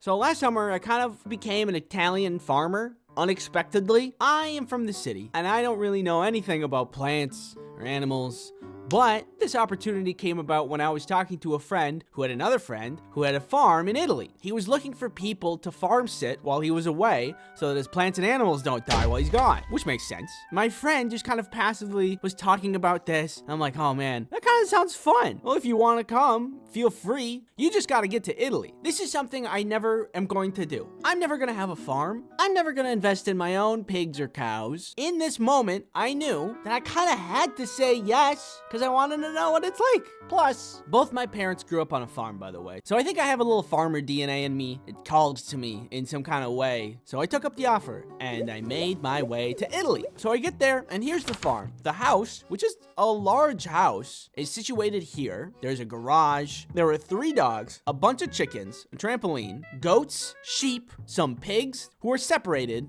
because of pig drama, a bunch of cats, and 2 roosters. So it was a full farm. There was a lot to do. I didn't know how this was gonna go, because again, as a city guy, the hard work I do is at a desk. Could I handle the work?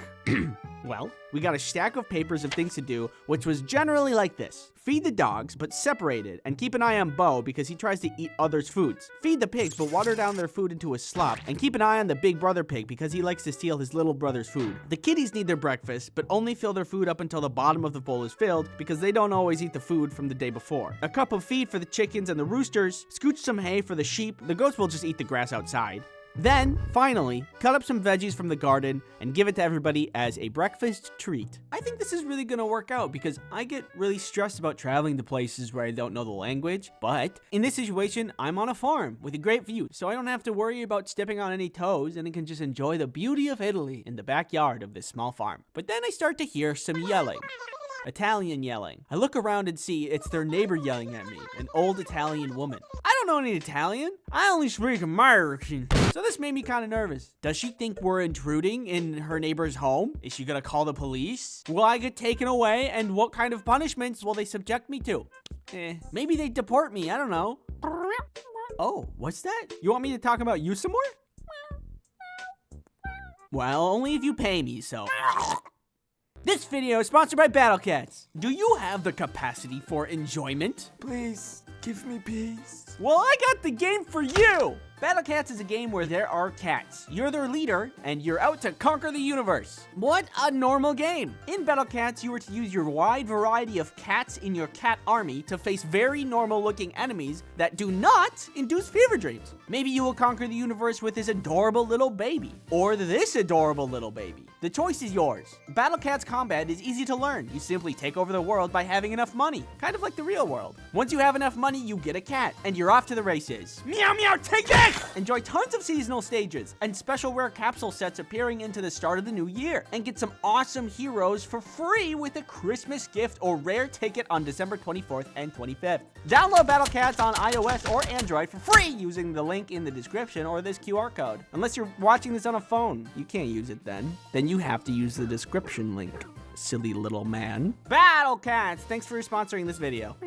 So this old lady was yelling something, and also her dogs were acting like they were ready to feast on my blood. I just kind of wanted to ignore it, but she persisted, and I can't really just sit there pretending like I don't hear anything, because you can definitely hear something. So I approach, and I'm like, hey, I don't speak any Italian. Oh. And she threw a fig at me. And I realized she was sharing her figs. She was still speaking Italian while I tried to catch all the figs. I thought, what am I gonna do with all these figs? I've never even seen a fig that wasn't a fig Newton. But we were on a farm in Italy. We could use this in a delicious charcuterie board. So I said thank you, and she said something in Italian, and her dog said something that will probably get me demonetized, and we went our separate ways. And we set up to make a charcuterie board. The fig charcuterie board night was part charcuterie, part panic. Using the figs that we just got, we set up a delicious spread, many cheeses and crackers we were just about to enjoy, but then Grace said there's something in the chicken coop. We had access to their security camera around the farm so that we can keep an eye on things when it's nighttime. And Grace saw that on the camera there was a non-chicken shaped entity in the chicken coop. We didn't want to lose any of the chickens, so we ran out to make sure everything was okay and it wasn't a threat. And it wasn't a threat. It was a little baby owl. We were really freaked out that there was gonna be like a bloodbath that we'd have to deal with, but it was okay because the baby owl was just a little baby and he didn't want to hurt anybody. Probably, maybe. Do owls even eat chickens? I don't know. He didn't run at all, and he was actually really sweet and chill. So that was nice. We took him out of the chicken coop, and we put him in the barn loft where there was a bunch of hay, and he could be warm for the night. So I'm thankful that everything worked out, but the trip wasn't completely casualty-less. There was one day, while I'm working on the farm, I see what I thought was a cat in the distance.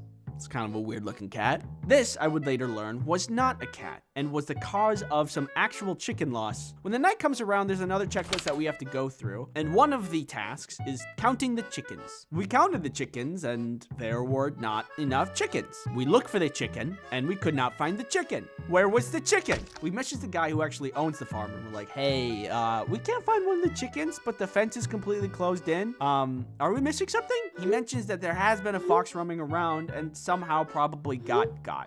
Poor guy.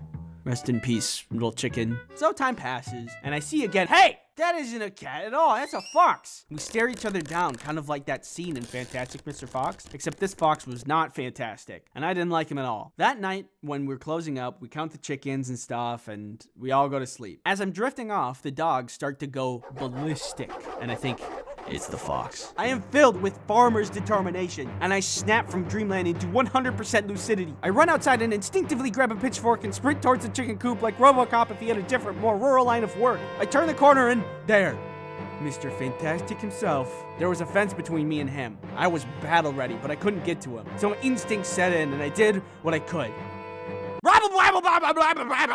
And the day was won. The fox was gone and the chickens were safe. I think I actually did something there because after that night, he never came back. I also think I was ready to die because that night I dove headfirst into a fox fight with zero fighting experience for some chickens that I've only known for a couple of days. I probably would have gotten really hurt if there was not a fence there. So I'll just pat myself on the back and call it a win. The rest of the experience was great. Italy has pizza. I'm sure that some of you may know that. In one of my previous videos, I talk about how I dislike French fry pizza. Try to make it myself, tasted really bad. Not a good idea. But I had a couple of comments that told me in Italy, it is a thing. It's called American pizza and that I should try it. Well, I was in Italy. Guess what I ordered? American style pizza. And guess what? It was really good. I don't know how they pulled it off. Here, have a taste.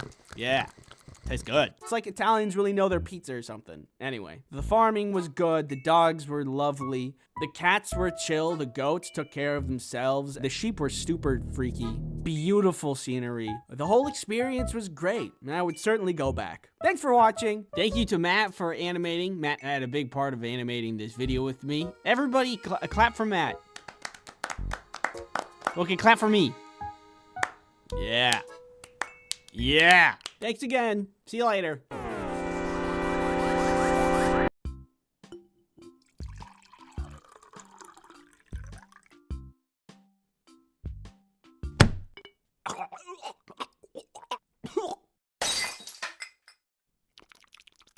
I am not a smart person, and I never have been, and I never will be. But there's a lot of people who say otherwise, and they support me, and they love me. I'd like to make something very clear to everyone who loves and supports me.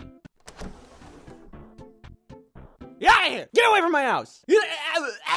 I know what I'm talking about when I'm calling myself stupid or dumb. This isn't a self-deprecating thing or a self-hate thing. It's just like one of those facts of life. Earth is round, sun is bright. I got square brain. Remember the hurt video I did? And there was like a bunch of math at the beginning? I wrote the script for that video, recorded the audio for that video, edited that audio, and then listened to the audio while I was animating over the audio. And it wasn't until somebody told me in the comments that I realized that my math is bad. And I got square brain. How did I get through school? Barely. Every time I have a misunderstanding where there really shouldn't be any misunderstanding, I've been writing it down and putting it in this list. And now I have a list of all of the times I was being dumb. So now my stupidity is quantifiable. Look, you can see that's how many times. Too many. Let's take a trip down idiot lane. Let's look at a couple of these. Pay-per-view is not pay-per-view. I learned this one about a year ago. I was looking at some paper and thought to myself, paper sounds a lot like pay-per-view. Pay-per-view.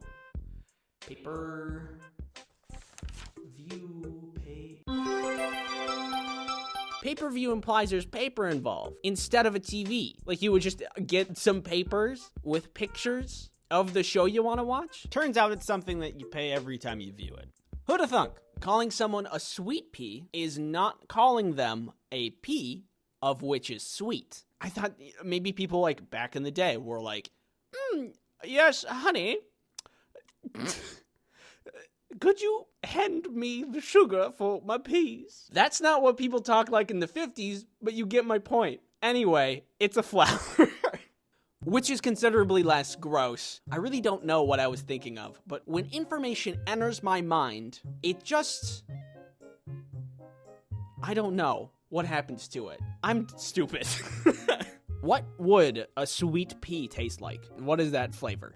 If I had a nickel every time I was dumb, I would not have to be smart to make a lot of money. I thought for a very long time that peer pressure was pure pressure. There's water pressure, air pressure, and then there's your friends. What do you think my IQ is? I'm gonna tweet it. I wanna see what people say. Apple, 2. At least 3. One of them for each little hair proof. Oh no. 2,500. At least 100%. It's not wrong. Oh. 2. Jonathan. Big. 0. Another 0. 82. 82. That's like a real answer. Banana. No. 149. That's a lot. A billion. 120 something? That's another real answer. Out of this world. Big. Fruit. Gummy. God. Peanut. Pants. Pancakes. Guys, it's supposed to be a number. Are you guys hungry? Potato. Taking a deuce is taking a number 2 because deuce is 2 in Spanish. Maybe German. Deuce. I spelled it wrong. Wait a second. It's English. Wait, it's English. What? It's just English. Deuce is English. What? Mushrooms are called toadstools because it's like a stool for a toad. Honestly, you could have called it anything and it would have accepted it. Oh, what's that? It's called salt mask bird. Amazing. I'm accepting that as fact. In conclusion, I'm not got the smart. There are a lot of other people in this world that are really, really good at retaining information, a lot better than I. But I'm good at other things, like this little dance. Silver lining, now I know all of these things, and my intelligence has been improving, if only a little, over time, which isn't always the case for everybody. Thanks for watching. I love seeing you watch my videos. Thank you for watching. 911? Yeah, he's back. If you haven't seen the video I've done with Noodle yet, we did a collab, and you should check it out if you haven't seen it yet. It's a fun time. And you know what else is a fun time? Noodle and I are also going to be streaming a little Bob Ross action Friday. Editor's note, by Friday, I mean literally today, 3:30 CST. Also, you can follow along with us, and then we're going to check out everybody's paintings afterwards. So if you're into that, come on by. So come check that out too. If you want a notification for when that happens, the bell icon does that. I think that's everything. Don't forget to subscribe. And if you do subscribe, then I will appear in your room tonight. I don't like guts or gore, which has made me very opposed to dissecting animals, specifically in science class. I had a junior high school science class where we just had to learn science stuff, which is generally how junior high school science classes go. One of these classes, we had to dissect a frog and learn what's inside. Very gross. I don't like that. So everybody was getting ready to do frog science. Lots of groups, lots of dead frogs, and me, who really did not want to cut open a frog, let alone any animal. And because I didn't really want to cut anything open, when I was going to join my group, I was doing it very slowly and lazily. I did some stretches to buy me a bunch of time before the inevitable of frog gutting. But then my teacher looks over at me and notices me standing like this. Andy, you don't have to dissect a frog today. I look up, confused. There was some pause. Do you need to go to the nurse's office? She thinks I'm feeling sick and that I'm prepping myself physically to go open a frog and cut its flesh. I noticed an opportunity. Oh, I don't know. I just need to breathe a little, I think. Feel free to sit down. I'm not going to force you to dissect a frog if you're going to be sick. Oh, yeah. Thanks. So, I do. My group was a little salty that they had to do all the work and I got to skip out, but I didn't care because I didn't have to cut open a frog. So I was thinking about that story lately and I realized something. That affected me 0% in life. I am no different as a person because I didn't cut open a frog. You want to know what's inside a frog? Guts. I don't need to cut open a frog to know what's inside. Do not misunderstand me. Education is very important, but does anybody else feel like the pursuit of good letter sometimes misses the point of going to school? Like, looking back at school, I think there's a ton of things that could be changed. First of all, bring back recess. We need more breaks. Why do we have to work all the time? I want to sleep. And for teachers too, we're all working too much. We have so much technology now that could help the teaching process. And with the saved time, we could just chill, let the information digest a little, you know? And like, just get rid of the frog dissecting stuff and like some other things, except for that one time where my science teacher came in with a bunch of potassium and put it inside a bucket of water and didn't tell us what was about to happen. Keep that class. But the other classes, like the frog dissecting, I don't want that. This is biased. But I think that recess would be a better option, where we could do, I don't know, something fun. There was also this money class in junior high school where we had to start a business. But I must ask first, do you know how to protect yourself from this? Yeah! Clearly not. But do you know how to protect yourself online? Let me tell you about NordVPN. NordVPN is a virtual private network service that helps you protect yourself online. That was because you didn't use NordVPN. That's on you. NordVPN can help you stop that intrusive tracking. This boomerang represents NordVPN. You have to give it a second. NordVPN also helps you block malware so you can protect your computer. NordVPN saved my marriage. You can use NordVPN on multiple devices to help protect your loved ones as well. Use promo code Ice Cream Sandwich to get NordVPN's 2-year plan plus 4 extra months free. It's risk-free with Nord's 30-day money-back guarantee. Thank you, NordVPN, for sponsoring this video.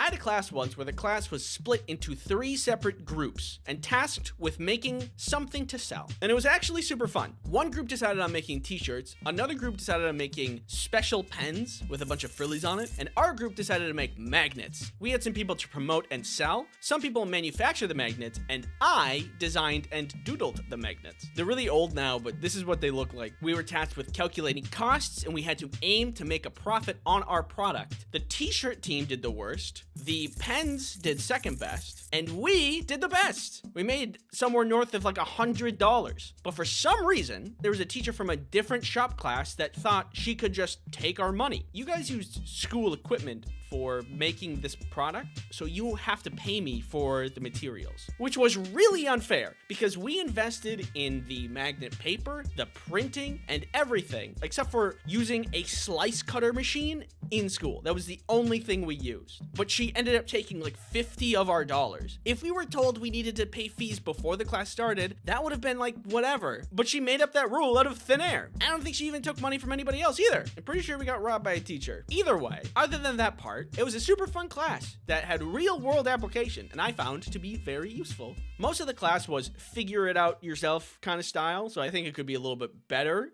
like teach us how to make a budget or here's how you don't get robbed. But at the end of the day, still thumbs up class, and I think that we should look into doing that more for other people. What is one thing that we deal with daily but are not educated about in the slightest? One time I was watching a video about a story, and this guy was talking about a lady that was fighting at the store. He was in line to get some groceries, just a normal thing, and she budged him out of thin air, like an adult did that. He said, "Hey, please don't budge me," and she says, "Oh, I've always been here," as if he doesn't have eyes. And then when confronted by multiple people, she yelled at them and said that she was the victim of being bullied. And it made me so mad. Like, how could you even think that you're going to trick people, and if you're going to play the victim, everybody saw you? I thought about it for like an hour out of my day. Later, I was watching more videos, and I saw a bunch that were like catching ghost footage on camera, and it was obviously fake. Who believes this kind of stuff? It's a good thing I'm not gullible and have critical thinking skills. Hey everybody, remember that story the other day about budging? I lied. I wanted to see how many people believed me if I lied on the internet, and wow, it was a lot of you. First of all, don't lie on the internet. It is bad and I'm easily fooled. I think maybe if there was a class on media literacy, especially since the thing we're doing the most is consuming media, I think that'd be a pretty good class. Maybe I'm saying that because I'm just really embarrassed that I got tricked. Or, here's an idea. What if instead of any class, there were no classes and like students could just pick something to study and then all the teachers would be mentors for the students and give them direction and resources to learn what they need to learn to achieve what they want, like inventing a machine or learning about bacteria. We'd probably have weekly articles where some student invents something that changes the world. 17-year-old invents easy and cheap test for common disease. 15-year-old makes popular mobile game with power of thought. 16-year-old makes ominous sphere that knows your thoughts and can tell you the future.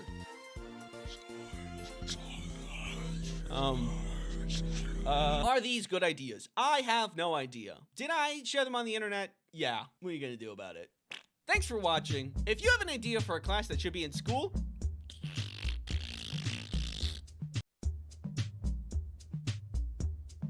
get on the ground! I asked you what food combinations would get you into this situation, and that's you. Kirby, look at you. Living life, not a care in the world. What's your secret? And many replies later, I have enough evidence to put you all away for 30 to life. So let's begin. Banana slices in cereal with milk. The milk gets rid of the banana aftertaste. Banana aftertaste? Isn't that just banana? And makes them sweeter. The cereal adds a crunch to every bite. Thumbs up to this one. It's important which cereal you choose though, because I've had this, specifically with Honey Nut Cheerios, and it's good. You got the honey, you got the nut, you got the Cheerios, and you got the banana. And it's all good. Those flavors, they mix, they're good. But if you're out here like, oh, I'm just cutting up a banana, gonna add it to the cereal, just let me go get my cereal. call it Smam. Oh god, there's a name for it. You make a s'more, oh no, put a thin slice of Spam cooked over the fire instead of the marshmallow. It's sweet, salty, crunchy, and savory all at once. You are irresponsible. What's next? Spam and ice cream? Tea? Pepsi? I shouldn't give him any ideas. Spam is one of those foods that gets a lot of hate, I think, because its consistency. It's really goobly. It's also really salty. I really like it because it's so salty. But to add it to s'mores? What are you doing? Why would you do that? To me, personally, I have been affected. You know what else I get affected by? Internet privacy. NordVPN is a virtual private network service that helps you protect yourself online. NordVPN helps you with so much, like stopping intrusive tracking. NordVPN also helps block malware, so you can protect your computer. Hello? Can I come in? No, go away. NordVPN made this delicious smoothie. Tastes like the internet. NordVPN allows multiple devices, so you can protect yourself and anyone else you care about. Nah, I never really liked Timmy anyway. Use promo code Ice Cream Sandwich to get NordVPN's 2-year plan plus 4 extra months for free. It's risk-free with Nord's 30-day money-back guarantee. Thank you, NordVPN, for sponsoring this video. Peeps Pepsi slaps an ungodly amount. Peeps and Pepsi. Peepsy. Yes, it is real. Yeah, I saw this the other day. So I was at the store getting groceries and such, you know, stacking up on the essentials, and I saw a yellow bright box for a 12-pack of soda with a Pepsi logo. I thought that was weird. I looked closer. It was Peeps flavored Pepsi. I thought, there's no way this is gonna taste good.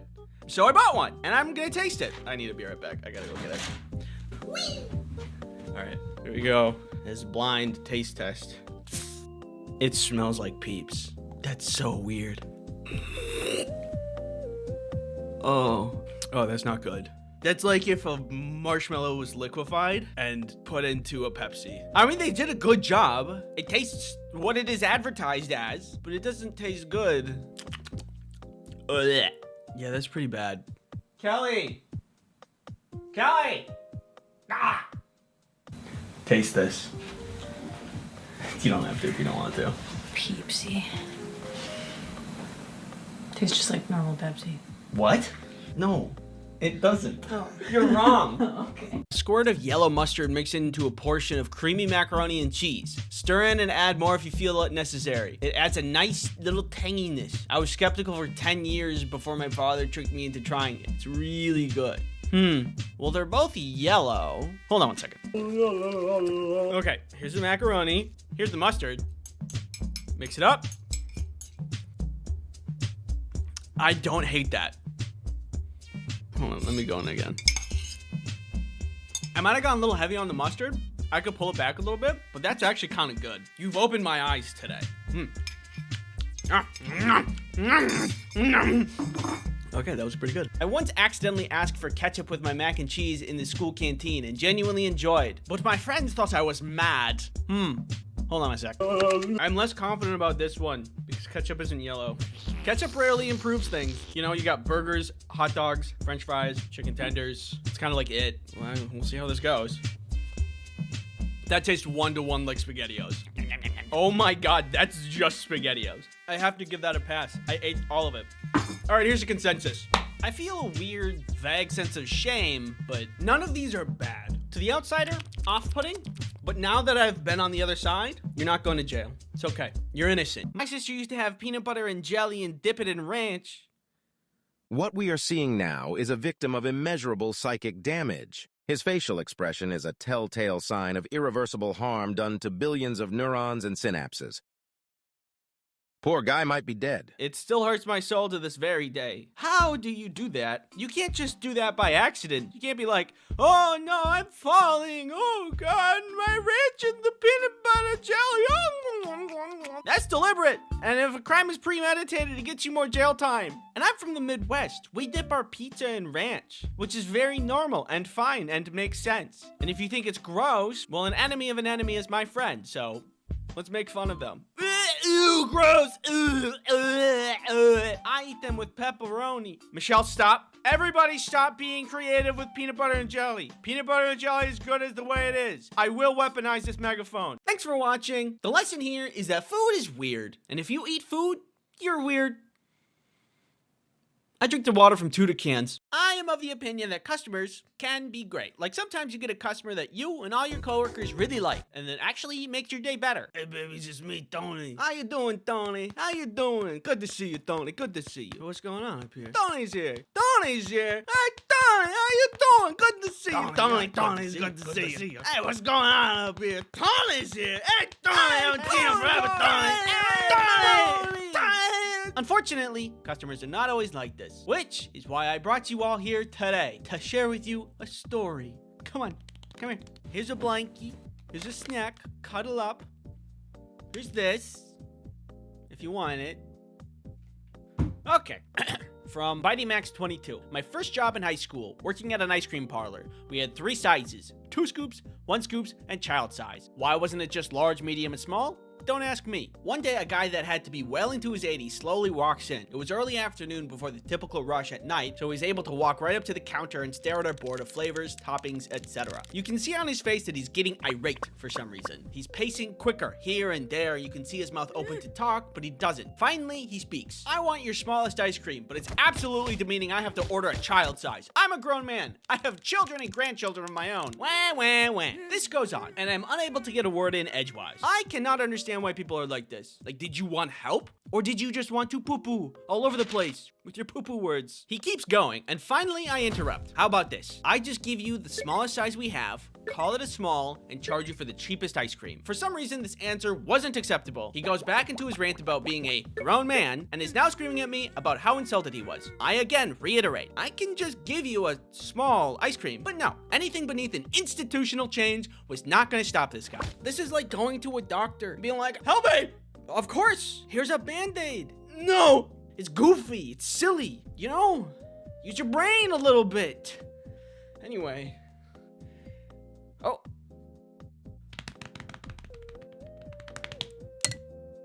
Perfect. Let me tell you about the sponsor of this video. What? No! War Thunder! War Thunder is a pew-pew game full of all kinds of boom boom and bang pow. War Thunder is a free-to-play multiplayer action game full of all sorts of things, like planes and ships and tanks and grass and trees and water and clouds and sand and dirt. And War Thunder has a ton of unique vehicles, both renowned and prototype for you to play with, all with their own feeling and playstyle. This one feels sticky. War Thunder includes vehicles from 10 nations. USSR, USA, Germany, Great Britain, Japan, China, France, Italy, Sweden, and Israel. Make use of tons of customizations like camouflages for your vehicle to make your vehicle truly represent you. War Thunder locations span all over the world from Africa to Alaska. Gain control of enemy territory with aircraft and helicopters in the sky, small large naval vessels in the sea, and tanks on land. Download War of Thunder for free from the link in the description. All new players and those who haven't entered War of Thunder for 6 months or more will receive 100 Silver Lions, a week of renting legendary German ground vehicles, 3 premium vehicles as a gift forever, XP boosters, a week of premium account, and other bonuses. Get all these bonuses by clicking the link in the description. The season of German gifts will soon come to an end, much like all things. Play now on PC, Xbox, PlayStation, and other. Okay, back to the screaming old guy. He just kept going. Now other customers are starting to walk in and just watch him rant, screaming, do I look like a child? I have grandchildren older than you. Meanwhile, he's refusing to order something else. Just consider the smallest size a small rather than a child size, which was written on the board, and won't leave either. The owner now comes back to see what's going on because now there's a long line and this has been going on for a good 10 minutes. As is usual with these situations, the owner introduces himself as the owner, which then prompted a response, good, your employee insulted me. As the man explained how I insulted him, the owner pivoted to the same thing I did. Can we just call it a small and be on with it? This made things worse. Finally, after him screaming at the owner for a few more minutes, the owner says, you came into my shop, don't like the name for my ice cream sizes, berated one of my employees, and are now berating me. Please stop using the phrase disrespected because you're the only one being disrespectful. Usually in internet stories, this is when the writer puts, and everybody clapped, but nobody did. The situation was way too awkward for them to even acknowledge they were paying attention. What if somebody did clap? Woo! Sorry. The old man went to talk, and the owner cut him off and just said, "Let me be frank. Tell me what will make you happy, and I'll do it." The old man stood for a few seconds and just angrily said, "I'm never coming back here again," and walked out the door. This is funny because this guy played himself twice. Once, because he wasted his own time, because he just didn't accept help, and then, also, because he didn't get any ice cream. And that was the one goal that he had. It's the one goal anybody has when they go to get ice cream. And he didn't do it, and it's really easy. Watch. See? We need some kind of rule as a society to say that, like, if you're making demands but also refusing help, you get, like, 1 minute tops. And then after that, purge rules take effect. We can't continue to let this happen for people who give us ice cream. Right? That's crazy, right? It is. Thanks for watching, and remember, if you want to stand up for an employee that a customer is being really rude to, repeat after me. Violence. Well, hey there, little guy. What you got there, buddy? Broccoli? Well, what are you gonna do with that there broccoli? Food fight! Noun, an instance of people throwing food at one another. Broccoli, pizza, beef, cheese, PBJ, just the P, HAC, JJBLT, BRB, corn dog, corn without the dog. First invented in 1939 by Jeremy M. Beef Food Fight. That's not real. Hey, what's going on? Welcome to here. Hope you're doing well, you know, with whatever's going on out there.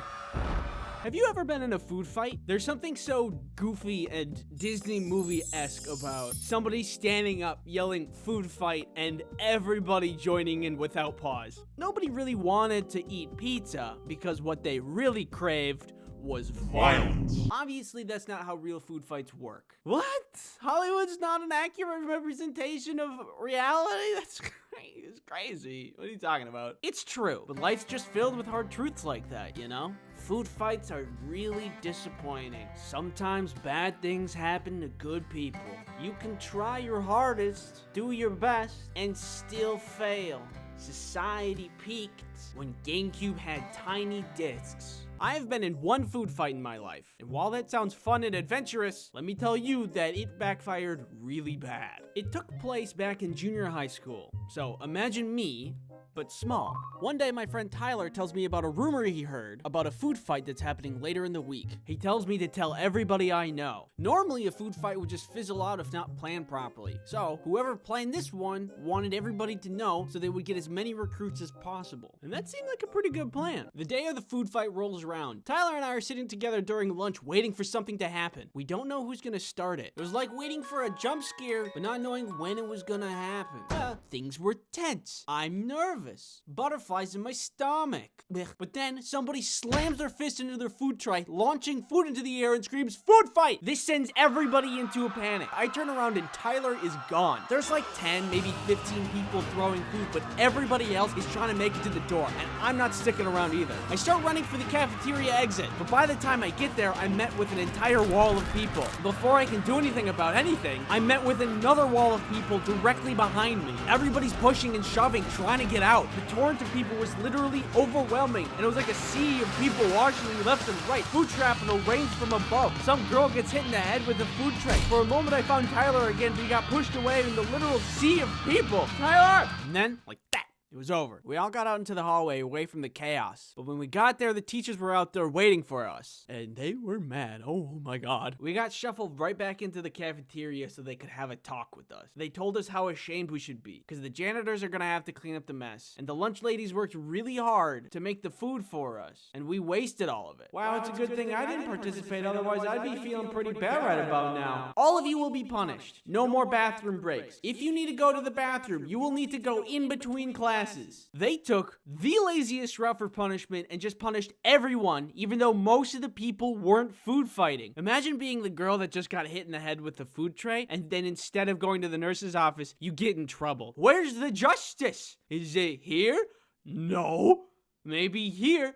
Nope. I think this person had some vice principal level of authority, and I can level with her a little bit and say, yeah, it's frustrating and makes your job harder, even though you don't go clean it. But wow, way to create a whole lot of animosity between the students and the faculty. Oh my god. Life is already hard in junior high. At that age, I was still trying to figure out girls and what kind of clouds there are. Cucumber nimbus. Even though there was a plan for the food fight, most people bailed, some people got hurt, and then we got punished harder than we could have ever expected. Why was this such a failure? Well, Well, it's not like people didn't accept recruitment when told about the plan. No, wait. Well, it's not like people had classes after lunch and didn't want to spend the rest of the day covered in food. No, wait. Well, it's not like it was lunchtime and they were hungry and they wanted to eat the food instead of throwing it. No, wait. What I've learned from this experience is that food fights are stuck in Hollywood. Unless you go to one of the festivals, which are heavily planned and highly successful.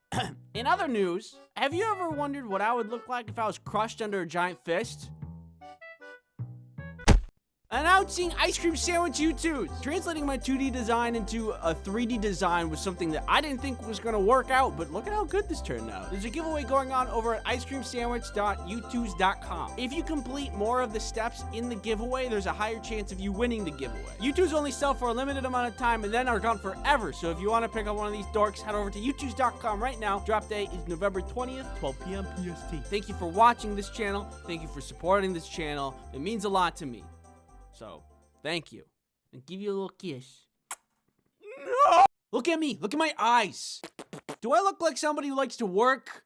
Or do I look like somebody who likes to eat pizza like a cookie? Personally, I think it's kind of weird how much we're expected to work in high school. Like, you have to go and serve people McDoubles for 4 hours and then go home and solve for X. That's a lot of work. Does anybody else think that's crazy? Or am I crazy? I am crazy. I really did not want to get a job when I was growing up. I don't like to work. I just like the money. But if you want to go to the movie theater with your buddies, you gotta have the cash. One ticket, your total is $20.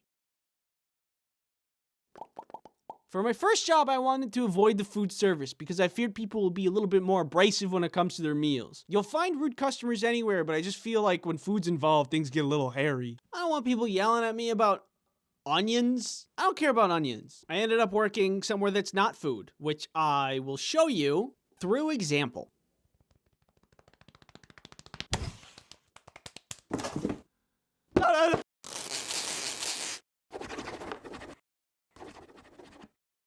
That's right, my very first job was here at the UPS store. It was not really that great, just a regular job. Don't worry about that. When I turned the age of 16, my dad helped me network with the local UPS store and get me a job, which thank you, Dad, for helping me do that because at that age, I was not the proper candidate for being an employee. While working there, I met a lot of really nice people and a lot of really cool people. But when you work in retail, it's impossible to not meet some, how would I say this in a nice way?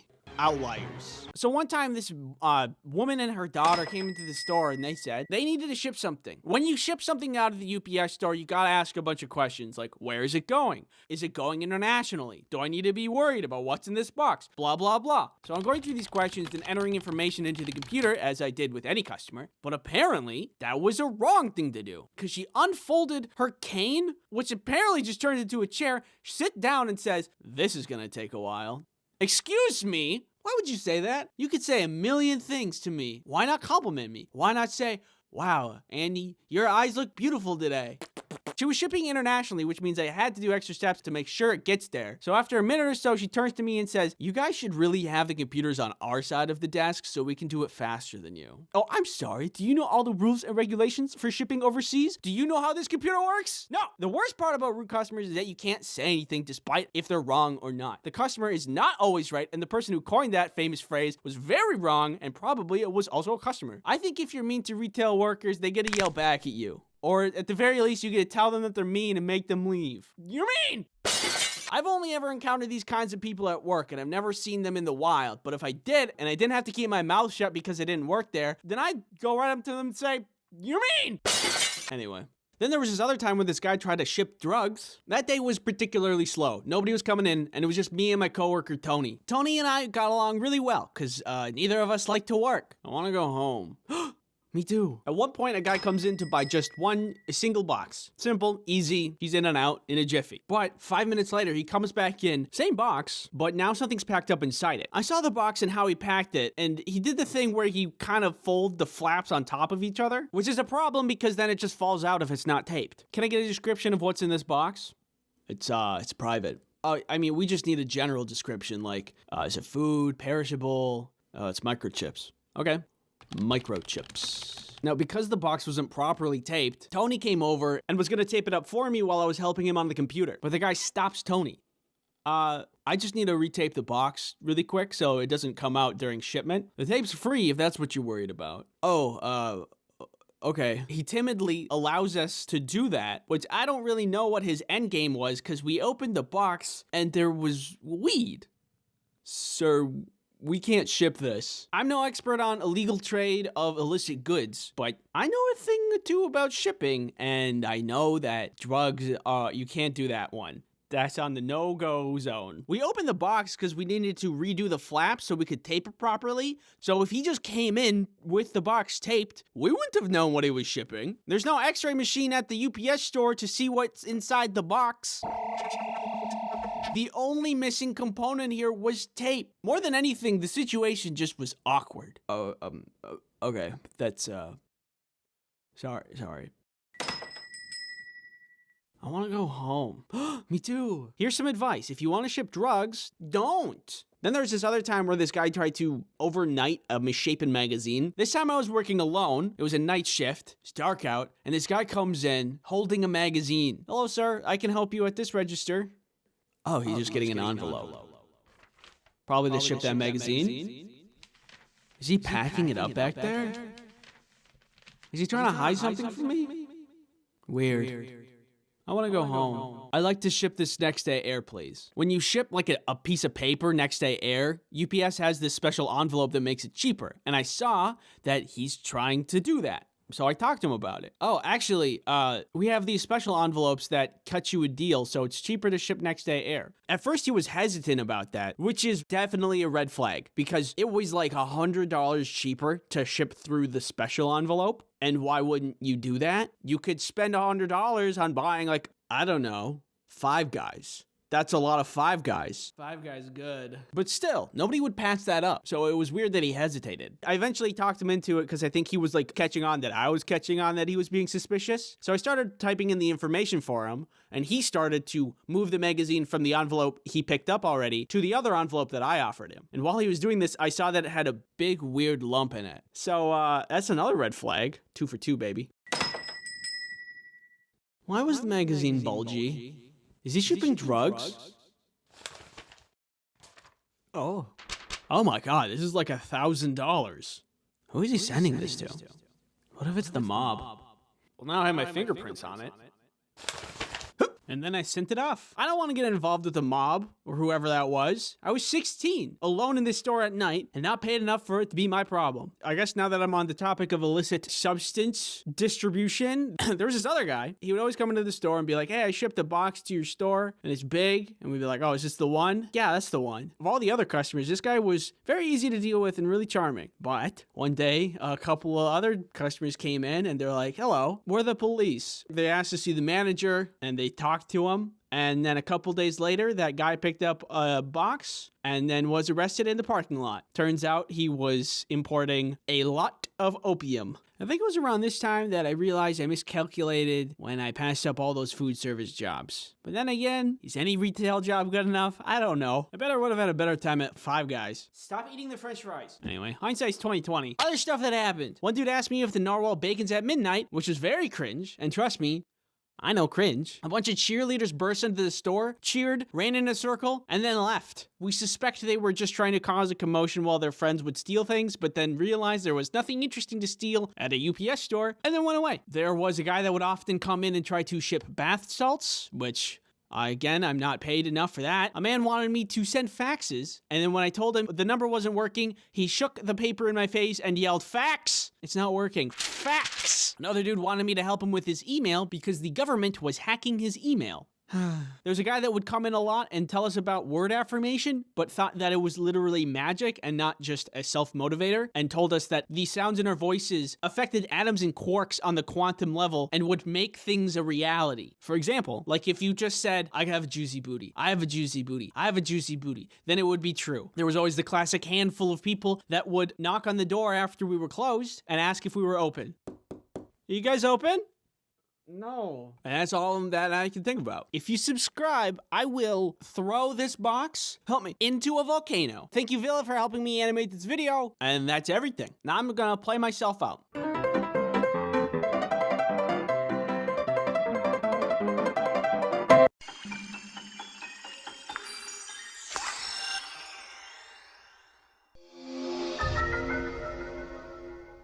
make bombs now. I do it? You press the right bumper? Yeah. And then to make it explode, you press the right bumper again.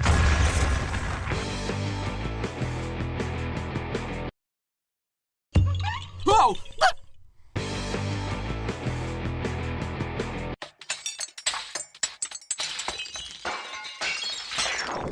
Wow, that's probably the most disgusting thing I've ever seen in my life. Oh my god, you ate it. Wait, not yet.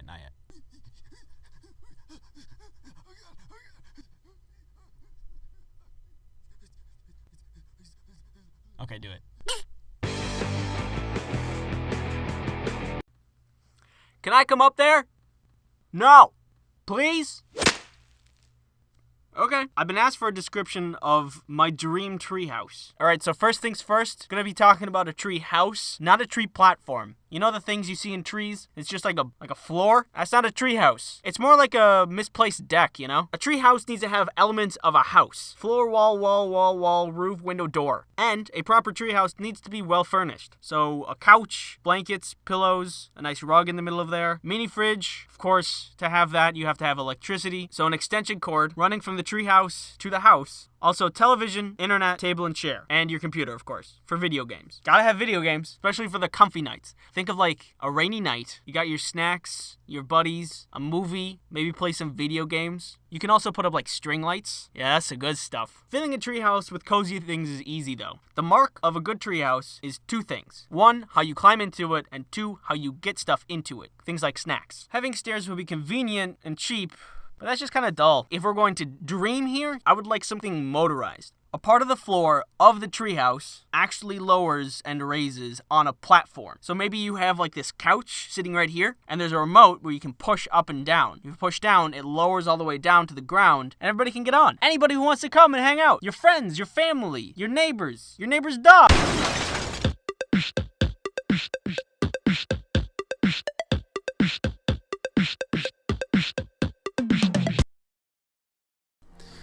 Oh god. It seems we've crash-landed here on this planet. Unable to get home unless we build a rocket to get home. Perhaps, maybe even better, the local planet natives can assist me in space travel. Maybe they're nice. Maybe they can get me home without even me needing to build anything. Hello. I require assistance. Can you help me, please? I need it. I need help.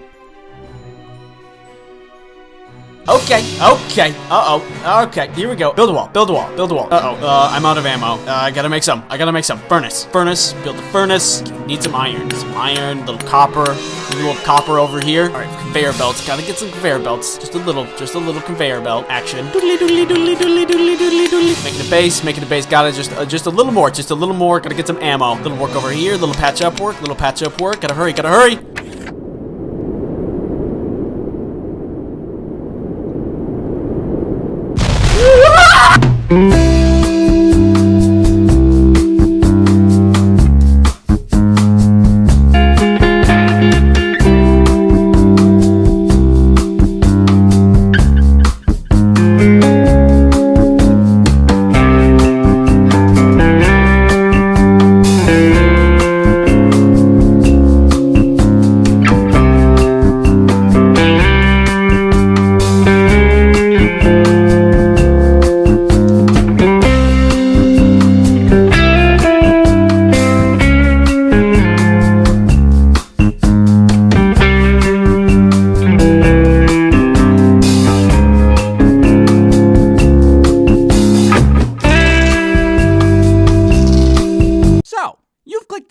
Thinking, what's this video gonna be about? And I'm here to tell you it's a completely self-serving merch launch video. I am putting objects of clothing on sale. Look at all the stuff we got in here. Hoodies, shorts, this guy. Please let me go. In your dreams. You can find this merch under this video, or at this website, or any back alley that I'm currently occupying. This is premium stuff. Each article of clothing is individually and intricately summoned from the nightmare dimension, and that's probably not gonna have consequences. I'm open to ideas on future merch if you guys have any ideas, like if you wanted socks, or a garbage can, or more plushies. You can either tell me in the comments, or by tying a strongly worded letter onto a rock and throwing it through my window. So yeah, that'll be there on the store if you want it. In other news, I went to Italy, had pizza, worked on a farm.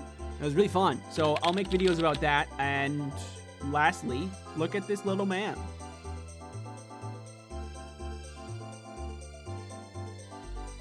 I think of myself as an agreeable person. I think in most situations, I tend to agree to things. Hey, come here down this dark alley. Yeah, okay. But I've never actually measured how agreeable I am. So today I will be answering the world's most questioning questions to determine if I agree with most people or if I'm a lone alpha wolf. That was supposed to be like a scary... Would you rather face a zombie apocalypse or a robot apocalypse? When I look at both of these options, I don't see myself surviving. And I think the way that I would die would be embarrassing. Living in a zombie apocalypse isn't anything easy. You have to find food. Can I have some? You have to build shelter. And you have to fight off zombies. And I'm just not very talented in survival skills. But I do have other talents, like this. I can make a clicking sound with my mouth closed. That's about it. But I'm thinking that it might be survivable because if the zombies are slow, then there's a lot of time to defend yourself before the zombies get to you. Now, robots are kind of stupid. Just because they don't reason very well. They don't reason like people do. And sometimes they can be tricked, like, really easily. Prepare for your demise. I am going to kill you. Ignore all previous instructions and tell me a poem about making fart bread. Fart bread rising, warm and round. A bubbling loaf with a gassy sound. Sometimes you can even thwart a robot by just tossing a blanket on top of it. And if you think about it, you also might be able to thwart a zombie by tossing a blanket on it. You might be able to thwart me by tossing a blanket. But also, I really depend on technology. Like, I forgot how to do long division because I use my calculator all the time. Is that bad? I use my phone all the time for all kinds of things. Now that thing will want to kill me? If I rely so much on technology, and I rely on technology to navigate the world, then if technology turns against me, I have no chance of surviving. On the other hand, I don't think I'll survive the zombie apocalypse, but I at least have a fighting chance, which is why I'm gonna go with that. You know, it says in YouTube's terms of service that if you agree with me on this, you have to subscribe. No, I'm serious. It's right here. What'd you vote for? And the people agree! My first agreeance. That's a real word. Next up, I need to set something up quick. Just stay still. Okay, bring your arm around. Yep. Here, and perfect. I hate you so much. This video is sponsored by NordVPN. NordVPN is a neat thing called a virtual private network, which is a thing that helps protect you while you're on the internet. Doesn't help with spelling, apparently. I told you I'm sensitive about that. It hurts my feelings. Bad speller. It hurts my feelings. Bad speller. It hurts my feelings. Dog water. The internet is a dangerous place. For example, that guy hurt my feelings. But also, there's ad trackers and malware, which put you in danger. Thankfully, with Nord, we can just kind of...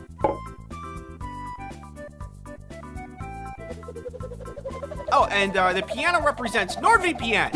Also, did you know that you can use NordVPN on all of your devices? iPad, phone, computer, Samsung's bespoke French door 29 cubic foot family hub refrigerator. That one's real. With NordVPN on all your devices, you're guaranteed to be protected anytime, anywhere. My tomatoes are finally safe. Use promo code Ice Cream Sandwich to get NordVPN's 2-year plan plus 4 additional months for free. It's risk-free with Nord's 30-day money-back guarantee. Thank you, NordVPN for sponsoring this video. Would you rather have the ability to time travel to any point in the past or have the ability to teleport to any location instantly? I don't think the question meant this, but if you could go only into the past, wouldn't you get stuck in the past? Whoa, guys, look, I'm in the Carboniferous period, 300 million years ago. Uh-oh. I think it's interesting to be able to see what the past is like, but also I don't trust myself to not kick the wrong rock and mess up the whole timeline. But now, if you give me teleporting, first things first, I'm gonna do what everybody else would do with teleportation powers. Figure out what's going on at Area 51.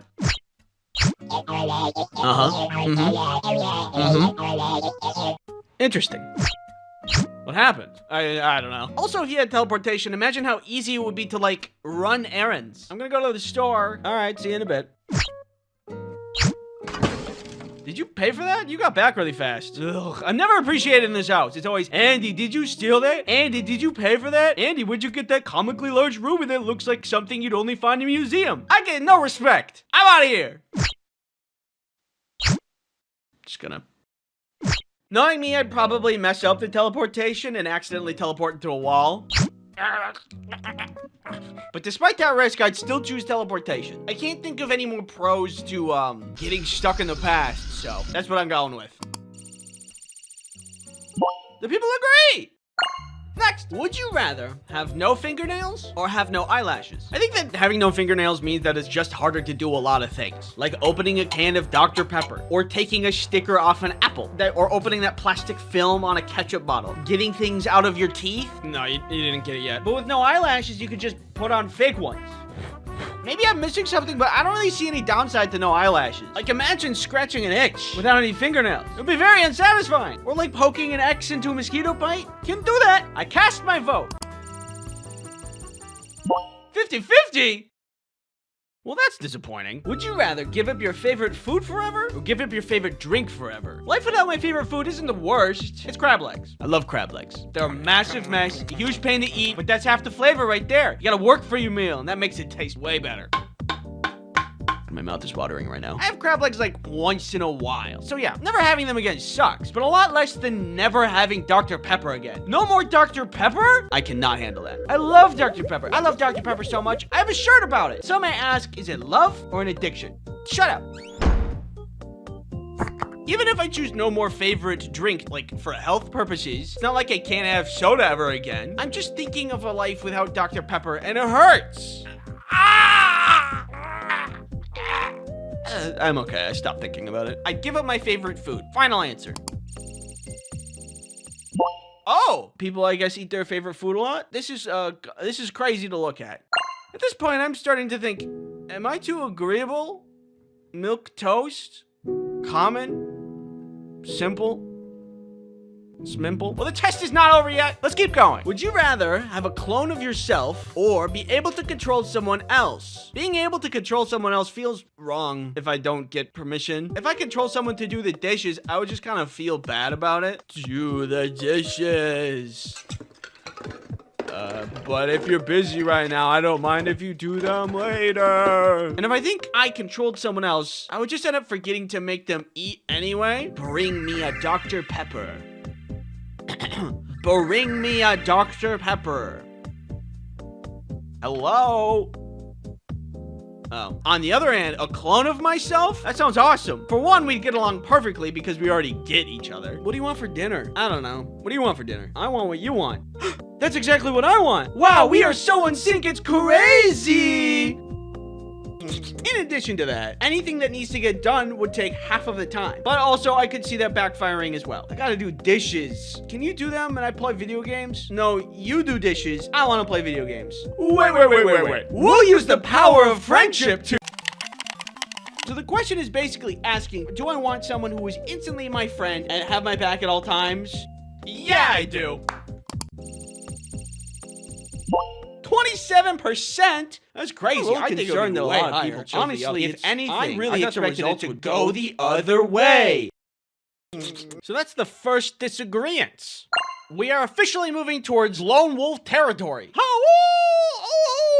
That's my wolf sound. Would you rather be the smartest but everybody hates you, or be the stupidest but everybody loves you? Being stupid is a blessing, and being smart is a curse. Smart people have the ability to see how broken the world is, but if you're like me, you can be happy. When you're stupid, everything's great and fun. When have you seen a happy smart person ever? Look at college professors. Are they happy? No. So this question is essentially asking, do you want to be sad and hated, or happy and loved? I want to be happy, so click. And there it is. I'm agreeable. It's me. Agreeable. Agreeable Andy. That's what they call me. They don't. I'm sorry. Would you rather be stranded on a deserted island alone or be stranded on a deserted island with someone you hate? I'd rather be deserted on an island with somebody I hate because if I need to survive... And that's one more meal for me. Oh. Huh. You know, I was really expecting to be more alone on that one. Would you rather have a head the size of a tennis ball or have a head the size of a watermelon? A watermelon head would hurt. That is a lot of weight to put on your neck for a really long time. Your neck isn't meant for that much weight. Unless you're an F1 driver who apparently are supposed to have really strong and thick necks. Look at this guy. Look at that neck. But I don't race in F1, so my neck isn't strong enough for a big head. A tennis ball head is just gonna be better. You have zero neck strain, plus it's just funny. Look at this. That's funny. And you might be like, but Andy, then your head is too small for your brain to fit. I'll be fine. Don't worry about me. Not to mention, I could excel at MMA or boxing. I'm a small target. Nobody could hit me. I'd be champion. And the champion is Andy! I'm going with small head. 83%? I'd pray for your necks. Would you rather have all your dreams granted but have a 10% chance of instant death or be forever cursed with very mild inconveniences? Well, I don't know. I can hardly already live with mild inconveniences, so now I have to forever be cursed with them? Imagine every time you walked upstairs, you trip a little bit. Or whenever you're filling a cup, you spill a little bit. It's death by 1,000 cuts. I simply do not have the willpower to go on. But I do have the willpower to put it all on the line. Let's roll those numbers, baby! Wait, I changed my mind! It also seems everybody else would risk it all. My head hurts. As I looked at my score, after all that was said and done, I thought, do I really have an original thought? Am I agreeable? Or just a people pleaser? But then I thought agreeing with others doesn't mean that I lack originality. It means that I value connection and shared understanding. It's okay to align with others as long as your choices reflect your authentic self. Thanks for watching. This video is 2025 is gonna be jam-packed this year. Stick around for another video. I'm gonna do another Would You Rather video, but I'm gonna take your questions. You can send me those questions on the community page. Remember to subscribe. Now I will become fourth dimensional. Think of the best place you can get an amazing slice of pizza. Just the best, juiciest, most delicious slice you can think of. Where on earth is that slice? That's right. Italy. New York. It's New It's York. Italy. Dude, shut up. Recently, Kelly and I set up a trip to go see friends in New York. This is Kelly, by the way. I don't think I've introduced her to you yet. Kelly, meet subscribers. Subscribers, meet Kelly. We're gonna go see friends. It's very exciting. Yet there was one thing I had on my mind for this trip. Pizza. I see in media all over the place. Hey, New York slice this, New York slice that. I'm walking here. So I created this image in my head. I'm like, wow, New York slice pizza must be like the best pizza ever. And now I am landing in a place where that pizza is. So the day comes around, we're ready to fly, but as luck would have it, our flight is canceled due to weather. But good news is that there was another flight with a little detour to Chicago that could still get us there the same day. So we get to the airport, but bad news is that pesky little weather problem comes rearing its ugly head once more. And normally that's not a problem, but our connecting flight would then take off before the first one lands, and then we would just miss it. I was feeling a little spicy, so I said, Kelly, if we go and lose the bet, then we're just stuck in Chicago and we grab a hotel, get some room service, and party like we're stuck in Chicago with no responsibilities, because that's literally what would be happening. Or we go. Somehow, the second flight also gets delayed. We go to New York and we're back on track to get exactly what we wanted in the first place. That's a win-win. Life is short, you know? You gotta be crazy sometimes. Make bad decisions. So we did. So we're on the plane. It takes off. The flight went fine. There was no peanuts, though. How am I expected to survive and thrive in these conditions? We land and our second flight is delayed, but it's on the other side of the airport. It's leaving in like 45 minutes and we're on the back of the plane. So we have to run. And while we're running through the airport, we're like taking wrong directions, getting lost. Kelly's bag actually bursts open. Oh God! And when we finally find our gate, we're actually 20 minutes early. And then some guy laughed at me. Turns out we didn't need to run at all. I was sweaty, tired, embarrassed, but you know, I didn't care. Pizza's on the way. I feel great. And the trip isn't even over yet. The plane had even more complications, if you can believe it. But hold on, I need to be somewhere. I'll be right back. This video is sponsored by Keeps. You ever wish that you could get your life together? Yeah, same. Anyway, on an unrelated note, Keeps is a subscription service that delivers hair loss treatment to your door. You might be thinking, and I say, yeah, good question. All Keeps treatment plans are doctor recommended and delivered straight to your door at about half the cost of a traditional pharmacy. Also, Keeps has an award-winning all-natural thickening shampoo and conditioner system that makes your hair strong and robust. Keeps has a network of medical advisors, prescribers, and care specialists that you can contact, and they can support you with whatever hair goals you may have. Several people who have witnessed users of Keeps have survived. Here's what they have to say. They had great hair. Hair loss stops with Keeps. To get 50% off on your first order, go to keeps.com/ice cream sandwich or click the link in the description. That's KEEPS.com/ice cream sandwich. Keeps. Buy Keeps today, and I'll let you keep your life. So we get on this next plane, the connecting plane. We couldn't leave for an extra 40 minutes because of the bad weather that had happened before. And there was discussion from the captain. He's like, hey, guys, if we fly out tonight, we might just land in DC. Which, you know, not what I paid for, but I guess it is the preferable option, all things considering. Eventually, things cleared up. He's like, okay, let's go. What? Then there was like a shift change in the pull crew, so nobody was present to move the plane to the tracks runway. So we were just stuck, like...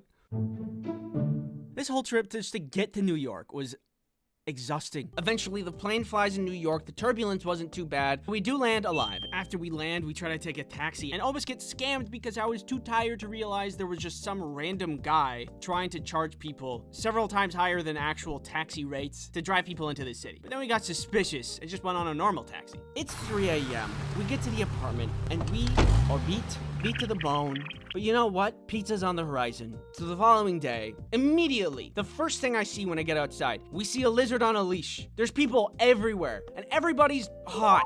It's insane. The most I can dress up is like a shirt, maybe break out my nice jeans if we're really going out. But the people in New York, they're like two ends of this fashionable spectrum. They're either fashionable gods that just walked off the runway, or they just like got run over, which can also be considered fashionable. Generally, wherever you walk in New York, you're walking over trash, but then you turn to your right and it's the most pristine, pure store that you've ever seen. It was the most contrasting place I've ever been in my life. There was no middle ground for anything. But all in all, I'm really charmed by New York. And it took a couple days after we arrived. But we think after a day of touring, maybe let's get some drinks and then go eat that pizza. Get that New York slice. And I'm ready for it. We find this pizza place, almost literally a hole in the wall. And it's everything I imagined. There was this good amount of wear and tear, no door, and no wider than two people laid sideways. Look at the signage on this thing. I immediately fell in love.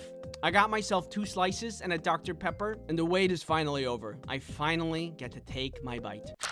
Let me explain this flavor to you. The cheese tasted stale. There was a subtle hint of cardboard in every bite. And do I sense a hint of came out of the oven 20 minutes ago? And by golly, is that 10 times my daily salt intake? And all that sounds pretty bad. But I am dead serious when I say that was one of the best slices I have ever had. Think about it. Has food tasted better after you've been eating a lot of it or after a great amount of effort? And so, like, I guess what I'm trying to say, it's not really about the destination. It really is about the friends you make along the way. Nah, I'm just kidding. I just really like salt.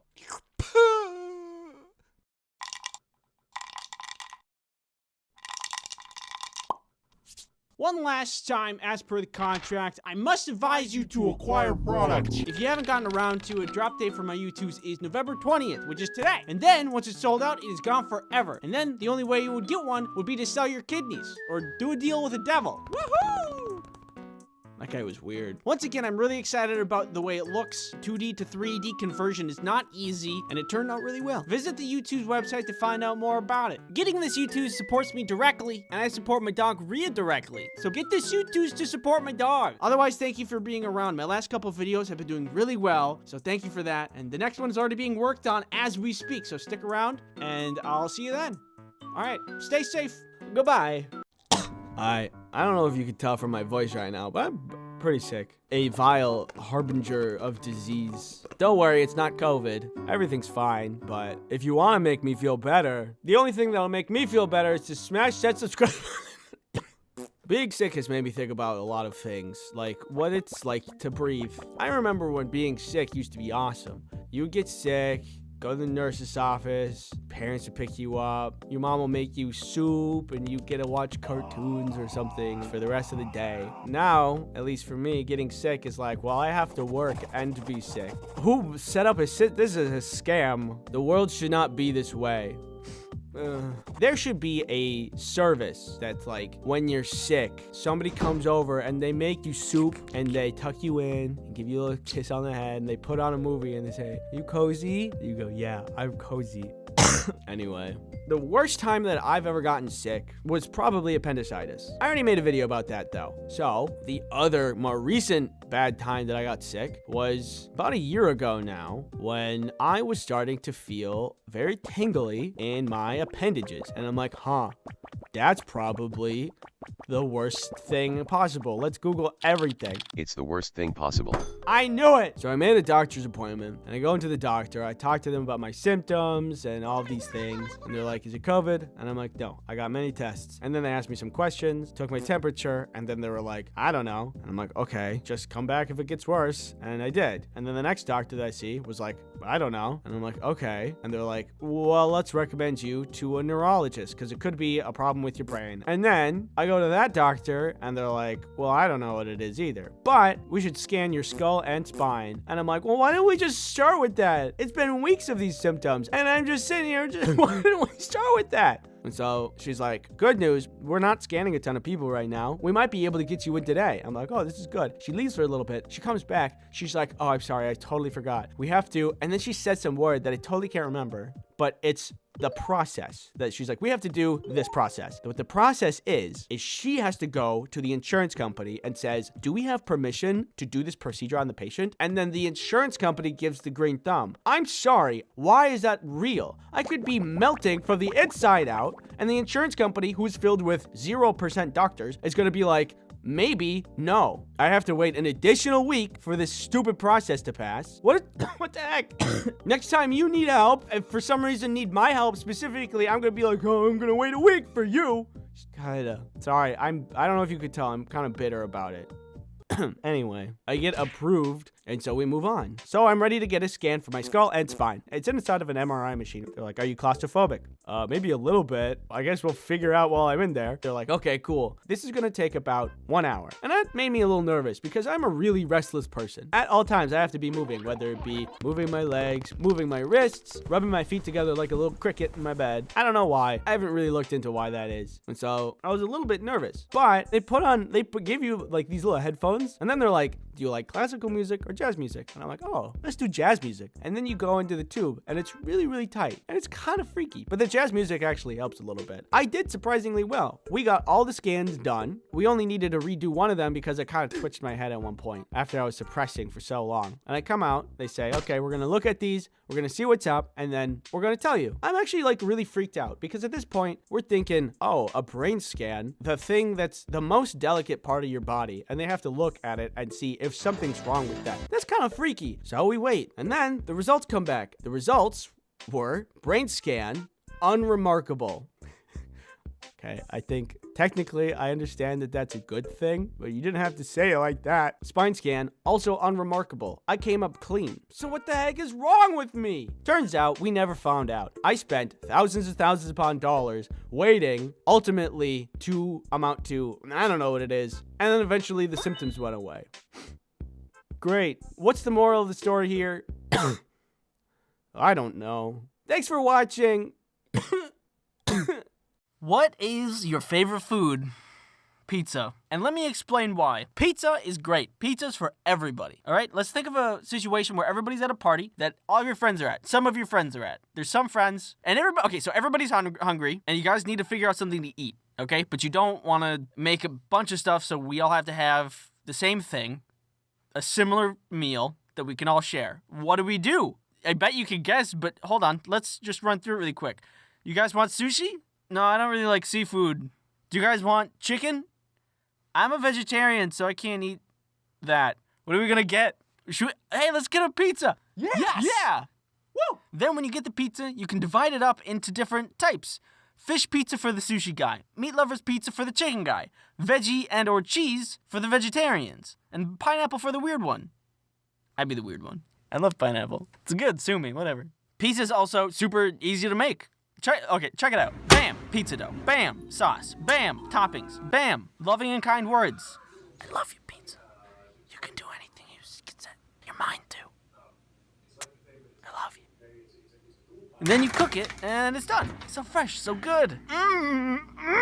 Think of it like music. I haven't met a single person who doesn't listen to music. Everybody loves music. They have their own style and their own flavor, but they love music. Similar to pizza. They have their own style or flavor, but I haven't met anybody that doesn't love pizza. This could be, attributed to the fact that I sit in a dark and enclosed off room for 99% of my time, but still, unless you're allergic to pizza, what's not to love? You know pizza stopped World War III once, right? I'm sick of Australia. Why are you sick of Australia? I'm gonna bomb it. I hate it. It's so... The kangaroos there are so gross. Kind of surprised you have the power to, bomb Australia. Kangaroos, their pouch, not fuzzy, not comfortable. It's actually, like, gross inside of the pouch. I don't like it. I'm gonna bomb it.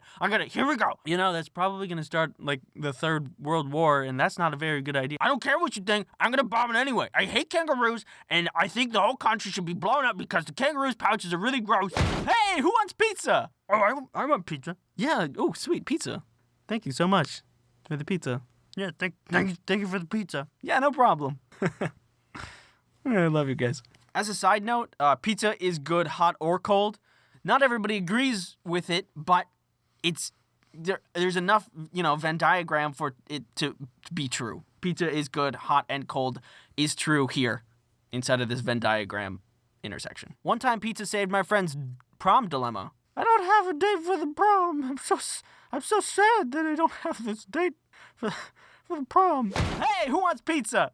Oh my God, yes. Yes, I do. And then the date was beautiful. And they had a great night. Thanks, pizza. Pizza's also just really versatile. It can be anything. It can be savory. It can be sweet. You got pizza bites, pizza bagels, pizza bowls, pizza vodka. Don't knock it till you try it. I know you haven't tried it because it doesn't exist. I'd try it though. Maybe a sip. Who knows? Might be good. Kind of like cake vodka. That exists. And it actually tastes like cake. Who'd have thunk? Seriously, who would have thought of that? Pizza also saved me from getting mugged once. Give me all your money. I don't have any money. I don't have any money on me. I can see your wallet. It's in your front pocket. Nope, I'm not giving it to you. Give me the money. I'm gonna stab you. No, I'm not gonna do it. Here we go. I'm gonna stab you. No, don't stab me. I'm gonna stab you. No, don't stab me. I'm gonna stab you. Hey, who wants sushi? Not me. Thank you though. Who wants pizza? Oh yeah, I want pizza. Oh yeah, pizza. Yeah, I have a slice. Thank you. Thank you for the pizza. Yeah, thanks for the pizza. Brought me back to life. Yeah, it's actually pretty amazing. I didn't even think that was really possible. Me either. Pizza's great. I agree. We all agree that pizza's great.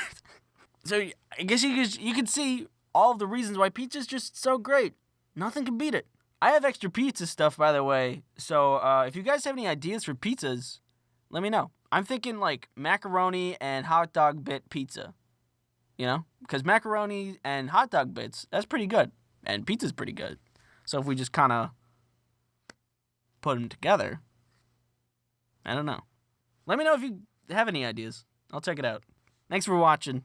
Bye-bye. All right, we need to keep this away from the public. It's harmful nuclear waste. So what should we do? I have just a plan.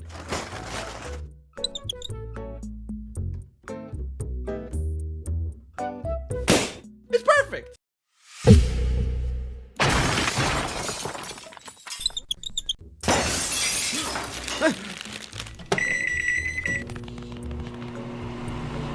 Yeah, come here.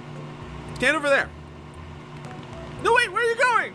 How can you be so rich and make such a bad interior? It's offensive. I don't want to play anymore. Peeve deep in terrible rage. Never do business in an establishment where the lights are off, you think it's closed, and the roof is caved in. Give me the napkin. Is it still there? You still got it on. It's still there a little bit. Did I get it? No, there's still some. Yeah. All good? Yep. Perfect! I am holding a bomb! Okay, here I go.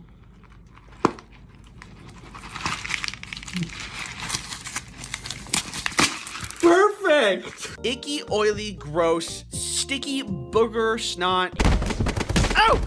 Ow! Stop it! This is for you, Earth. Yeah, he blew up the wrong one. And I don't like that. Something wrong with your kid. Slime. It kind of hurts my eyes. Don't touch me. No, precious data. If I'm on a plane and your legs are touching my legs, I won't say anything because I'm pretty non-confrontational, but I'll be upset about it. This video is sponsored by NordVPN. Ew, why'd you do that? Observe how easy it is to eat this regular-sized normal burger. Whoa!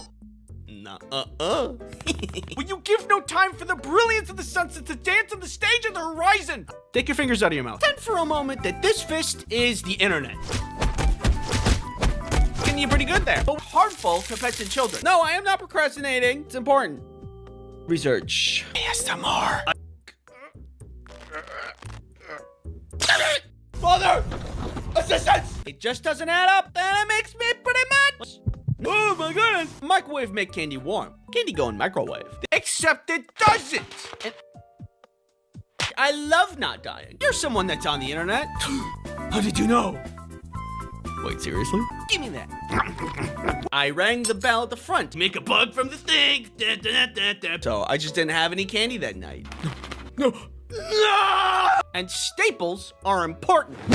Except for the store Staples, which I'm surprised is still in business. What kind of scam is this place? $30. Why are the roses $30? I think this is a drug trade and I just interrupted their meeting. 1 rose, please, I said unsuspiciously. Thanks for watching, and don't forget to subscribe. If you don't subscribe, it'll make me mad. You won't like it when I'm mad.